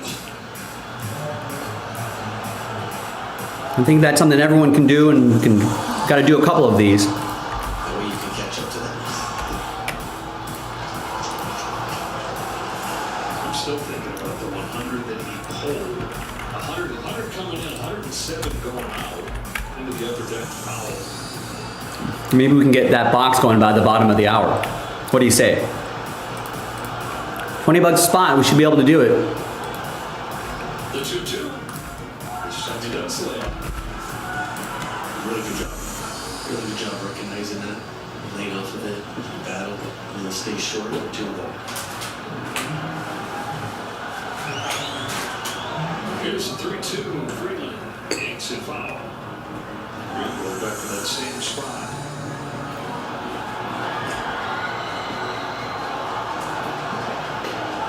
So another long at bat for him. This will be the 8th pitch.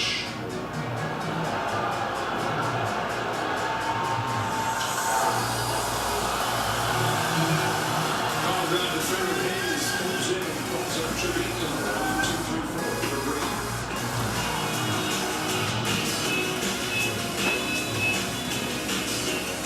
If you are living with HIV, do chase a dream. Do consider how you stay protected. Do learn what's different about Dovato. Dovato is a complete HIV treatment with some treatment. To find out how many medicines are in your pill. Most HIV pills contain 3 or 4 medicines. Dovato is effective with just 2. No other complete HIV pill contains fewer medicines than Dovato. In some knowledge, Dovato is safe and effective if you have HIV and hepatitis B. If you have Hep B, don't stop Dovato Dovato without talking to your doctor. Does it make it worse or harder to treat? Don't take Dovato with your allergic to its ingredients or take any life-threatening serious or life-threatening side effects. If you have a rash or allergic reaction symptoms, stop Dovato and get rid of it right away. Other serious or life-threatening side effects include severe liver problems and lactic acid buildup. If you're female or obese, you may be more at risk. Tell your doctor about your medicines or supplements, medical conditions, liver or kidney problems, pregnancy, breastfeeding, or planned pregnancy. Do ask your doctor about your medicines. Do the bottom. I'm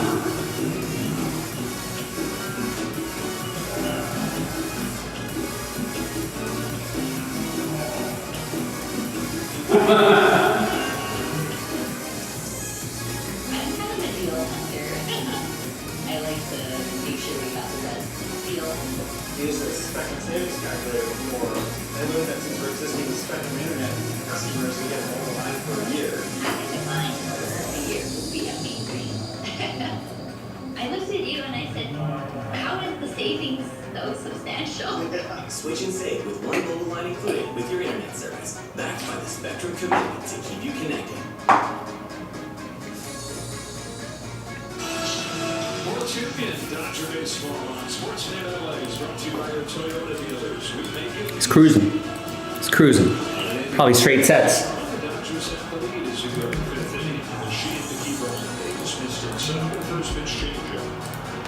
6 strikeouts for Sheehan so far. And 1 hit, 1 walk. Davis lined out his first top 10 right down the here. They got Hayes from Pittsburgh Pirates at the Delronos Numbers defense. But since coming to the Reds, his OPS is 250 points higher than it was in Pittsburgh. Takes back-to-back hitters, 1 and 2. Talk about change of scenery, maybe change of guys, good shape, and comes over to the Reds. Better lineup. Lowest OPS in the National League and homered in his first game in Cincinnati. Sitting 370. That will give you a little bit of confidence too, right?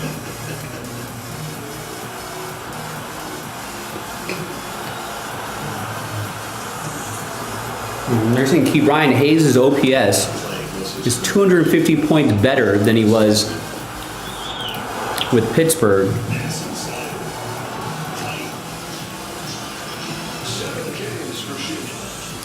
I feel like he's got a bit of a better lineup around him too. A little more protection there.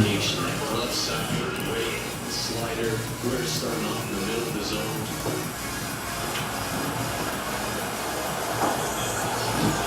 All right, once again, who wants to help out James? About 5 minutes ago, James picked up a spot in that Inception filler, got us down to 11. It's only 20 bucks a spot. I think it's worth everyone getting a spot.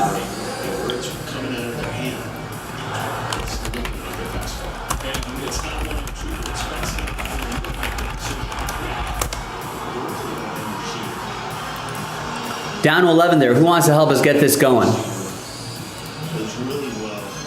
Can't say it's QB. Avery Johnson, dad, brother.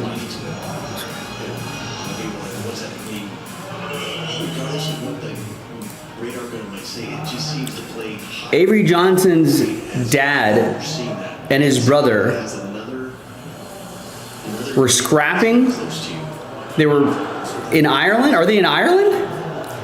I don't follow college football at all. Kansas State's in Ireland?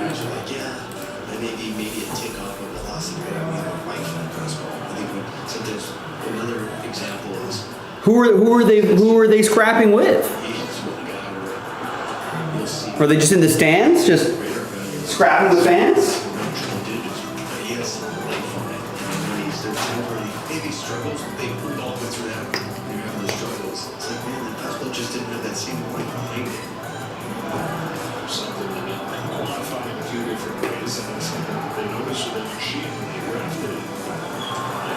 Emphasize that characteristic after the organization to accentuate it. There are ways to accentuate it and improve it, but some guys just have an ability to all do that. But dad versus son? Oh, wow. Yeah, I think you're right, Joe. I think some guys have the ability. I might be on opposite sides of the plane. Some guys have a really heavy fastballs all night on that trying to get spin rate.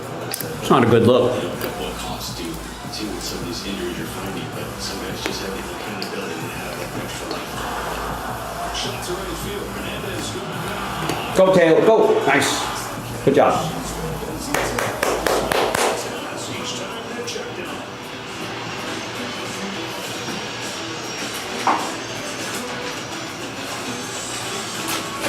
And Teoscar Hernandez waking up on defense a little bit.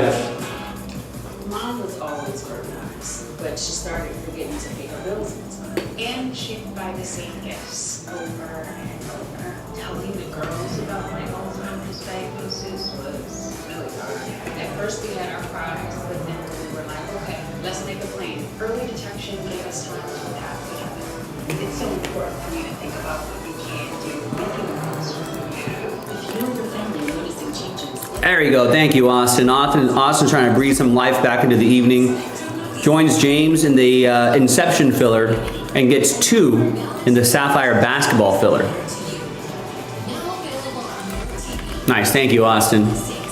All right, so he gets us down to 10 on that, and he gets us exactly halfway there on the basketball pack. I'm still holding out hope that we're going to do that Immaculate as well. Yannick picked up the first spot a little while ago. He wants some help. He needs some help.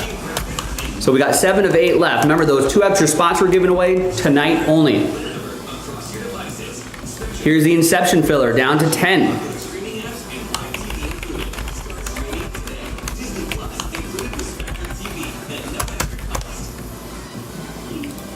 And that basketball filler, exactly halfway there.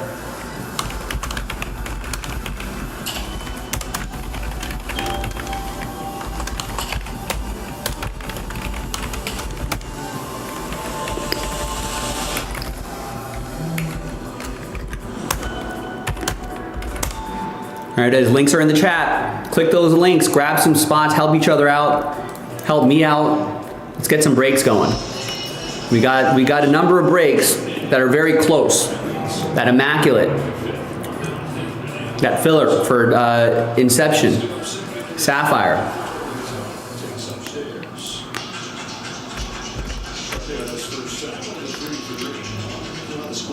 Let's try to build a little urgency on this one here.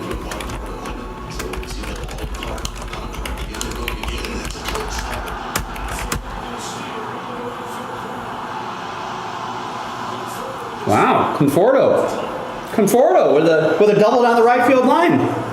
What?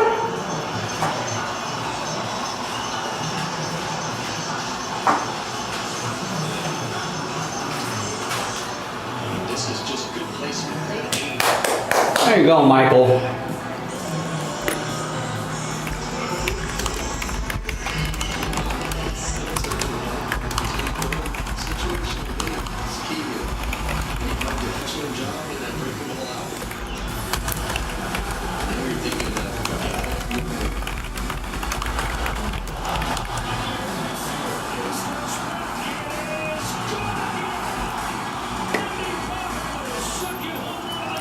Manny Pothead, 2-homer day.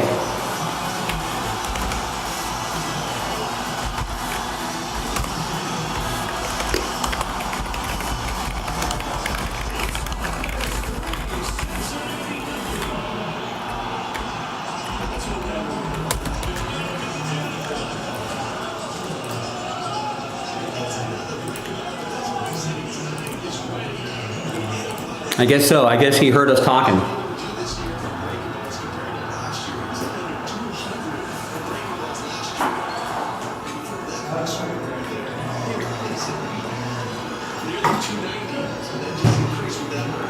Oh, order from John Jackson. I know that he can do some damage. And he does. He gets 2 spots in the random number block for Immaculate, joining Yannick, who bought the first spot. All right. Slow and steady wins the race. We're down to 5.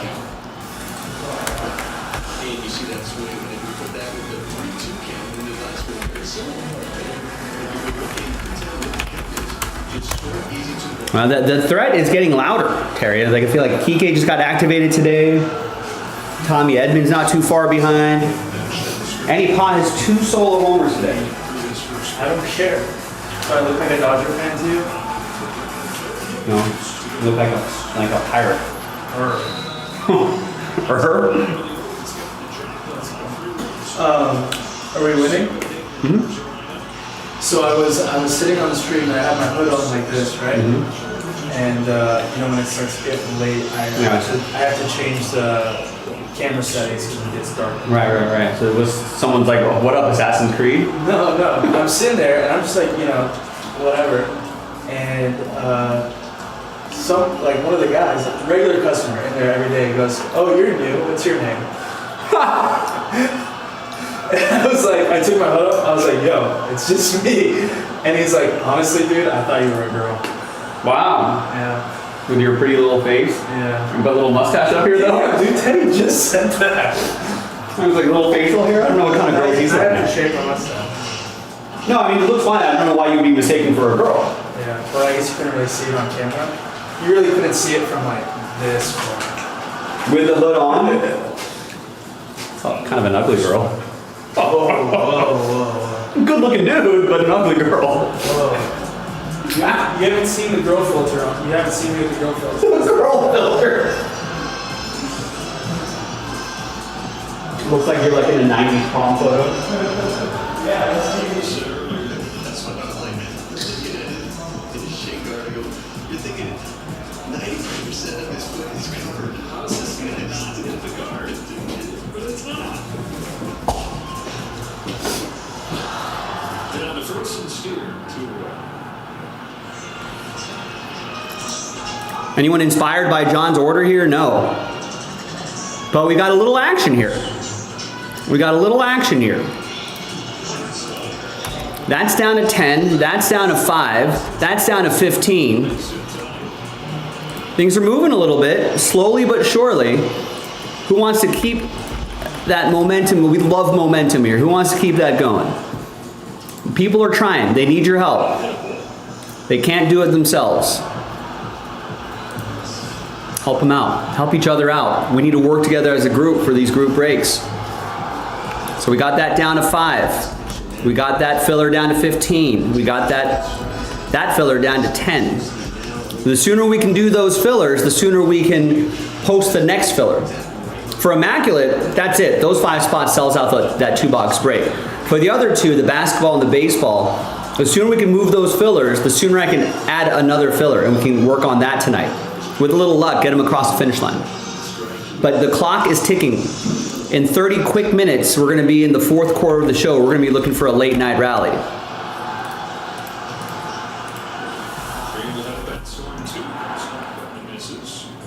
Late night rally, let's do it. 90th pitch coming up. Hunter was saying the other day that one of the silver linings of missing a lot of the season with the groin issue is that his arm feels as fresh as it has ever for this time of year. Charlie now back into the Cruz. Tries a throw. Skips it over there in time to get back. Eddie Baez with his second home run of the game. And on his spot, ready to go.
the sixth inning we go. Evan Sheehan, 5 scoreless innings, just 1 hit. Again, 7 Ks, ties the season high. That's what he did against Colorado last week. I'm trying to finish 6 other people up there. Top of the order for the Reds, it's Vaughn, TJ Friel. And going deeper is right along the host at the zone.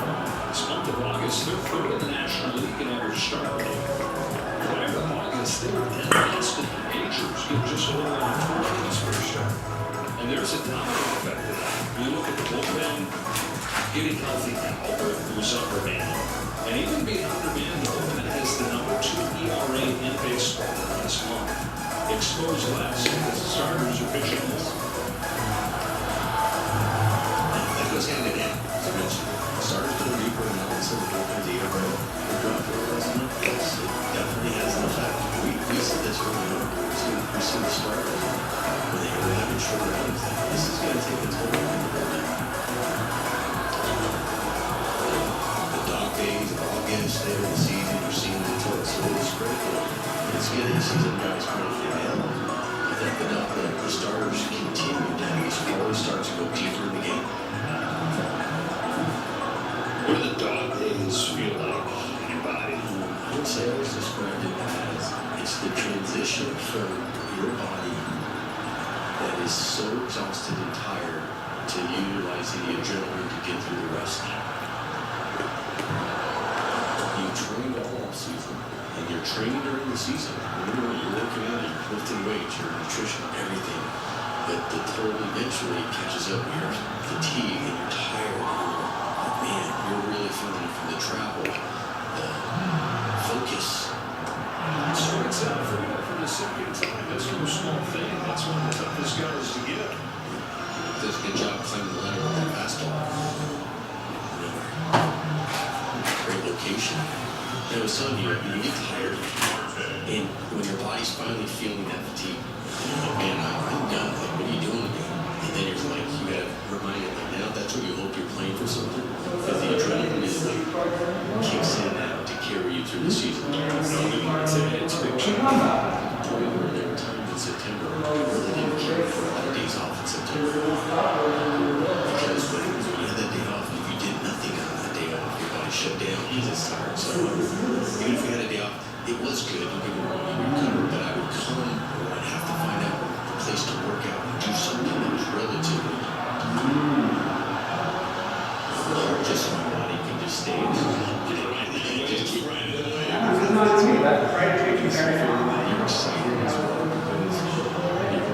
No, I think almost. Yeah, I do.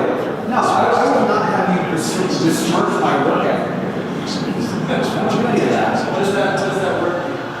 Neither of these teams have to do with that this year. I mean, so I can't watch it.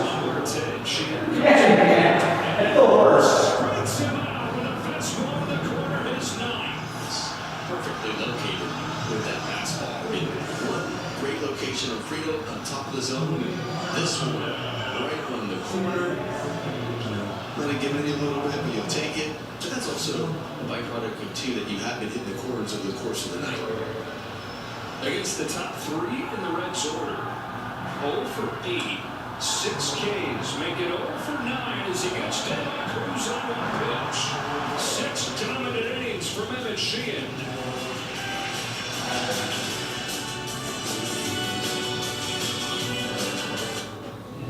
I'm kind of a deal hunter. I like to make sure we got the best deal.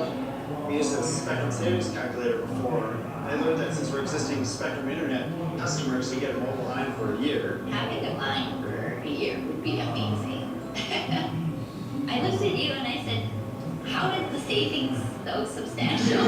Switch and save with one mobile line included with your internet service, backed by the Spectrum commitment to keep you connected. At Spectrum Noticias, we focus on our Los Angeles community and offer balanced coverage of the stories that matter to you. Now available on your TV. Check your local listings. Also available on the Spectrum News app. Maybe there's more to it. Let's get to a key source of your asthma inflammation. Eosinophils. Enter Nucala. It isn't your rescue treatment, and it's not a steroid. Nucala is an easy once a month on your time. Nucala targets and reduces eosinophils and helps your symptoms. Think less asthma-related hospital visits, less need for oral steroids, less asthma attacks. Nucala is a once-monthly add-on injection for severe eosinophilic asthma. Nucala is not for sudden breathing problems. Allergic reactions can occur, including anaphylaxis. Get help right away for swelling of face, mouth, tongue, or trouble breathing. Infections that can cause shingles have occurred. Don't stop other medicines, including steroids, unless told by your doctor. Tell your doctor if you have a parasitic infection, may cause headache, injection site reactions, back pain, and fatigue.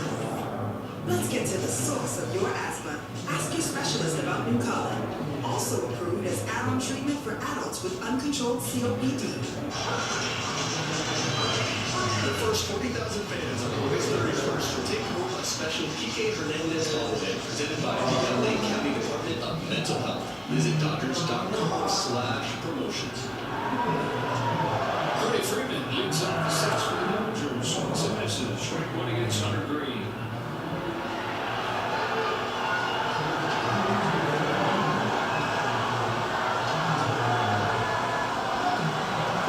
2 against Green. Dodgers haven't done a whole lot outside of the 2 big swings. Andy Pages, a solo home run in the 3rd and a 2-run home run in the 5th.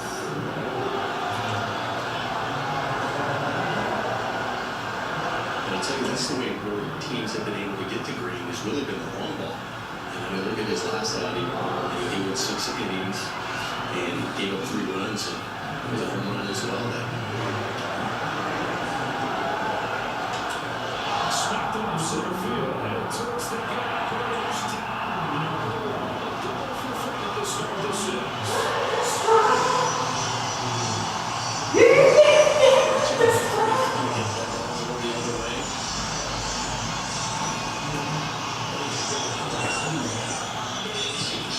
That's what we talked about, Jim. It's really hard. If you're taking a really huge swing, the stabilize or look the other way. If you're swinging and missing, if you're taking a big swing, pulling off the ball, you stay on it.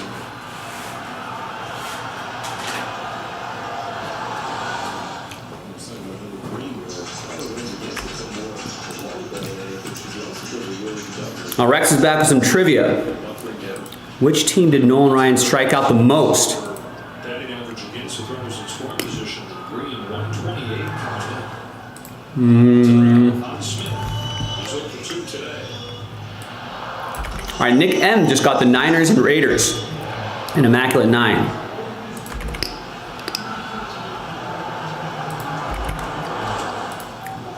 Thanks, Nick.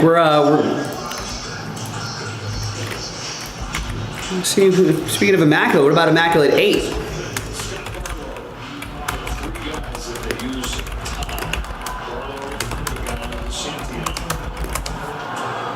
I say Nolan Ryan struck out the California Angels the most.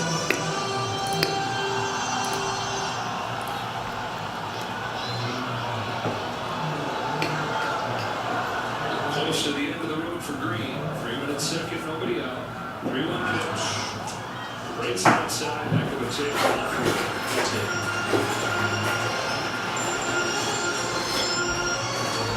It's really good take because, you know, we just mentioned about the restriction. You're thinking about still trying to go the other way, man. On second base, stay on it, and as you were going Angels. Nice. Recognize a really good take by this. Nice. That's going to end the night for Green.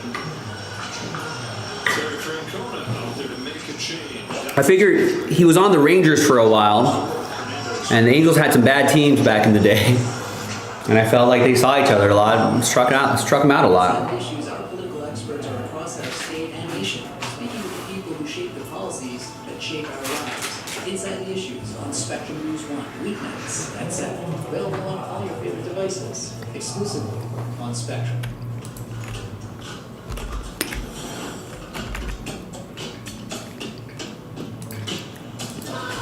Yeah, A's would have been my next guess. Wait, what? 2,416 of his 5,741 strikeouts were against the Angels?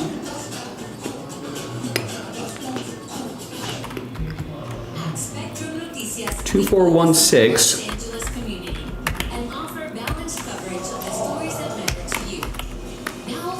5416 divided by 5741. 42% of his strikeouts were Angels? We're always working to make our customers That's wild. accessible to everyone. Now, we're excited to offer virtual interpreting for American Sign Language at our Spectrum. 42%.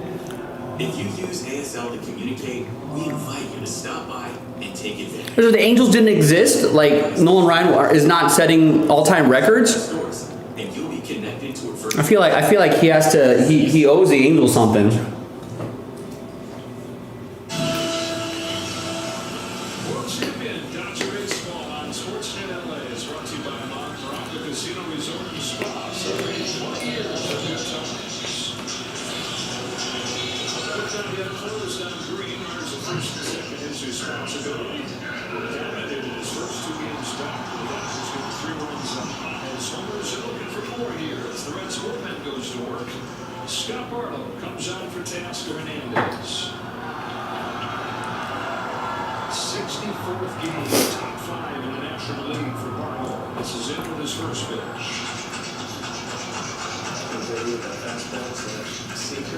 Four-seamer and sinker.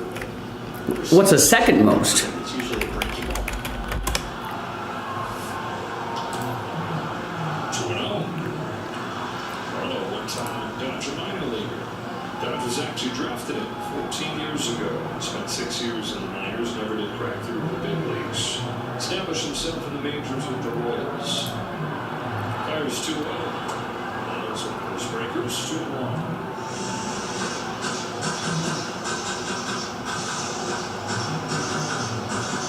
That's his bread and butter right there, that pitch.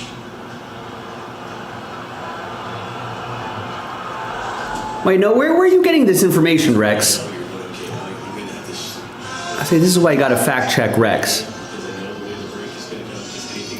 That sounded way too crazy. Fastball where you tip your hat. Early on, you've got to look in because that's the pitch he likes to go to. Hernandez takes the walk. So he had 3,267 strikeouts against teams that were over 500. He had 2,447 strikeouts teams under 500 winning percentage. The team he struck out the most was the White Sox at 353. See, this is why I got to fact check Rex. He only struck out the Angels 110 times.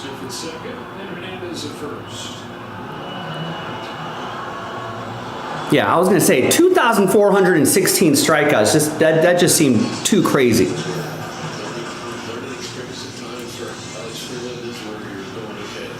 Look for a pitch up. Look for a ball that I can handle, trying to get in the air. Especially when the guy who throws this many breaking balls.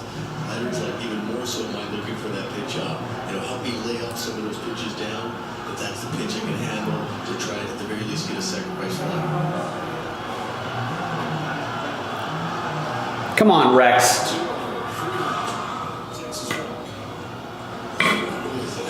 When I'm looking for that fastball, I got myself in a fastball channel. I know he knows to throw the breaking ball, but I'm just still looking fastball up in the zone, just to the breaking ball. Then you go. Yeah, so Terry, you were actually pretty close. I was way off. And then you go out of 1, 2, 3. He struck out the A's fourth most, 317 times.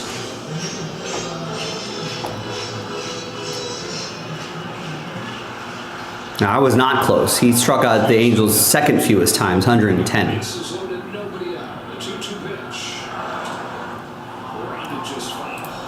Rex, what do you have to say for yourself? Rex doesn't even, not even apologizing. He's just changing the subject now.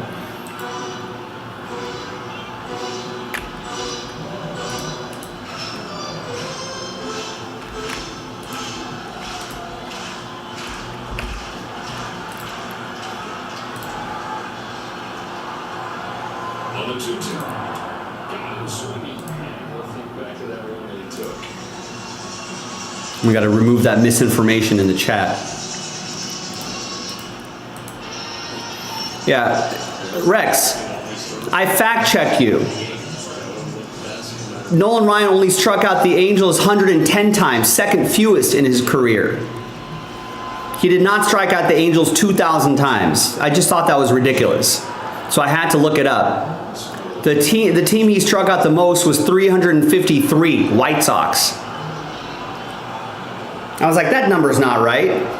Because that's 42% of his strikeouts would have come from the Angels. Same thing. Look up, try to get ball in the air. Now you might have looked at this number right here. 2,447 of his strikeouts were teams with a winning percentage under 500.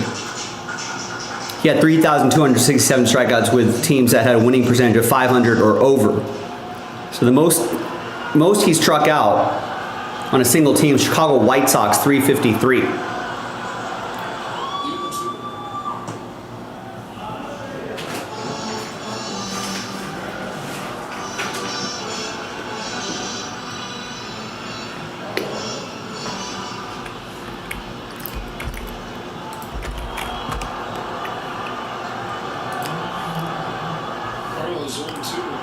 I'm not sure where he's getting his numbers, Rex or Terry. I feel like he's just making up trivia, making up numbers as we go along. Double and 2 walks to load the bases. All 3 runs coming off 2 Indy Padres home runs. Well, what are you searching? What website is that from? I'm on baseballreference.com, which is pretty accurate, and he has 110 strikeouts against the Angels. That's a pretty big discrepancy.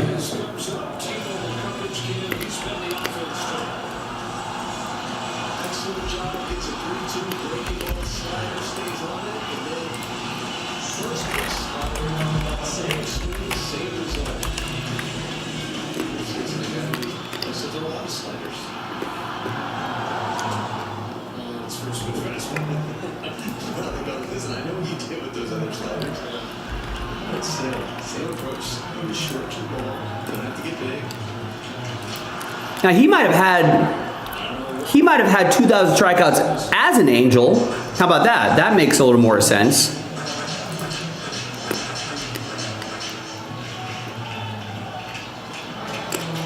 There you go, right there's 2,416 right there.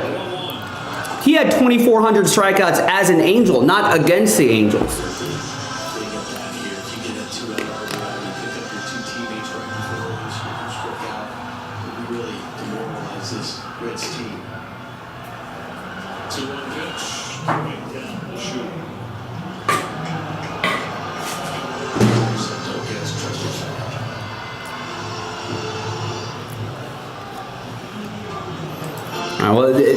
Reading comprehension is important when it comes to trivia, Rex. All right, now I'm wondering if those other trivia questions were even correct.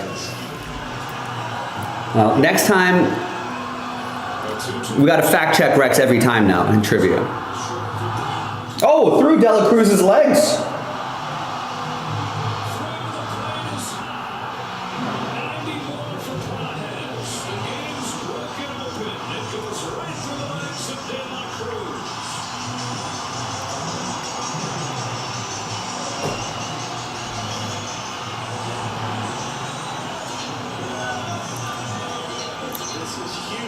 Now, Grok's wrong as well. Nolan Ryan struck out Houston the most times in his career, a total of 238 strikeouts.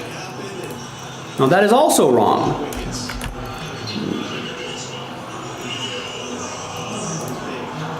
You can't trust AI yet. Because we saw on the baseball reference page, which is accurate, right?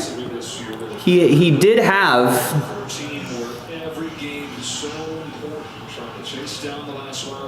He had the least amount of strikeouts, 61.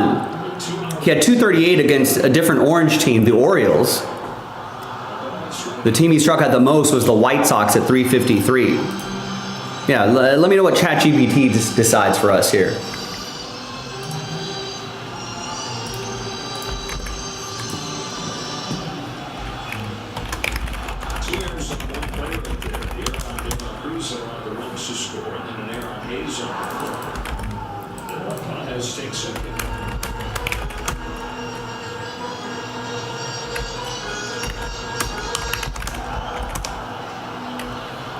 You think AI is sentient and is just getting us to argue? That's possible.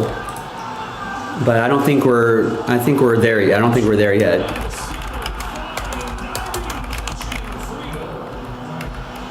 Eventually that might happen, but I think AI is trying to work on being as accurate as possible, which I don't think they're quite there yet. There yet.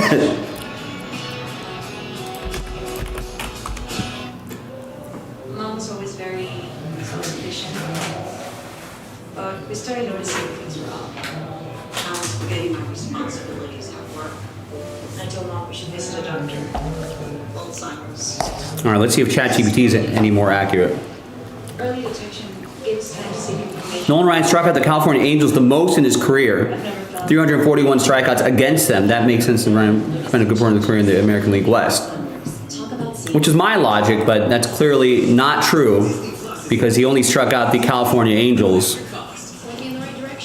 110 times. He struck out the White Sox 353 times. National Geographic and much more. Stream wherever, whenever, across your devices. Spectrum is your entertainment destination with popular streaming apps and live TV included. Start streaming today. Disney Plus included with Spectrum TV at no extra cost. There's only one thing that will save somebody's life, and that is naloxone nasal spray. Get 911 on the phone. Get the emergency responses there on the way. We recognize that our Los Angeles community. I can't believe Grok and ChatGPT were both that far off. Balanced coverage of the stories that matter in our communities and across the country. I mean, you would think that they have fed in all the data on like Baseball Reference and just feed it into these AI machines and they can just look that up super quickly. Like I just did. Spectrum Release is now available on channels 22 and 799. Also on the Spectrum News app. Starts with Machine's young career, 6 scoreless innings, 9 strikeouts, which is one shot of his career, and just 1 hit against it. He's back out there for the 7th. Austin Hayes leads on. All right, where is everyone? No one wants to get anything going here? Lefty Jack Dreyer's ready to go in the bullpen, so you'll see here, Sheehan at 80. Yeah, I can check that. That season is 91, his first year back from Tommy John.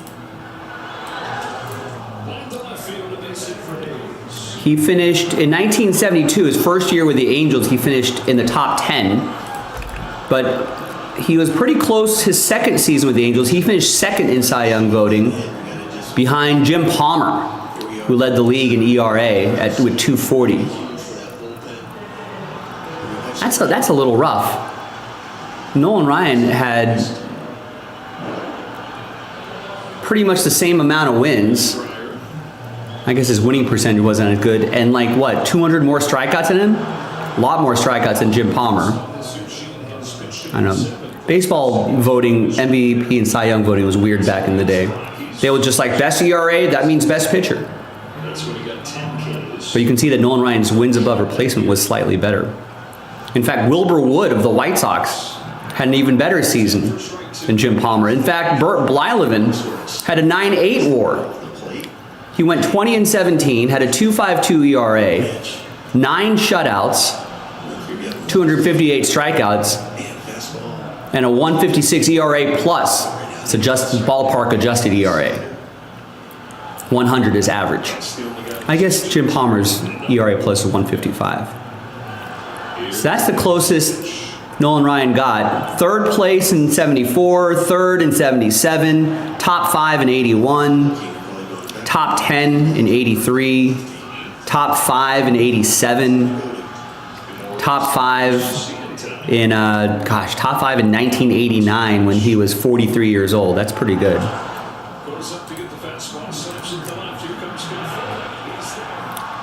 So yeah, I mean, he's got 1, 2, 3, 4, 5, 6 top 5 finishes.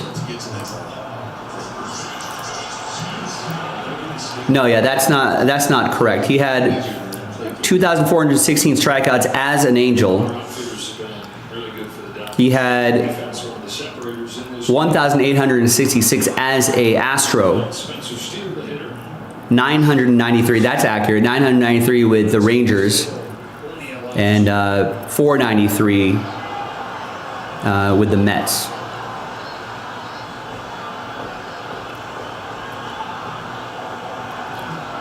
So only thing it got accurate was the Rangers strikeout total.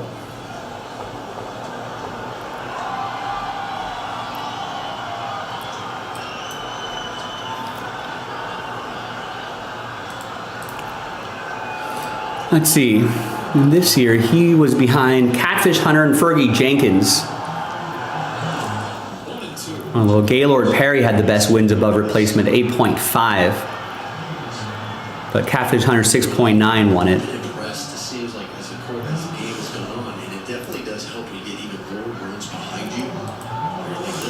In 1977, he was top 3 behind Sparky Lyle, a closer, Jim Palmer, and then there was Nolan Ryan. This next pitch will be a new career high. 95th pitch of the game for Emmett Sheehan. Try to match the career high with 10 strikeouts. Here he comes. He's got it.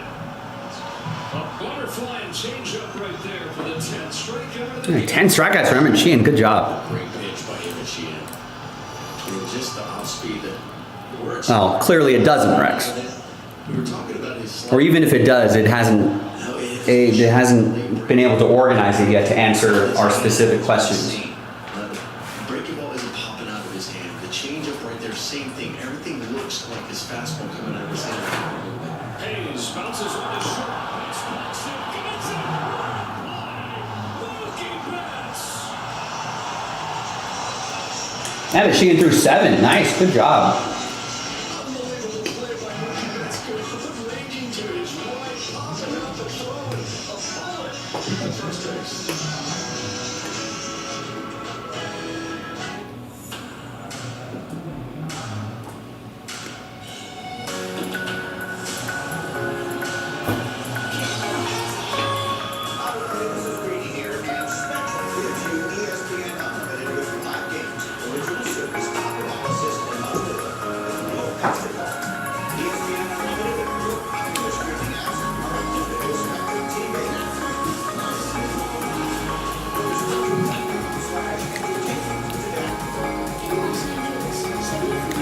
All right, once again, ladies and gentlemen, we are in the 4th quarter of the show. It's late night rally time.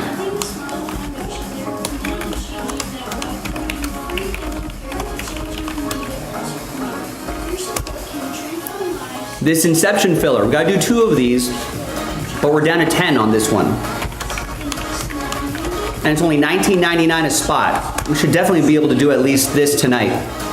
This filler, 5 of 8 left. Remember, that giveaway is tonight only. So if 2 hours go by and we don't finish that, even if we're just down to 1 spot and I sign off, I'm adding those 2 spots back in.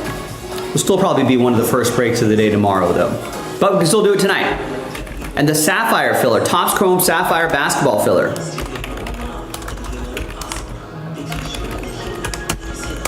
That's halfway there. That's only $10.99 a spot.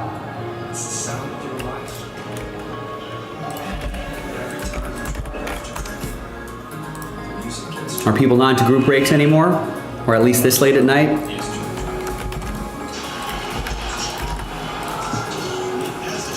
Is group breaking dead? Am I going to be selling vet commons underneath the bridge?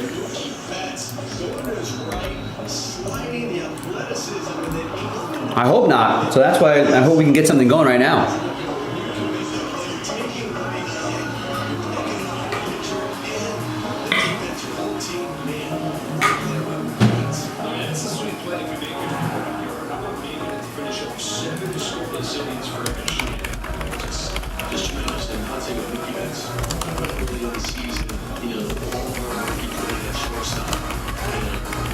Remember, you decide what we do tonight.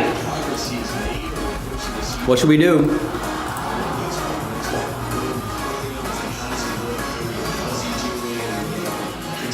Yeah, I mean, we're gonna have to find a way to keep the lights on here, Rex, if this keeps up.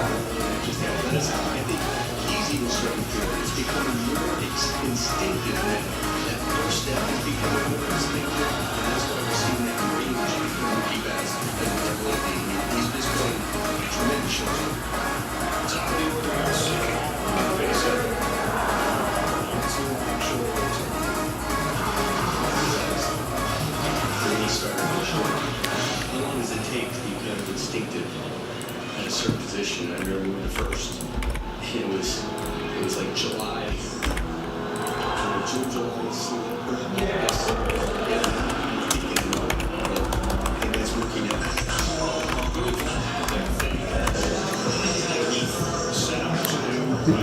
For breaking?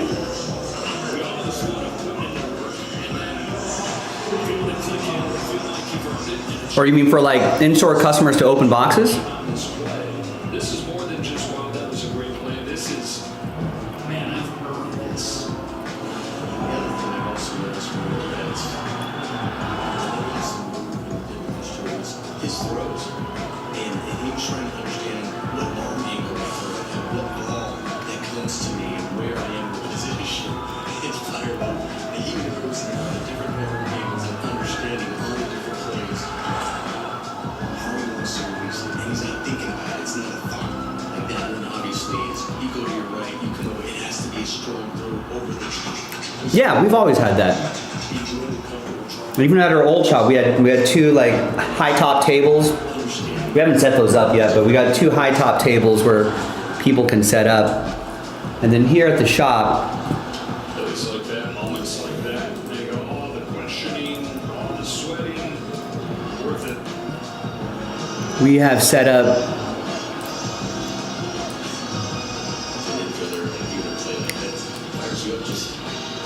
way over there. You can see there's like, you can't see, there's a couple other tables over there.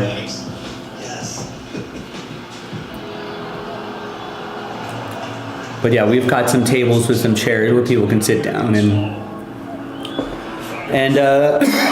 bust open packs and stuff.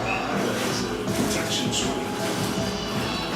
That'll play today is work for 3. No runs, just hits for the red. The Dodgers have 5 runs on 6 hits.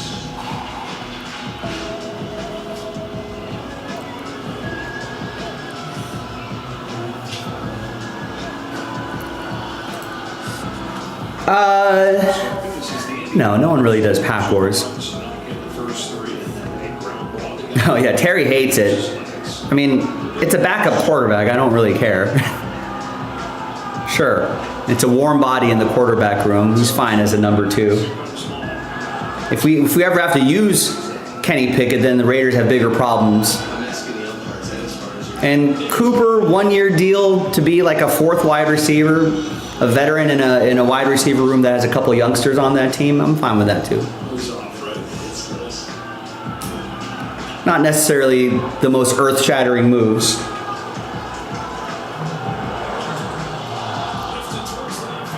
Go, get out. Gone. There you go, Betts. It's good to see Mookie heating up last month or so.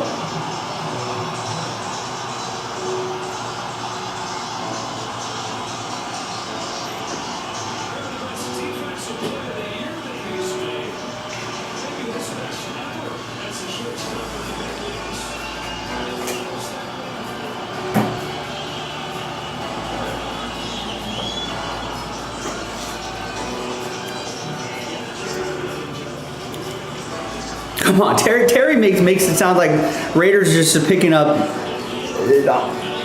The Raiders, they're not starters, Terry. They're going to be. We're going to be fine. They're not going to be relied. We didn't sign them to become number 1 on the depth chart. Oh, there's Michael.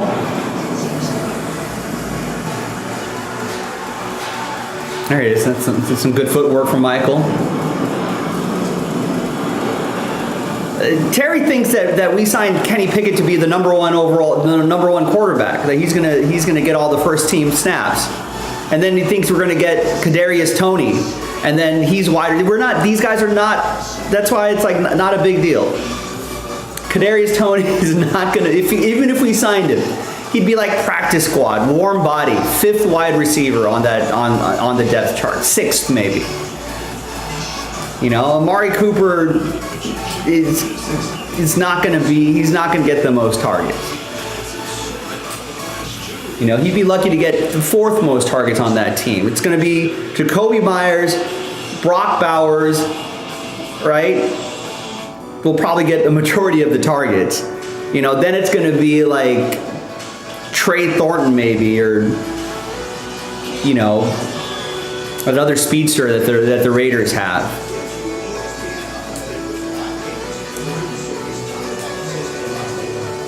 These are just depth moves. All my life, Terry, but that being said, we talked about how this is a different regime. I'm going to give him the benefit of the doubt.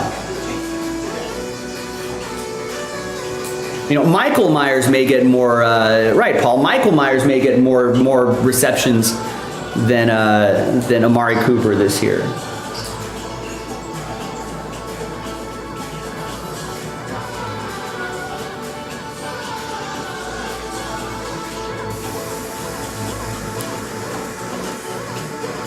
Jacoby Myers, yeah, I already mentioned Jacoby Myers. He's probably he's the number one receiver there. Come on, Terry, that was like 1989.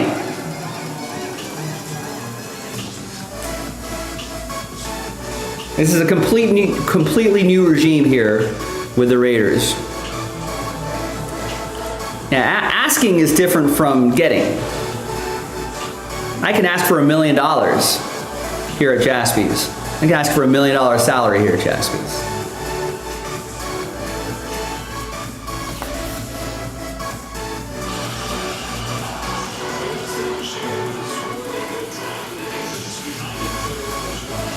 I think the Raiders have already said they've declined to do that they're not going to.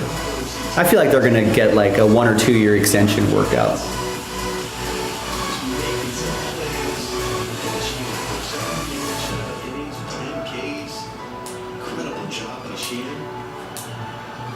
Hope you're wrong about, like, you think Kenny Pickett's going to make meaningful starts this year? If he does, the Raiders, I mean, season's screwed anyway. He's just a warm body in the quarterback room. You forgot about Ashton Genty, Terry. Gino's a definite upgrade from a quarter. I mean, Gino now is probably better than Derek Carr his last few seasons with the Raiders, so that's an upgrade. Ashton Genty is an upgrade. Brock Bowers is an upgrade. New coaching staff, Pete Carroll's energy alone is an upgrade. A competent GM, you know, in Spytech, that's a bright spot right there. I think Aiden's out for like 8 weeks. All right, we got a couple young but raw receivers that can be developed. That's exciting.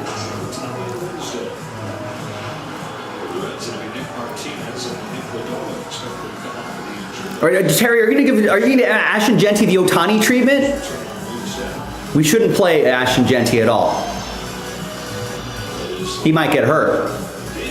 Ohtani might get hurt pitching and hitting. We better just not even, Terry, let's not even play Ashton Genty in case he gets hurt.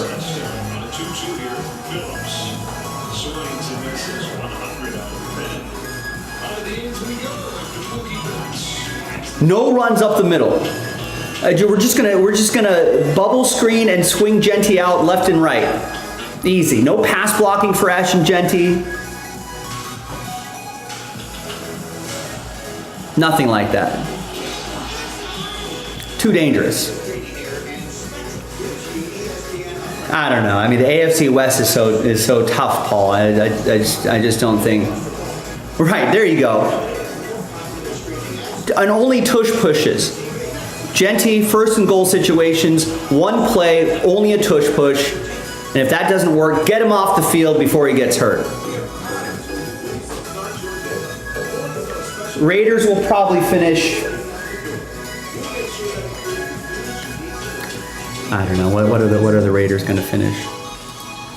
If you're living with HIV, do chase a dream. Do consider how you stay protected. Do learn what's different about Devado. I'll get fired if I do that. So why did you draft? So Joe JASPY, you drafted Ashton Genty, but yet you didn't play him all season. You played him in a very limited role. He had 10 snaps this season. Well, we didn't want Ashton to get hurt. We're looking out for the player.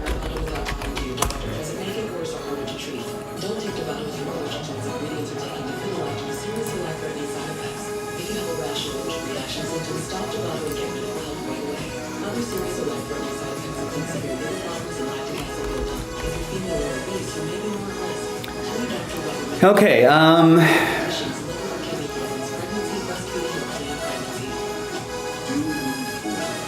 feel like the Raiders actually play their division okay. So let's say we got splits in the division, right? We beat the Chargers once, Denver once, Kansas City once. So that's at least 3 wins.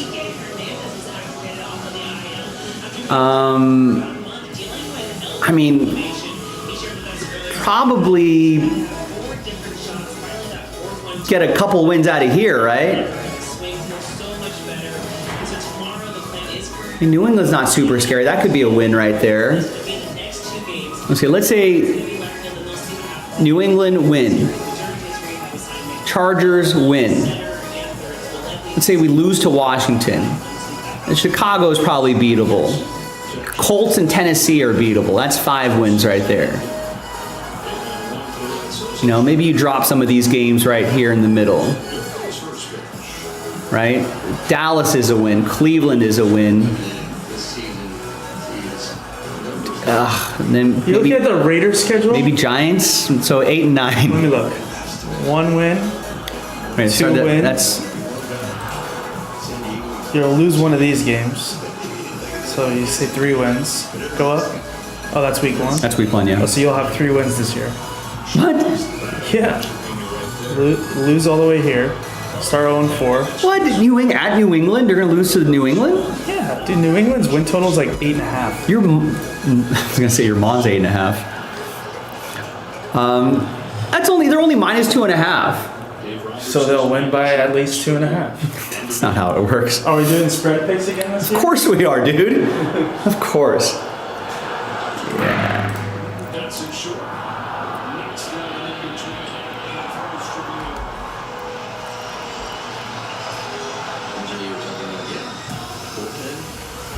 It's also because the starter, I mean, how he's at the machine and going deeper in the game in 7 innings. Good job by Mookie Gathers, understanding the clock. And took a peek at the runner. Bullpen, of course, getting out here. Tanner Scott, Kirby Yates over the weekend.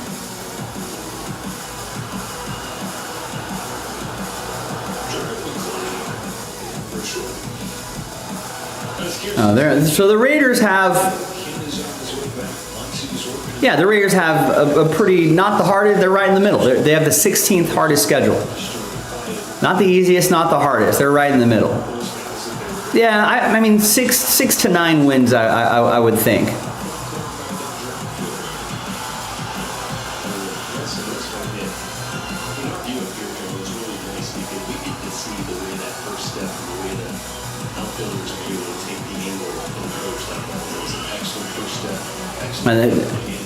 Yeah, it's the Bears this year. I don't know. Coach didn't seem too happy with the Bears' offense last preseason game, or at least first team offense.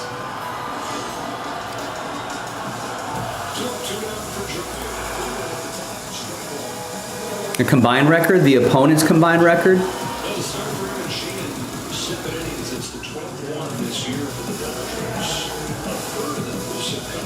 And the schedule, the 2025 schedule includes 9 2024 playoff teams.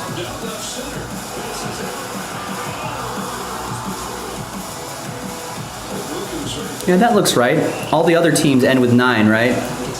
9, 9, 9, 9.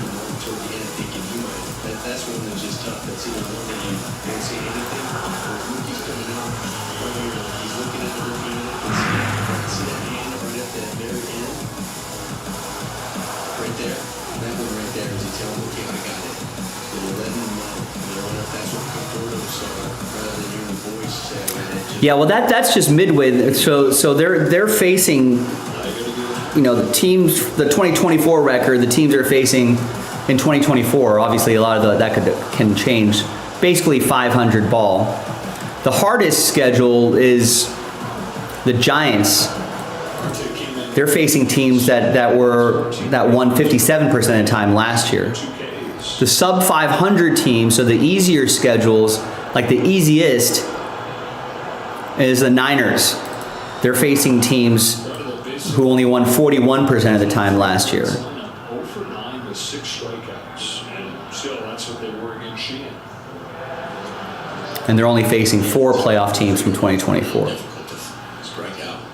Obviously, the strength of schedule, just strictly based on last year, is not. Just strictly based on last year's record, is not an exact science, but it just gives you a general idea of the opponents that they're facing. This is probably give or take a few spots up and down, depending on how their opponents have improved. Good night in Seattle. The Mariners have 9-5 over the Padres. Padres have a couple runners in the board. Daniel Jones, he was just announced the starter for the Colts.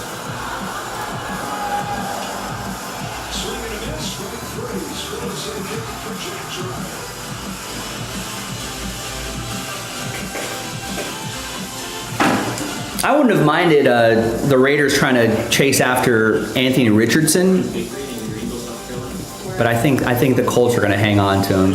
And the asking price was probably way too much.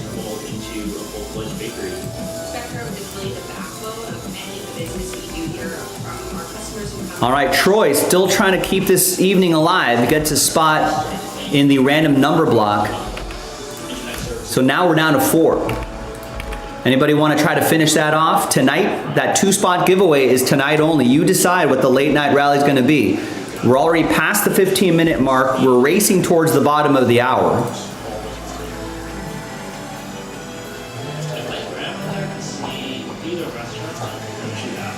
We'll throw in Pickett. Yeah, I think a what 5th or 6th rounder for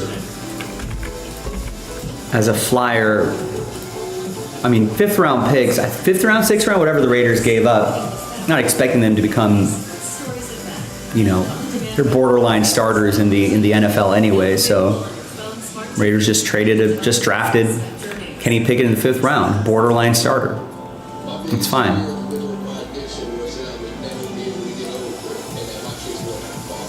It's not as egregious as it may seem to Terry. Who cares? It's a backup quarterback. I'll bet any of the other backup quarterbacks seem like that they were, you know, people were asking for second, third round picks, and at that point I feel like, well, Raiders can just draft a quarterback next year, 2nd, 3rd round picks.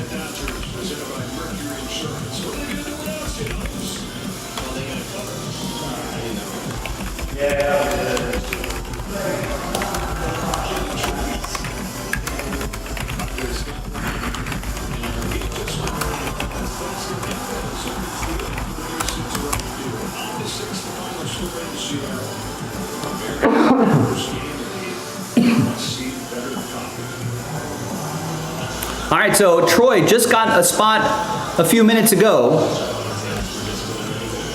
If anybody wants to try to get that going. Terry grabs a spot in the autograph football break.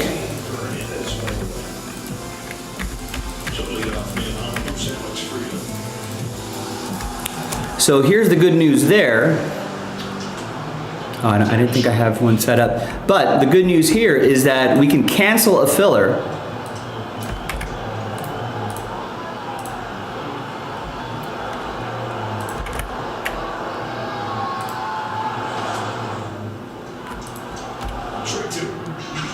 And we can add 6 full spots back in.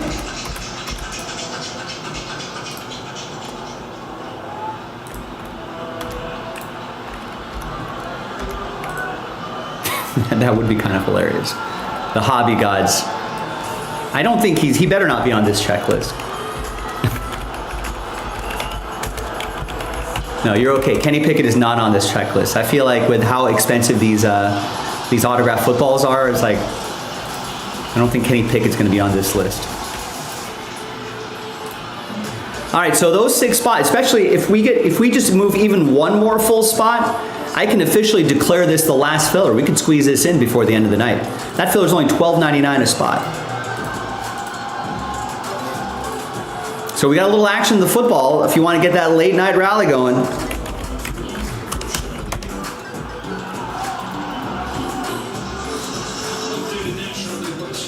The only break I've done after the dinner break was that 2-box immaculate break. It's been crickets since then.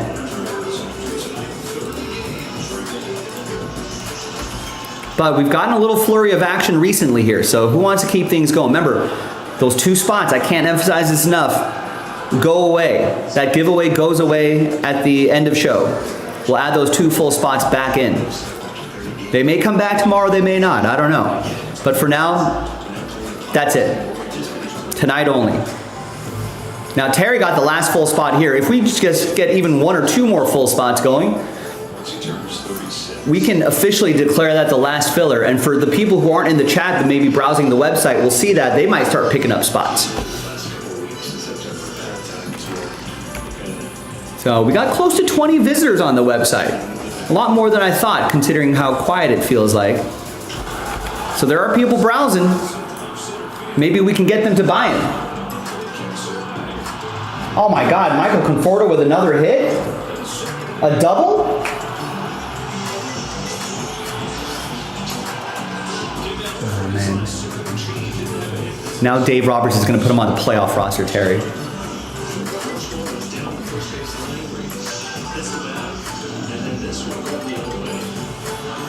Although they're a little misplay in the outfield. Are they gonna call that an error?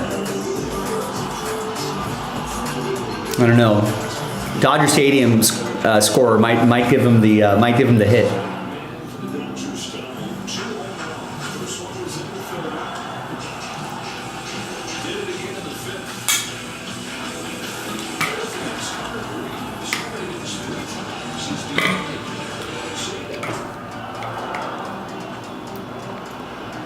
Andy Paz, homer number 3. Yeah, scorer might get that's the hometown scoring. Hometown scorer might give him the hit. Need some more water here. Actually, should I wait to see if Andy Paz gets a 3rd homer? We're on 3 homer watch for Andy Paz.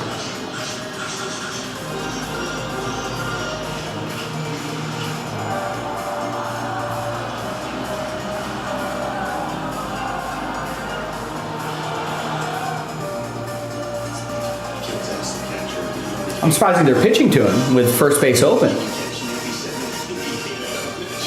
Maybe he's not getting the walk treatment yet. They're not going to walk the bases low. They gave him the double. And Dave's going to start the rest of the series. Although in the pregame, Kike said that he was getting the start and left tomorrow.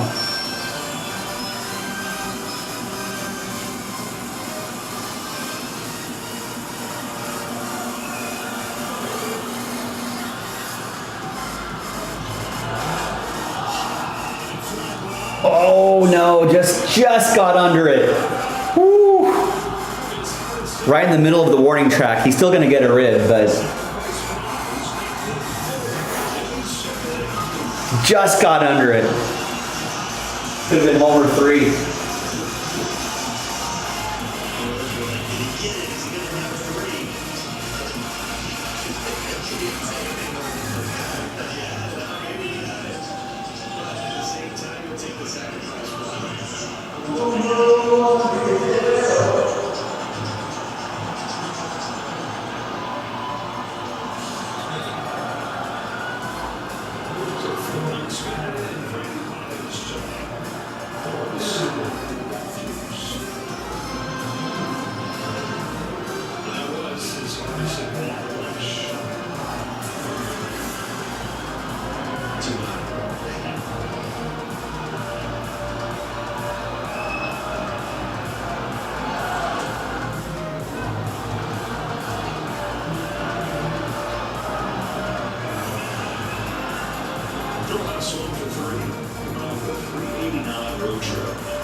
about 7 through 8 hitters today, right? For 10 with 2 home runs.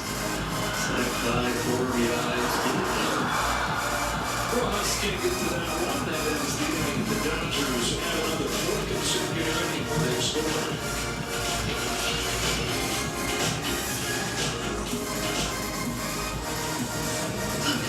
Hulu is now included with Spectrum TV plans. And with it, access to Disney Plus. Activate Hulu today at spectrum.com/Hulu. There was another murder in the building. All of the must-have streaming apps. All included at no extra cost. Are you guys ready? Your entertainment destination, Spectrum TV. My biggest fear in the middle of my addiction was that I would never be able to get over it and that my kids won't have a father. I started thinking, you know what? This isn't my story. For the longest time, fear held me back from ultimately being who I wanted to. I had to become a better man to be a better father. It's important to me that my kids are out and truly believe that if they can think it, they can do it. At Spectrum News, we're committed to strengthening the fabric of local communities through our reporting with stories that inspire and news that matters on your smart TV and connected devices, streaming live. I said, clap.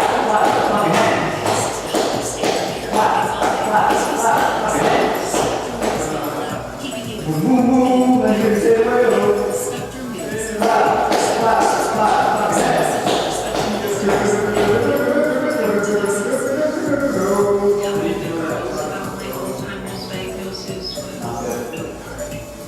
Early detection gave us time to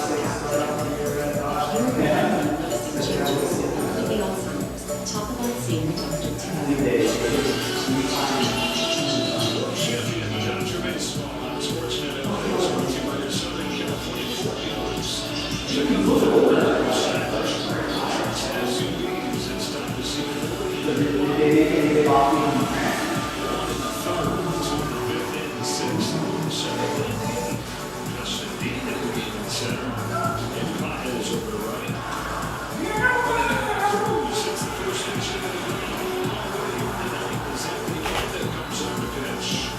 Anthony Bondo.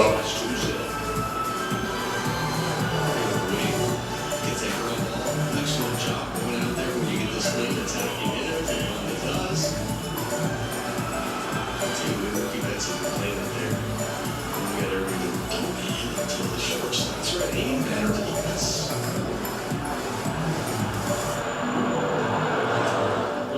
Bondo, Trinan, and Vesia. All only pitched one game on the road trip. And so, dog-day break for those guys. Especially someone like Bondo who leads the team in appearances. This is a 60. My resistance band working, Deep breath there before the stretch run.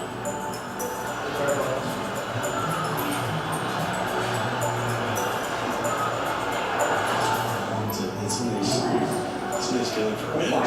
Nice where the manager said, hey, I got your thing where I can get that work. I haven't been working.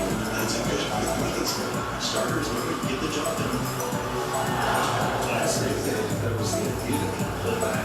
Those guys in their accidents, it's just kind of haters fell out. It goes back to what we were talking about, the winds that were blowing people out. So you need your own runs. Runs that were scoring. That's all for his.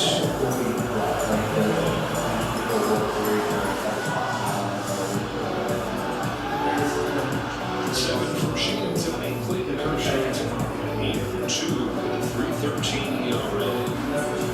And this month of August, 4 starts, he's 1 home, he's got 1 run.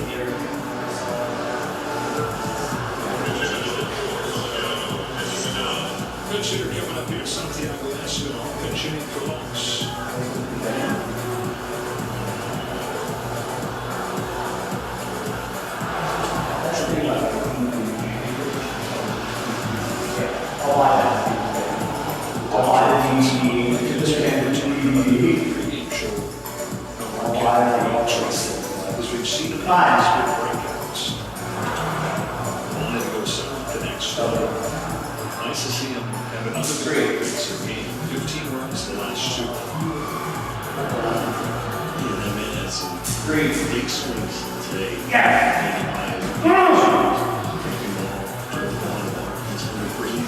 Got it. I knew it. That's what you do. When you keep losing, just keep betting until you win. Go. Then you had some guys, they took some good walks when they needed to. They were chasing them. Let's pop up on the infield. Freddie Freeman puts it away. So again, the 3 home runs, but again, the Packers. All right, ladies and gentlemen, we are at the 35-minute mark. We are past the bottom of the hour. Could we get something done by the 45-minute mark? That's down to 4. 4 of 8 left. That 2-spot giveaway is tonight only. We're adding 2 back at the end of the night. The other thing that's pretty close is that filler for Inception. That's down to 10. I feel like those two, realistically, I feel like those 2 things we can get done tonight. Now, this doesn't sell out the break, but this does let me post another filler. So it's 10 left. It's only $19.99 a spot. Chance to win. If you buy 1 spot, you got a chance to win one of the 5 $100 spots. So those Inception spots are $99.99 each. We talked about this a lot. 2 free spots is tonight only. Features half the league, 16 teams. And that sells out a 2-box break. That does sell out a break. That sells out the 2-box Immaculate number 8.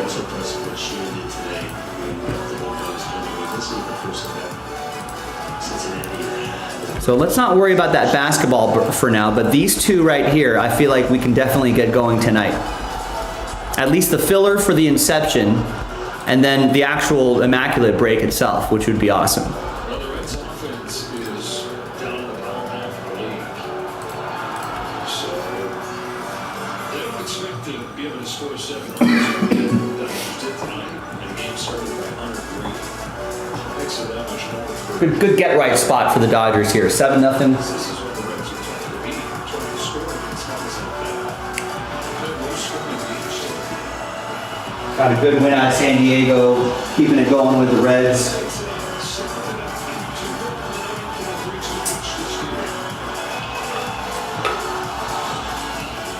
There you go. Strikeout, Anthony Bonda. No strikeout. Got a piece of it. 7 runs tonight, and the game started by Green. It was 8 runs yesterday, and the game started by Nick Pivetta. He's been the ace for the Padres.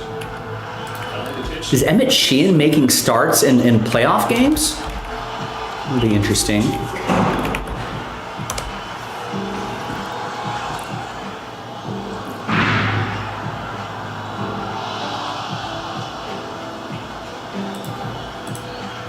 What's up, Terry? See that Kavion O'Leary bought. I don't know who that is. This is the 8th pitch.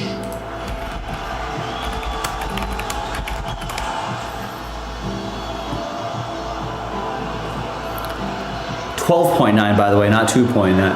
2.9? 12.9? Oh, yeah, I know that guy. Oh, that guy. The pitch at bat that he had against Emmett Sheehan back in late July that he finished off with a game-winning triple. 8 pitches here, trying to keep the Reds not going a little longer. And the choice again. Rolls the wall. It's crazy. Absolute rusty for Anthony. That's the balance, right? We said we got a guy who's been so much, he's been working so much, but at the same time, we've seen guys who are about starters going deeper and looking at single scores games. Yeah, 13 mil, 12.9, Terry. And some work in it. You see that rust, where's that balance out of the game? Wow, that's cool.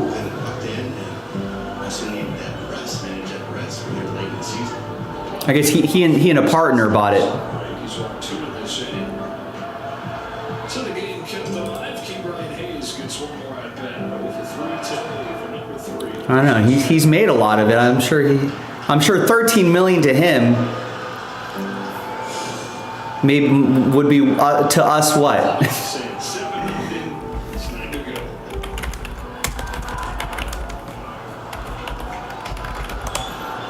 I mean, he didn't pony up all the money for it. It sounded like he had a partner, but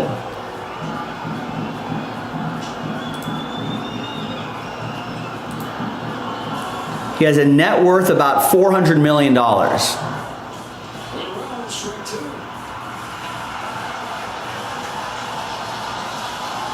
According to the AI overview, which, you know, cannot not be.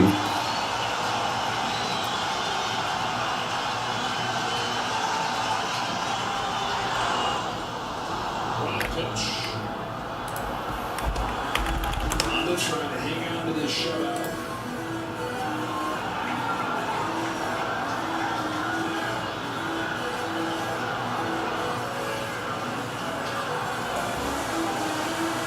Doesn't really say.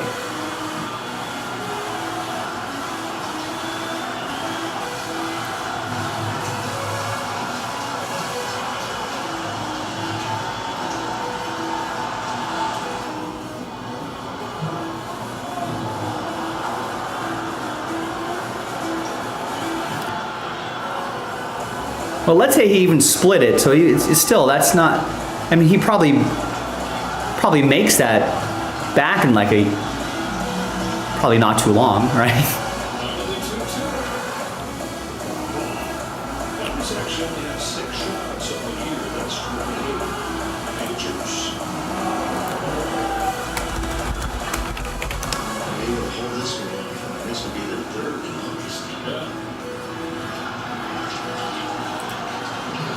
I mean, I don't know how accurate these things are, but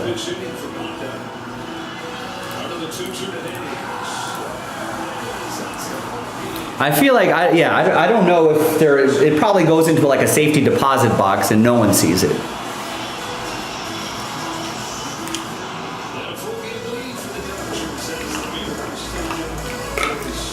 It sounds like something where they're just, this is what rich people do when they have like everything.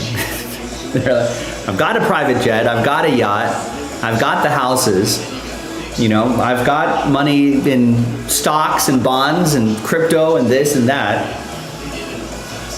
I got art, you know, got cars, classic cars that might appreciate in value later on.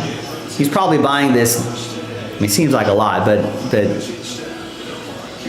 seems like a lot to us, but even if he splits it, right, it's what, 6.5 million? And if he gets even a million back in profit, you know, if he sells it 10, 15 years later for 15 million, 16 million, I'm sure he'd be okay with that. We've built some clientele that are not local, and live streaming is the way we connect. We're a takeout restaurant. You order your food online. But I don't think he's buying it as a collector. Sounds like more he's looking at more like an investment, I would think. Facility depends upon having a state-of-the-art network to support classroom engagement. When we had our grand opening, we needed to be able to operate from day one with ease. Number 4 of 8 left in that random number block. That actually sells out a 2-box break of Immaculate. And the 10 left in this Inception one's a lot cheaper, and we can post the next one. So that'd be very helpful to get us to Breaksville tomorrow.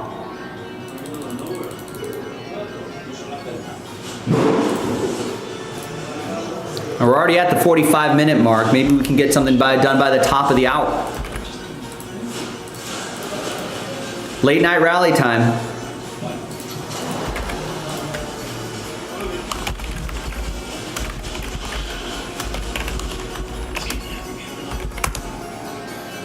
Those two things would be an excellent way to end the night. Both things are pretty short, pretty quick. Remember, as each minute goes by, you know, as we get closer and closer to the end of the show, it's It's gonna be harder and harder for us to fill that up.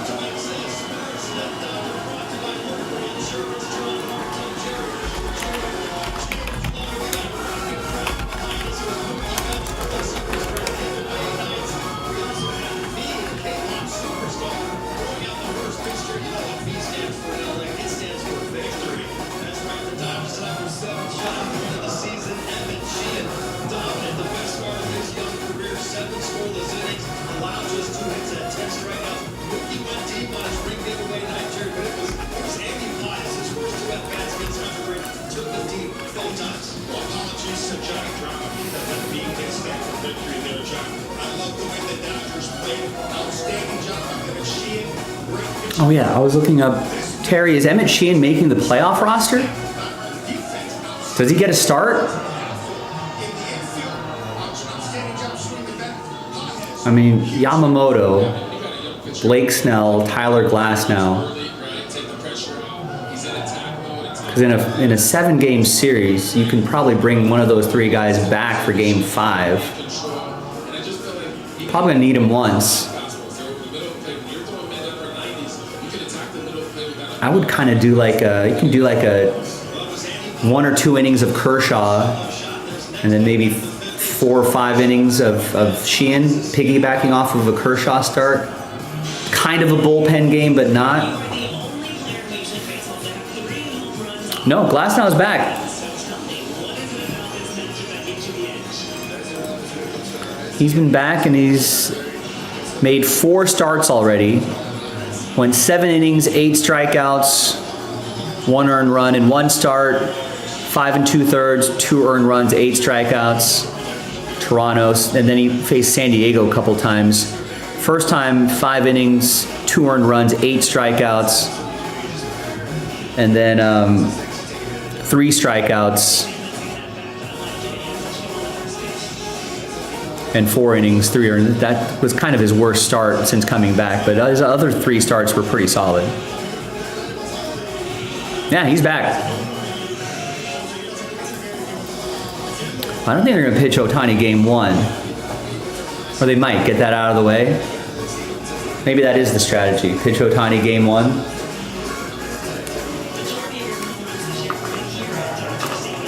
Oh, now you're just being ridiculous. I don't think any starter is going to go 100 pitches. If they do, they're having a great game.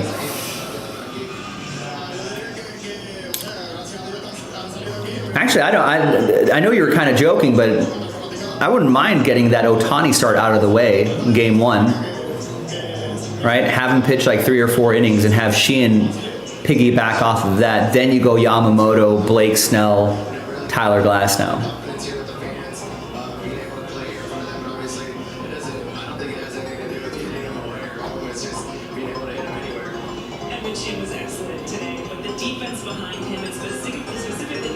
So I don't think, it doesn't sound like Sasaki's going to be ready in time. His rehab starts in OKC have been a little erratic.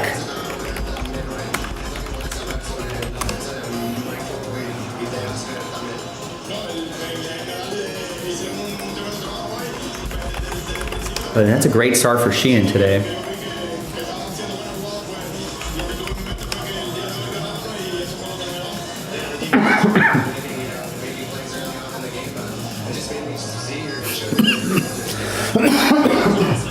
Excuse me. Wait, crazy about what?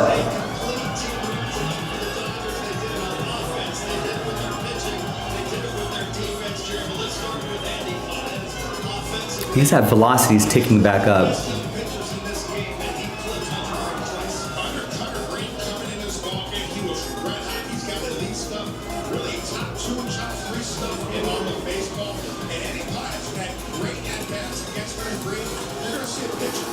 Yeah, I mean, because you would have to, so he's on a regular pitching schedule. Otherwise, if you don't throw him in the DS, you can't throw him in the CS or the World Series. I wouldn't want to have him start more than 1 start per series.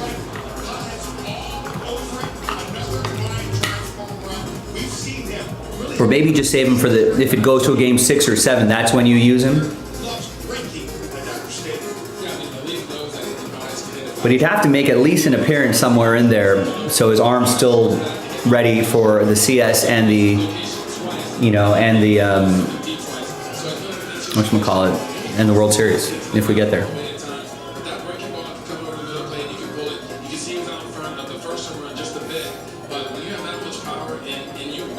Otherwise, if you don't throw him in, if he doesn't pitch in the DH, you may as well just not pitch him the rest of the way, because then his arm's not kind of in a regular rotation.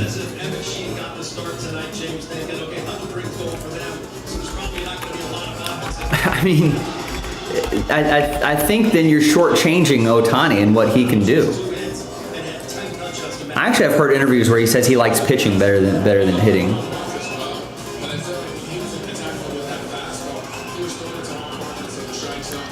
But I mean,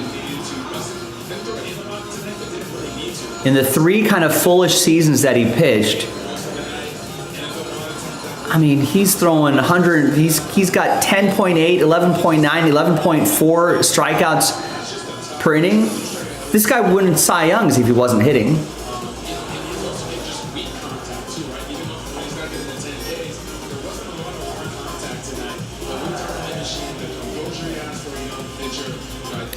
Well, if you want to say that, I'll counter that, Terry, with 96 starts, right, where he's had a lifetime 3.09 ERA, 65% winning percentage, 509 innings, 643 strikeouts. That's 11 strikeouts, 11.4 strikeouts per 9.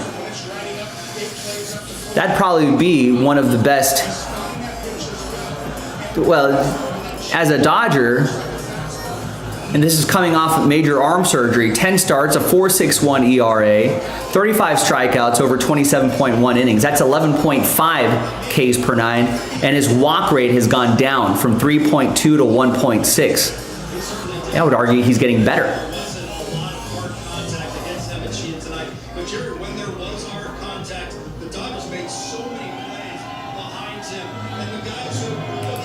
Stop it, Rex. Don't be ridiculous. The Dodgers' chances to make the playoffs, yes, they have a 0.3% chance to not make the playoffs.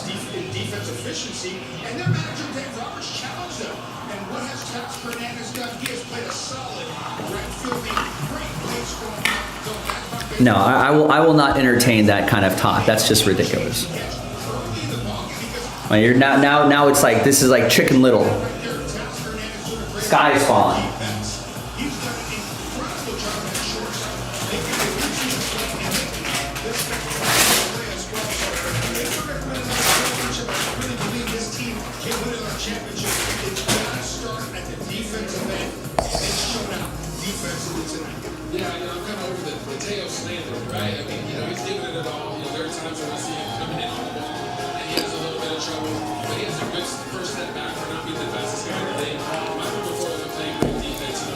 Rex, come on. You're not serious about this. Please tell me you're not serious about this. I mean, sure, if Tyler Glasnow, Blake Snell, and Ohtani's arm falls off, and if, Mookie Betts, come on. Terry's like the most sky is falling Dodger fan I know.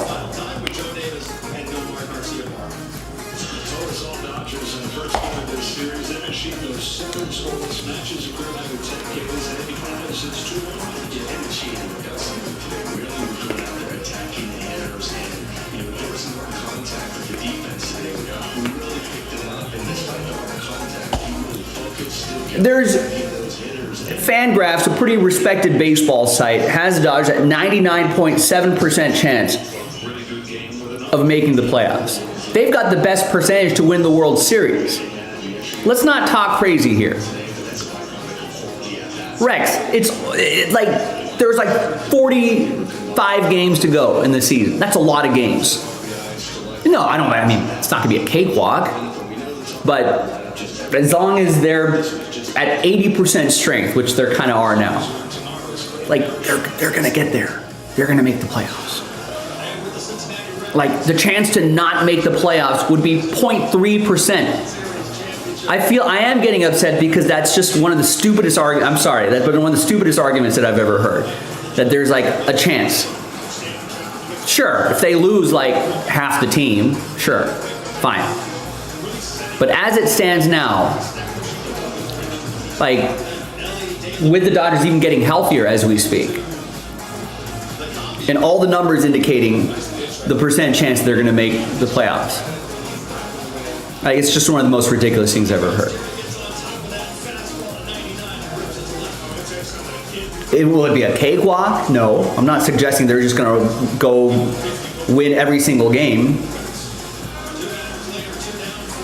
No, I mean, Terry, I feel like middle of last season, Dodger fans were freaking out.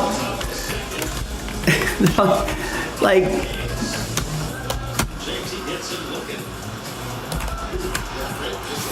yeah, they're hungry, but they've been hungry for decades. Where has that hunger gotten them? How many World Series have they won, Terry? You know, how many divisions have they won?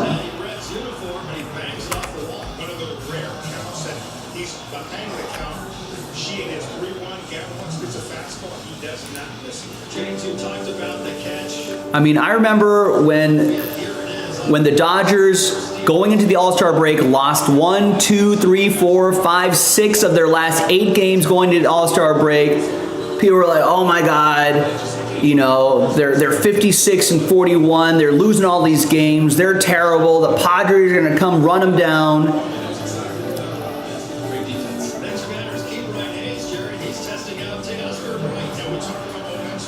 I mean, what day is today? The 25th? So the 25th last year, the Dodgers were 78 and 53. Oh, there's 78 and 53. So they're 4 games off the pace last year. Like, what are we talking about? They're 4 games off the pace of last year to this day. Now that might not even be the update. They might be 3 games. They won today, so that's probably not updated yet.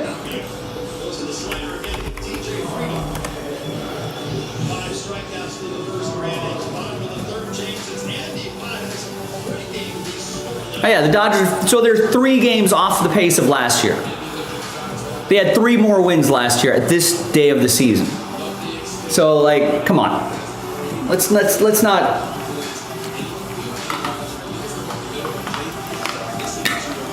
Let's not talk too crazy here. Like, it's more real, like, World Series wise, yeah. It's gonna, I don't know if the Dodgers, how deep in the playoffs the Dodgers are gonna go, but we're talking about not even making the playoffs? Playoffs? Like, that's just crazy. You know? Now, if you say, Joe, are the Dodgers going to get out of the first or second round of the playoffs? I'm not as confident about that this year. That's where I'm worried, Terry. Playoffs is where I'm worried. But we're talking regular season, like getting into the playoffs? Come on. There would have to be a whole slew of injuries for that to happen. So... And it might come down to the end of the season. I'm not saying that the Dodgers are going to sweep September, you know, but like they're going to make the playoffs. Terry, you actually think they're not going to make the playoffs? I mean, listen, sure. Lightning can strike the infield and down goes Mookie Betts and Alex Freeland and Max Muncy and Freddie Freeman, right? Sure, that could happen.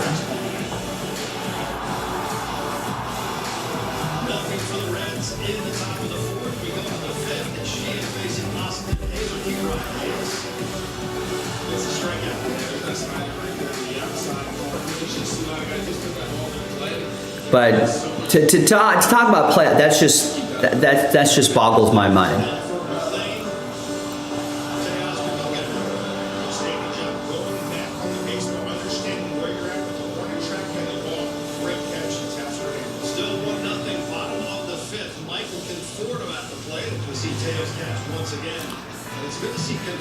Yeah, but the chances of it coming down, guess what?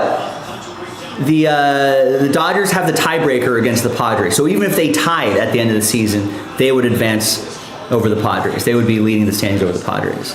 So there's another wrinkle right there.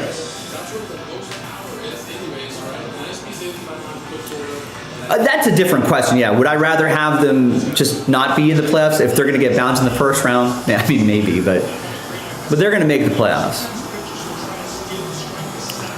But you want to get into the playoffs. That's what the Dodgers are going to do. You know, they have now. How far they go in the playoffs? That's a completely different story. But the Dodgers have enough depth in this team where they've struggled in the last month. Or Rex was saying, oh, it could take a couple bad games. Rex, the Dodgers have had a bad month and a half, right? According to Dodgers standards, they've had a bad month and a half. They're still 3 games off last year's pace, right? 3 wins off of last year's pace, and the Padres only barely caught up with them. You know, the Padres should be up. It should be like Padres should be up like 5 or 6 games, 7 games. A lot of Padre fans talk about the missed opportunities that they could have had. They could have just ran away with the division like the Brewers did in the NL Central, but they couldn't. I guess how hungry are they then? You know, like come on, in 162 games, every team, you could point to every team that's had a bad series against a bad team. I'm sure the Phillies have been swept by bad teams. You know, I'm sure the Yankees, Blue Jays, they've all run into bad teams and not played well. The White Sox, Marlins swept the Yankees a couple weeks ago. Like, what are you going to do? That happens. It's baseball.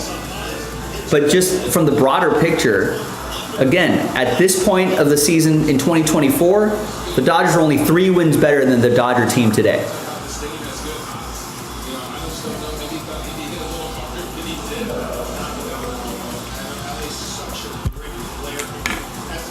Yeah, and guess what? The Brewers stretched that to, at one point, the Brewers were what, 8 games ahead of the Cubs? Sure, the lead evaporated, but the hungry Padres are the game behind the Dodgers, or tied with the Dodgers.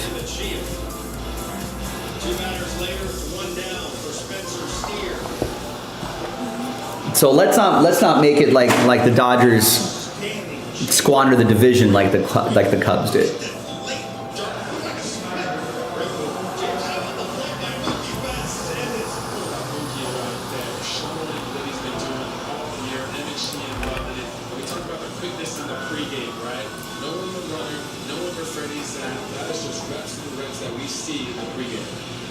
But that's all I have to look at. I have to look at, well, the Dodgers are only 3 wins off their pace from last year.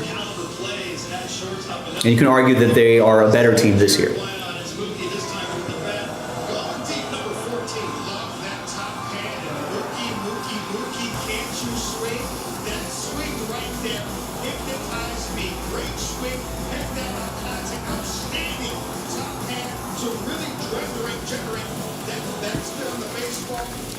Right, and I'm saying that the Padres could have really taken advantage of it if they were that hungry and that good.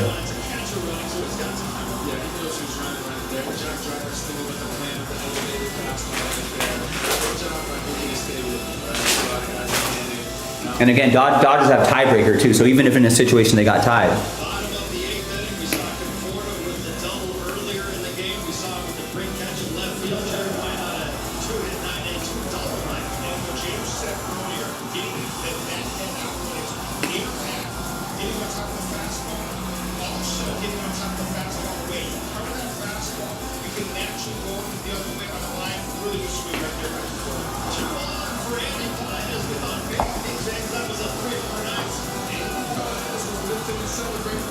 Right now, I think the Dodgers aren't looking at, are we going to make the, I mean, it just sounds so stupid and ridiculous to say. It's not a matter of, are they going to make the playoffs?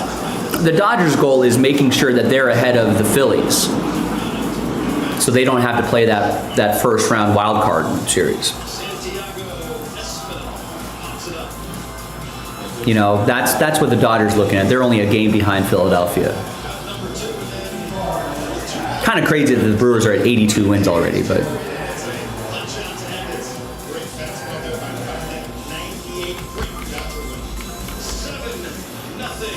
Is the final. Dodgers improved to 75-57. Emmett Sheehan picks up win number 5, a dominant 7 innings, allows just 2 hits, 10 strikeouts. Andy Baez goes 2 for 3, 2 home runs, 4 RBIs. Mookie goes 2 for 4 with his 14th home run.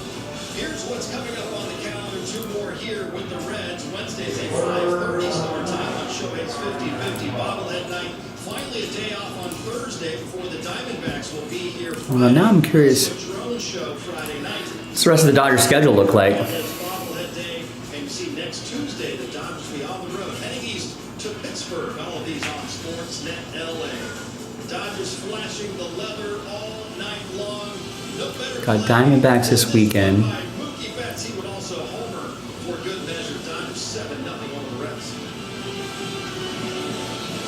Access Sportsnet Dodgers. I mean, with the exception of the Phillies 3-game series, but that's at home, and away to the Mariners the final weekend of the season, that's a tough team. I mean, Dodgers' schedule is pretty relatively easy, and they're getting healthier. I mean, if you argue that they stay on their 56%, 57% winning percentage, Spectrum helps my business go from surviving to thriving. Everything we do is easier knowing that we've got a reliable connection. if they stay on that pace, they should have about 92 wins, which is obviously, you know, should be enough for them to make the playoffs. But is it going to be enough to get them past the Phillies? That I don't know. I don't see us going anywhere. We're here to stay.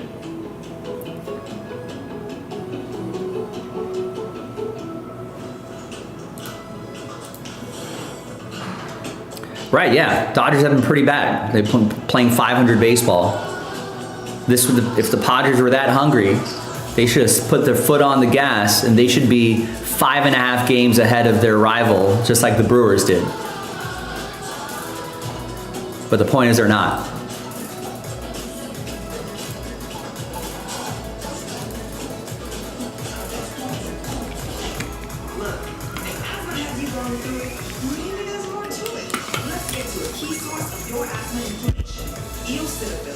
Answer, Nucala. It isn't your rescue treatment, and it's not a steroid. Nucala is an easy-to-use auto-injector. You do just once a month. But again, like I said, August 25th, 2024, 365 days ago, the Dodgers had 78 wins.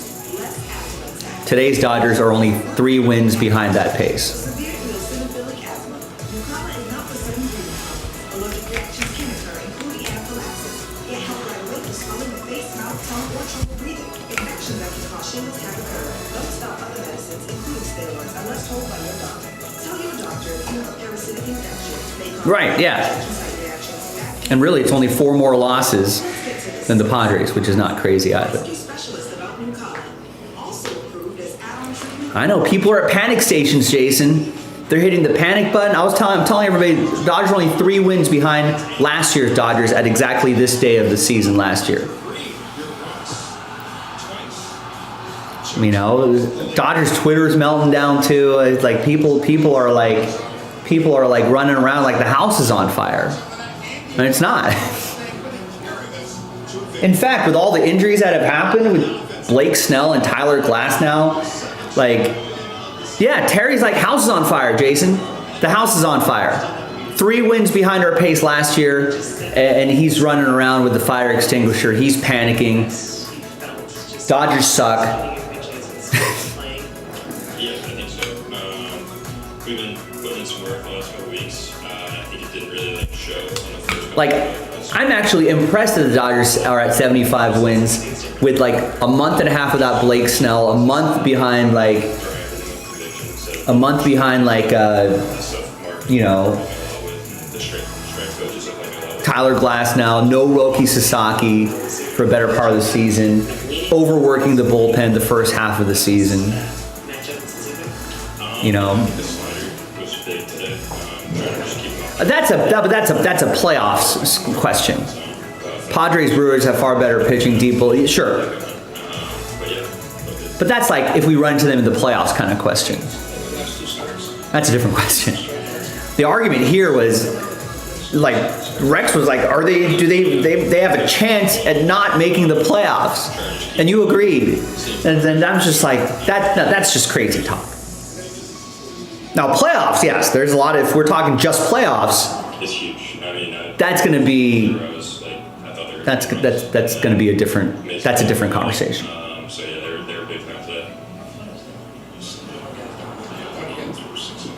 It's pretty fun. It's But 30 regular season games left, mostly against you know subpar opponents that are going to every week that goes by. The teams that aren't making the playoffs, their motivation levels keep ticking down. Playoff teams' motivations will keep ticking up. And again, I mean, with all the injuries we've had this year, on all those issues with starting pitching, and Tommy Edman and Kike Hernandez, Teoscar out for a while, blah, blah, blah, blah, blah, Conforto, black hole in left field, to say that we're still just 3 wins behind last year's pace, think about it. It's actually kind of impressive.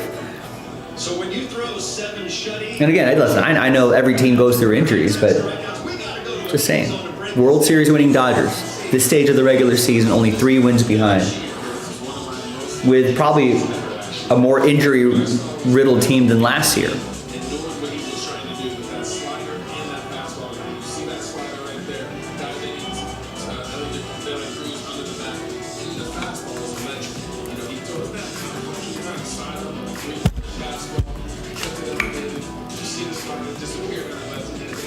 So playoffs is not going to be an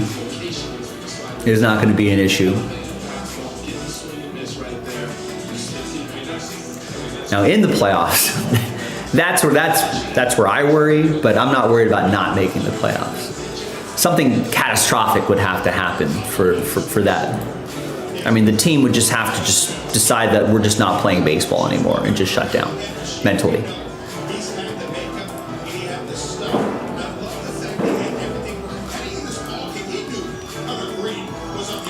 Yeah, they have their 1 win better than us, Terry.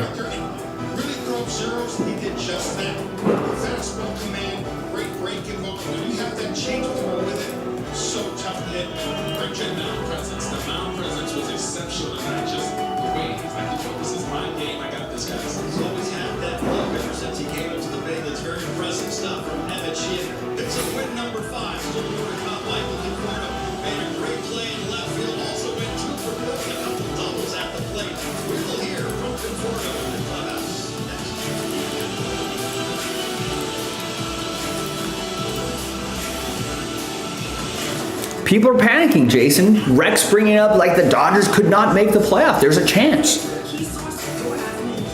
Like,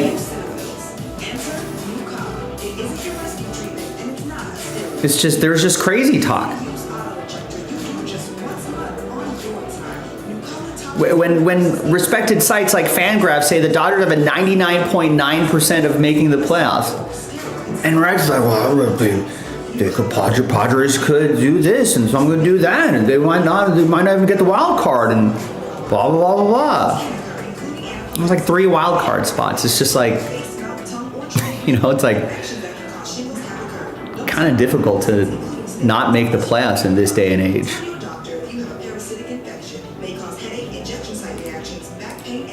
But they're not even sleeping though. They're 3 wins behind last year's pace at this stage, at this exact day of the season. Like, what are we talking about here? Like, if the Dodgers like 6, 7, 8, 10 games behind last year's pace, you know, obviously there are some bigger issues at hand.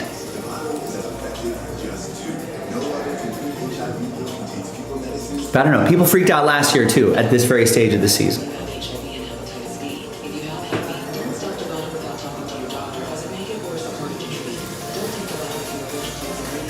I don't know. I mean, I think people. I mean, Rex. Yes, there's a chance I could get hit by lightning walking outside. Like, it's that kind of chance. You know what I mean? It's like.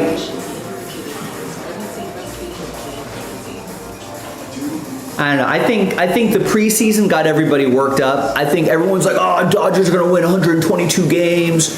They're gonna be like destroying wins records. They're gonna cakewalk through this entire. I think the media did the Dodgers a disservice because they're like, oh my God, they're just gonna rattle off wins, and you will be, Terry. Playoffs they're gonna make. Now the rest, I am concerned about the playoffs. But I feel like those are two completely separate subjects.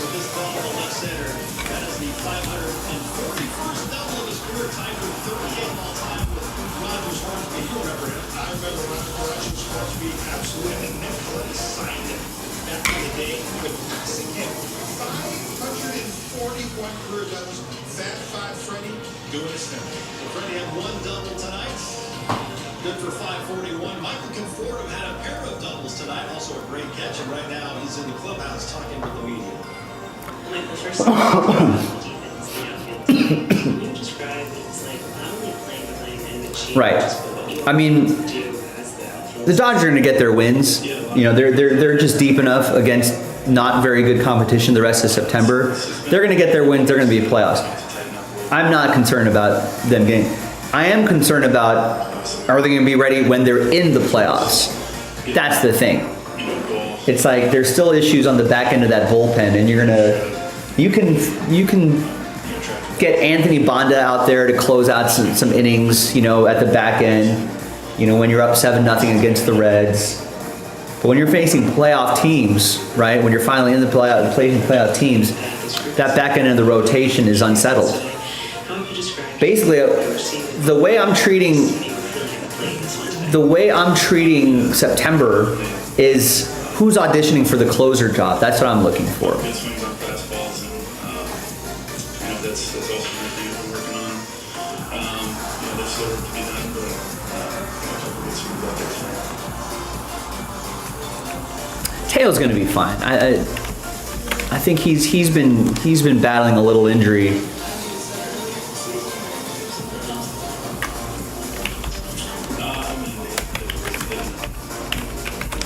And I think maybe he's finally kind of getting past that a little bit. And I think he kind of woke up on defense, you know, since some mishaps lately. Conforto, though. Yeah, that was. I mean, they signed Michael Conforto when they didn't think they had a chance at signing Teoscar Hernandez. And then a few weeks later, Teoscar Hernandez finally, you know, inked the deal. And now the Dodgers are like, well, we're paying Conforto like $17 million this year. We probably have to try to play him as much as possible. I guess he's an okay glove out there, but I feel like Conforto's days are numbered because once the Dodgers once they get everybody back, I think Kike said he was starting tomorrow and left. When Tommy Edman comes back, and I think that's the key piece, because if Tommy Edman comes back and that ankle is feeling good, and he can be even just above average, right? He's elite defensively. He can get into center or second. Hassan Kim's coming back too, so he can get into center most of the time.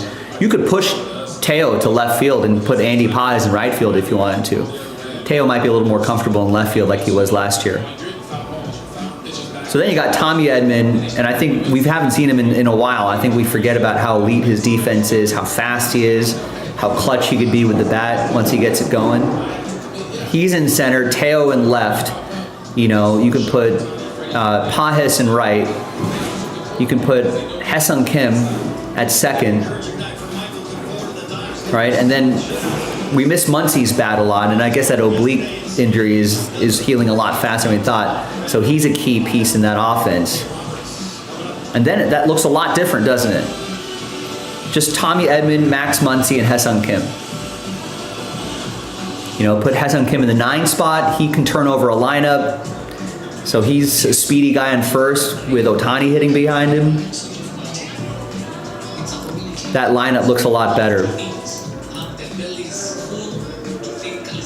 I agree with that, Terry, but it just seems like if they were going to do it, you don't think they would have done it a long time ago with as bad as Conforto has been? Why wouldn't they have put Teo in left and Mookie in right a long time ago and put Rojas at shortstop, have him start games, you know, with Edman out? But I just don't think they're going to do it. If you're going to switch positions, you got to do that as soon as possible so he gets enough reps in the outfield, you know, for the playoffs. But that part, I'm totally with you. I think Mookie likes playing short. He prefers to do it. I think the Dodgers were awfully nice at accommodating him. If he claims that, you know, I don't know. I've never played baseball professionally, so I don't know. Is like as you get older, is running the outfield harder? Or I feel like shortstop's a lot more physically demanding, but maybe Mookie likes playing kind of short bursts of speed as opposed to longer runs in right field or something like that. I think that's what he's saying. I think just reading between the lines and what I've heard from other analysts and Dodger reporters is that Mookie Betts doesn't necessarily like the longer sprints, you know, 100 feet sprints chasing after foul balls and then jogging back, running all over the place. I feel like he physically thinks he doesn't feel as strong as he is playing shortstop and doing like short bursts. And he thinks it also keeps him more activated mentally in the game. That's what he says, but he's won Gold Gloves in right, and I don't think he's going to be winning Gold Gloves at short. But I mean, it's kind of tough.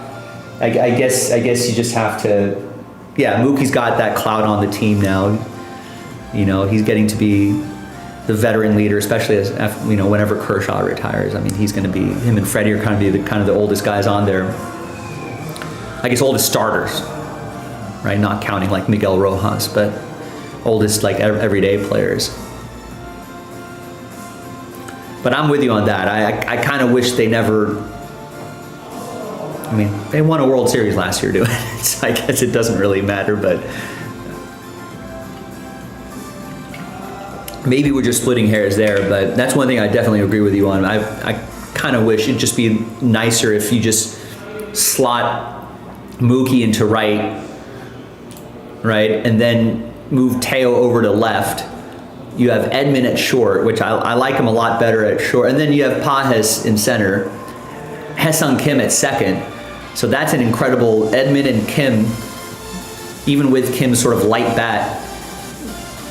You know, Edman and Kim right up the middle. And Pages is a decent center fielder. I mean, and then Muncy at third, Freeman at first, Smith and Rutsching, and Teo kind of slipping back into left field where he's probably a little more comfortable. And they can always use someone like, you know, Alex Call or Kike or someone as like your fourth outfielder for, you know, maybe a defensive replacement or something like that. But Mookie wants to play short, so.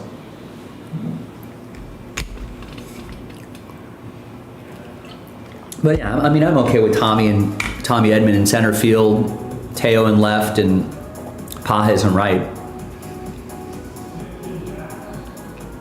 I feel a little more comfortable with Edman kind of being the sort of the Mike out there in center field, kind of being the captain of the outfield out there in center.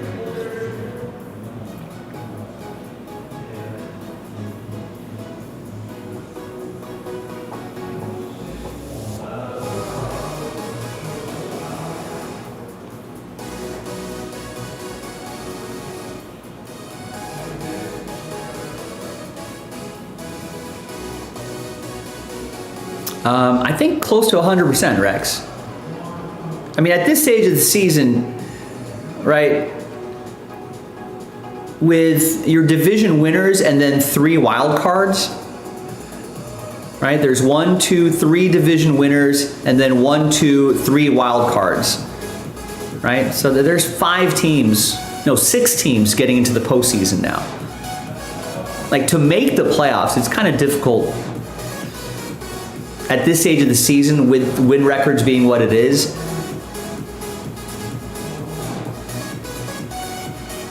All right, so there's 1, 2, 3, 4, 5, 6. Phillies, Mets, Brewers, Cubs, Dodgers, Padres. Those 6 teams have, with the lowest percentages, the Mets at 91%. All right, thanks, Terry. I'll see you, man. I'll see you tomorrow. So, I mean, like, again, for the Phillies, Mets, Brewers, Cubs, Dodgers, Padres, something like, I don't know who's going to win the division. That could be completely different. I mean, we got percentages right here as well. You know, like, if you told me the Dodgers have a chance at not winning the division, sure, I'd agree with you on that. The Padres have a 25% chance to win the division. That's not nothing. But you said to make the playoffs. I mean, the Dodgers are 99.9%. Cubs are 99.7%. Right? Brewers are 100% going to make the playoffs. You know, this is, of course, August 25th, and this is barring catastrophe, usually injury-wise. You know, like 3 years ago, Rex, 6 teams make the playoffs. Now, it could be any order. The divisions could flip-flop, or, you know, wild card positions could flip-flop. So, yeah, when did they start?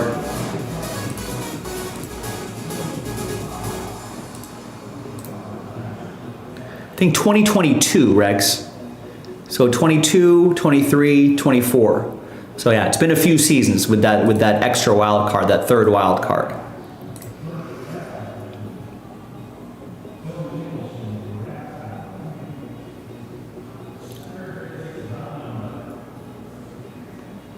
So, like, making the play, basically, it's just, if every playoff potential team is relatively healthy, right? It's really just a matter of seeding at this point. Like, who wins the division? What spot of the wild card are you in?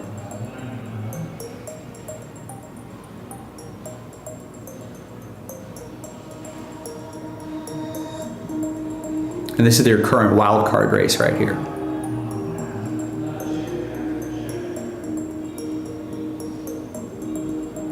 Now, the key numbers that you want to definitely look for is, like, clinching a bye. This is where I'm a little concerned with the Dodgers, because they have a 47%. I mean, gosh, the Brewers have an 84% chance of getting a bye. Dodgers are kind of battling with the Phillies to make sure that they are able to get a bye.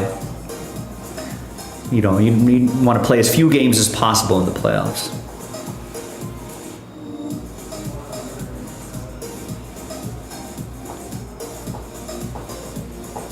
But the thing is, like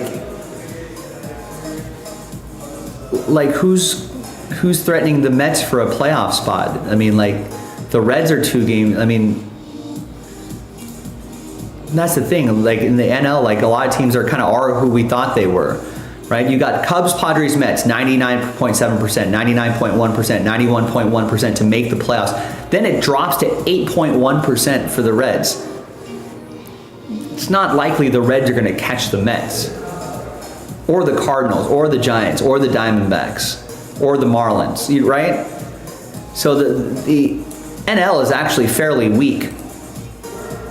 Now, could the Padres be the division winner, or the Dodgers in a wild card spot? Sure. But to make the playoffs, those 6 teams are pretty much set.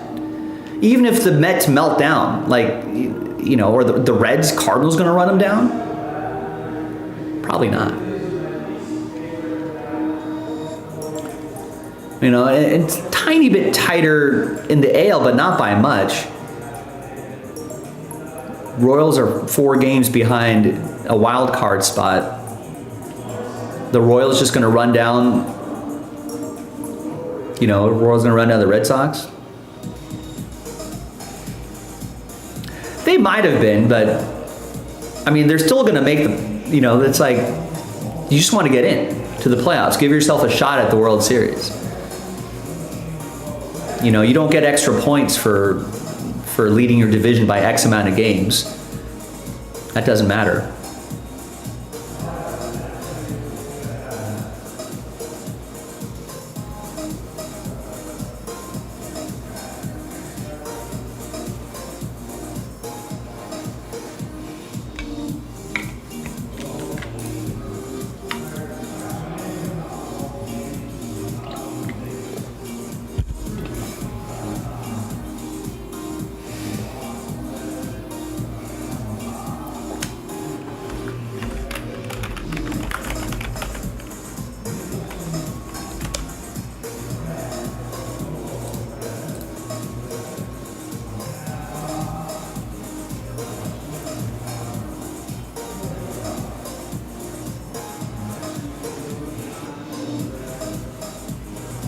I mean, these were last year's standings, you know.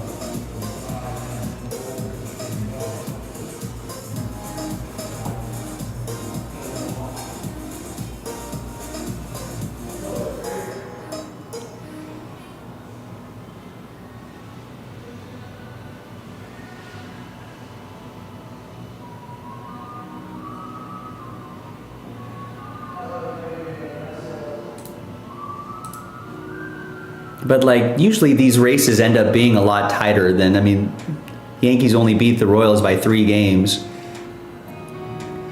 You know, Dodgers were only ahead of the Padres last year by 5 games. It's not a crazy amount.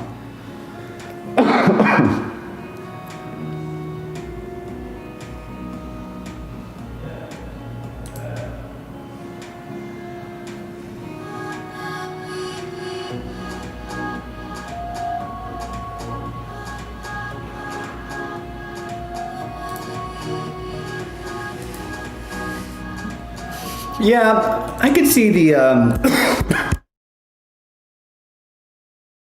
I could see the Phillies. Brewers, I don't know. Like, I feel like they've got so many young players. They got so many youngsters on that team. And I think, I mean, I guess the Diamondbacks got to the World Series. So yeah, maybe the Brewers could be that kind of team where like the Diamondbacks kind of came out of nowhere and went all the way to the World Series. I suppose that's possible.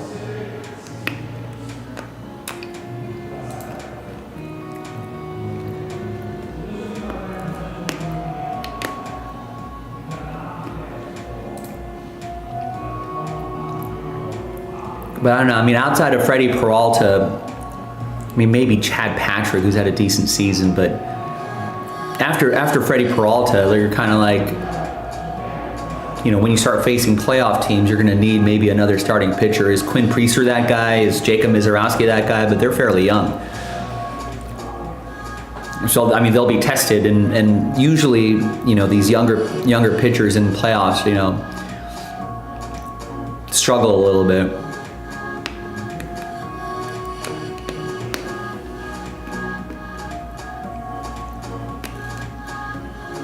I mean, that's the thing about baseball, though, Rex, is that it's such a sport based on averages and not, you know, like short-term results does not indicate long-term performance. You know what I mean?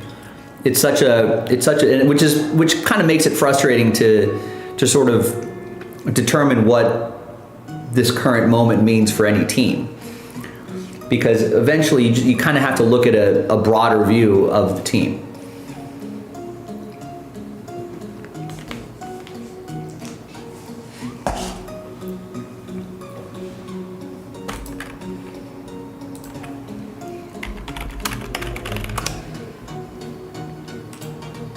But you can look at the Mariners, right? You know, in their 116 win season, You know, they lost 4 in a row right here. You know what I mean? Like, you know, there's these. I guess they had some pretty long streaks, but every green bar is punctuated by, you know, by red bars. You know what I mean? Even a historic season like this, 116, you're going through it at times. You know, what's up, Oliver?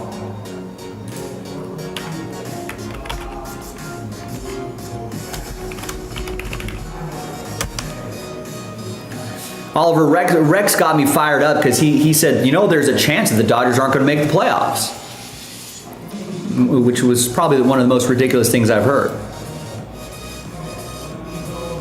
But I keep mentioning this. Look, I mean, you're going to go through losing streaks. You know, their Dodgers lost, what, 1, 2, 5 of their last 6 right here.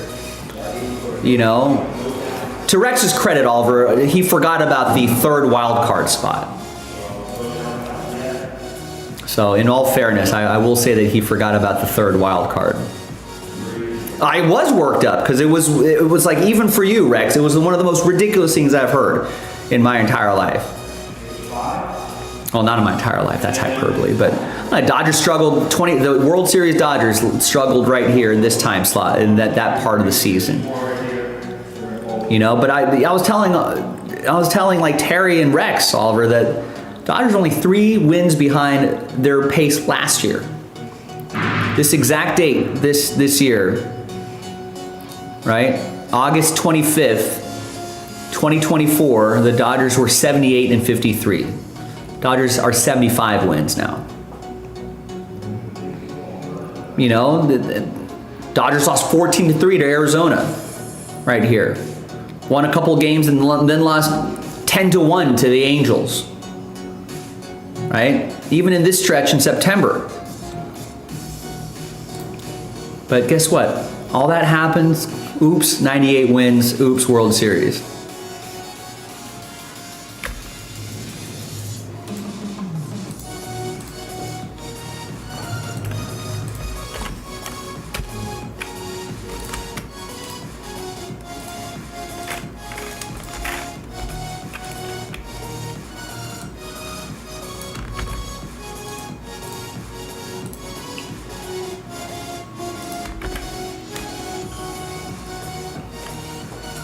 Yeah. Terry, our fellow Dodger fan, he's full on panic mode.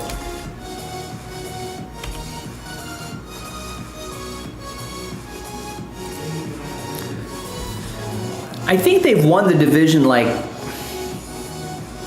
12 of their last 13 years or something crazy like that. It was when the Giants went off. Remember, like 4 or 5 years ago, the Giants went off and they won like 107 games or something like that. And the Dodgers were a wild card team then, but I think that's one of those years, right, Oliver? I think that was the year they did not win the division.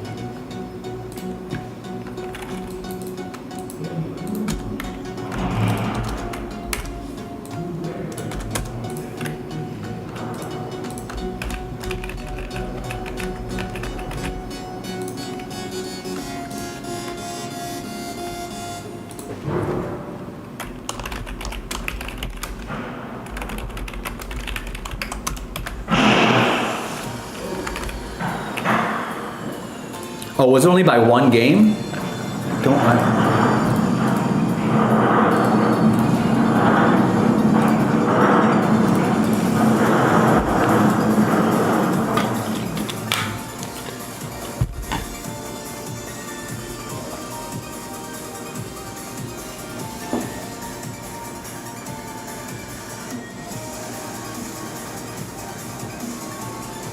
Call United Omaha today.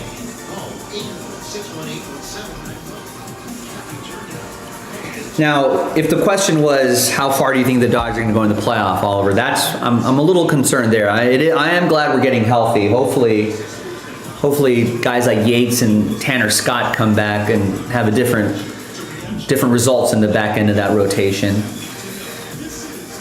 Getting Muncy back and putting him in that lineup is going to be huge. Edman is going to be huge. And even Ha-Seong Kim would be very helpful in that lineup as well. And then no more Michael Conforto. And then maybe we can put Teo into left, put Pajes in right, and Edmund can play center. I mean and then put Muncy at third, and all of a sudden that lineup's completely different, and the way that's structured is completely different.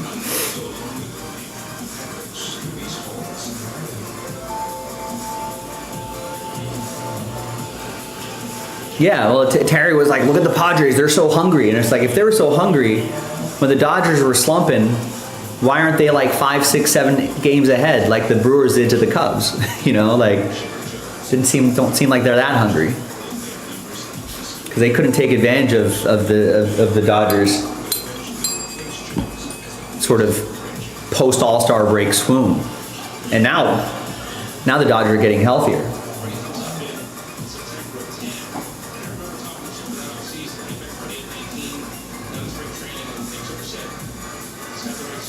But like, I'm not concerned about the Padres until, I mean, they've beat us in the playoffs, but you know, they haven't gone on and done anything past that.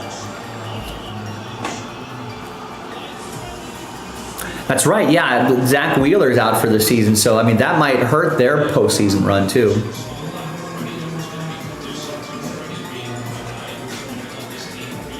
Yeah, all right, I'll see you tomorrow.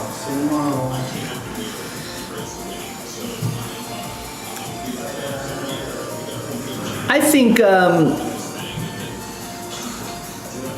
someone's going to give him a chance. I feel like Tucker has enough of a track record. I mean, this season wasn't going to be the make or break, right? If he got injured or something like that, you know, maybe that would definitely hurt. But as long as he's healthy the entire season, which is the thing he has to prove, like I think some team is definitely going to be like, yeah, we'll give you 5 or 6 years, you know, and pay him, I don't know, $300 million or something crazy like that.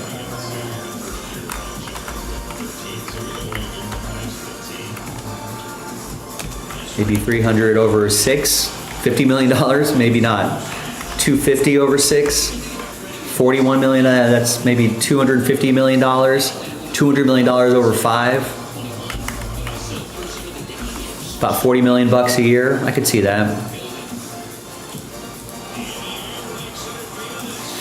I don't know. I don't know of a lot of.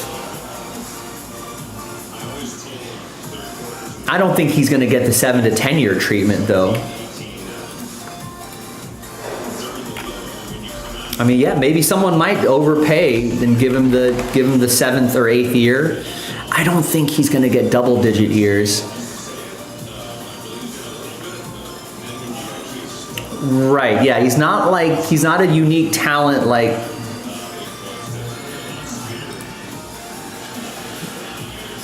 a Juan Soto who's 26 years old. Shohei got his contract. You know, like, do you think he's going to get Trout, Judge, Machado, Lindor treatment? I mean, Fernando signed that 14 years so young, and Kyle Tucker is already 28. So that's, I think, limits that sort of double-digit year sort of situation.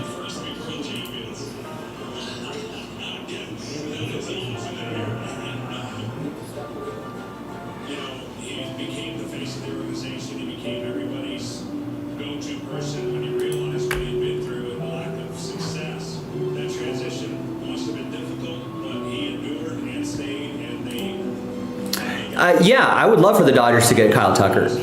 I don't think they're going to give him, you know, if he's getting 7, 8 year offers, I don't think the Dodgers are going to give him that, 28, 29, 30, 31. Or I guess he turns 29 in January, so next season would be his 29 season. So 29, you know, 29, 30, 31, 32, 33, 34. They might go 34. I don't know if they're going to go 35, 36, 37, 38.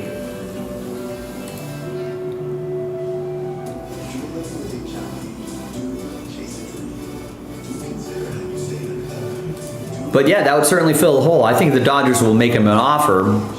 We'll see if the Dodgers are pretty good about, because they don't have to. I think they're pretty good about not overpaying. So I feel like the front office, yeah, I could see the Dodgers going like, hey, we'll give you $50 million a year for 3 years. You know, 4 years. You know, you want $250 million for 3 or 4 years. Some players will do that. A lot of players like the comfort of the years, but it just depends on what kind of, you know, that I don't know what kind of players. Kyle Tucker, what does he want? Does he like the idea of spending his summers in LA? I don't know where he's from. I don't know what he likes to do. He's from Florida. He's a warm weather guy, so maybe he wouldn't mind that. He spent off season in Florida.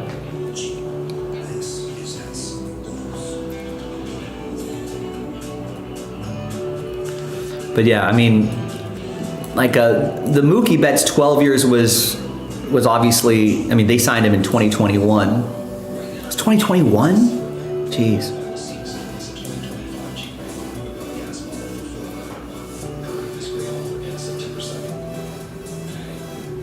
It's all, I felt like he's already 4 years into his contract. 5 years, it just seemed like felt like just yesterday.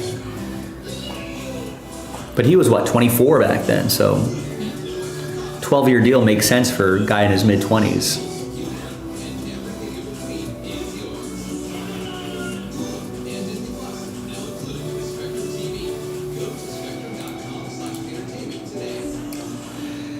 All right, guys, I think I'm gonna wrap things up here. We're past the 45-minute mark, and we have not seen an order in an hour and 15 minutes, so gotta have a little more action on this YouTube channel here, ladies and gentlemen. We need more people to get out there and spread the word. So, listen, spread the word about Jaspy's. Yeah, I feel like the Red Sox are going to want to keep him, but yeah, the Dodgers do need a little bit of. I mean, Muncy. I don't know if they're going to re-sign Max Muncy. They might.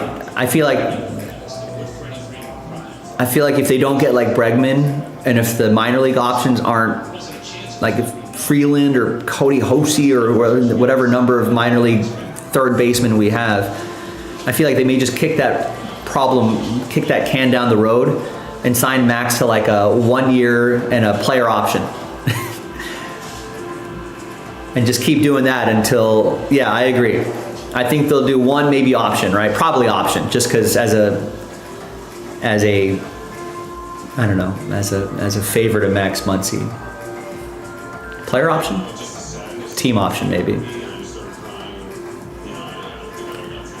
But probably team option, club option. But I think they'll sign Max to a 1 year deal. They'll give him a nice salary for a year. Max doesn't have to go anywhere. Try to look for a job somewhere else on an unfamiliar team.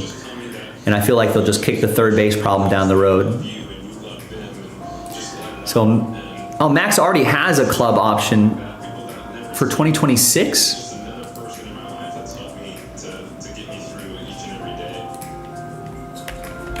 I always thought he was a free agent after this season. Oh, they're definitely doing that, Oliver. He has a 2026 $10 million club option. They're definitely picking that up. Right?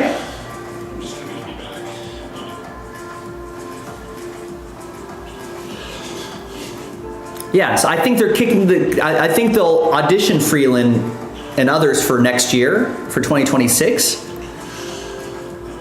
But I think even with the injury history, $10 million is cheap. I think they're definitely picking that up, guaranteed, and they're kicking that problem down the road, and maybe try to mix in, kind of like they're doing with Dalton Rushing and Will Smith, just to keep Max kind of rested throughout a long season. I feel like they'll kind of mix in like an Alex Freeland, whoever's in the minors, to try to develop somebody behind Max Muncy. And I'll bet even after 2026, they'll just be like, hey, you want to come back for like Kike money? You know, he's the next Kike, I think.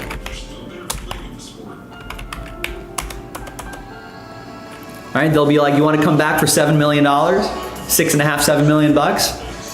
Hang around your buddies? Maybe win another World Series as a lefty bat off the bench, power lefty off the bench? And you'd be like, yeah, sure. He'll definitely do it.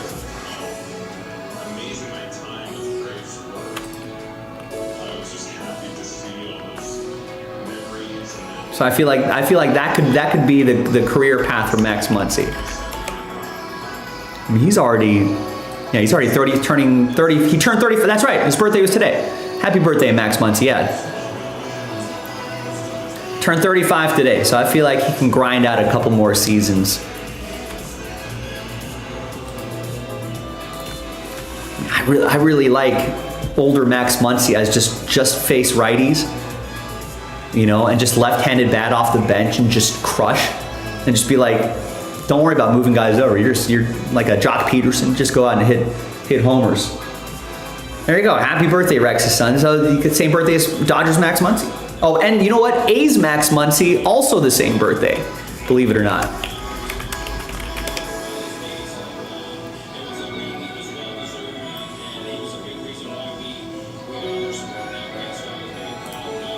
So A's Max Muncy also born on the same day.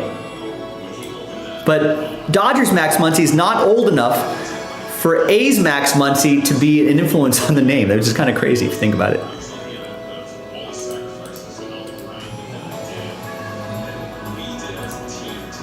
So there's your Max Muncy trivia for the day. Both Max Muncies were born on the same day.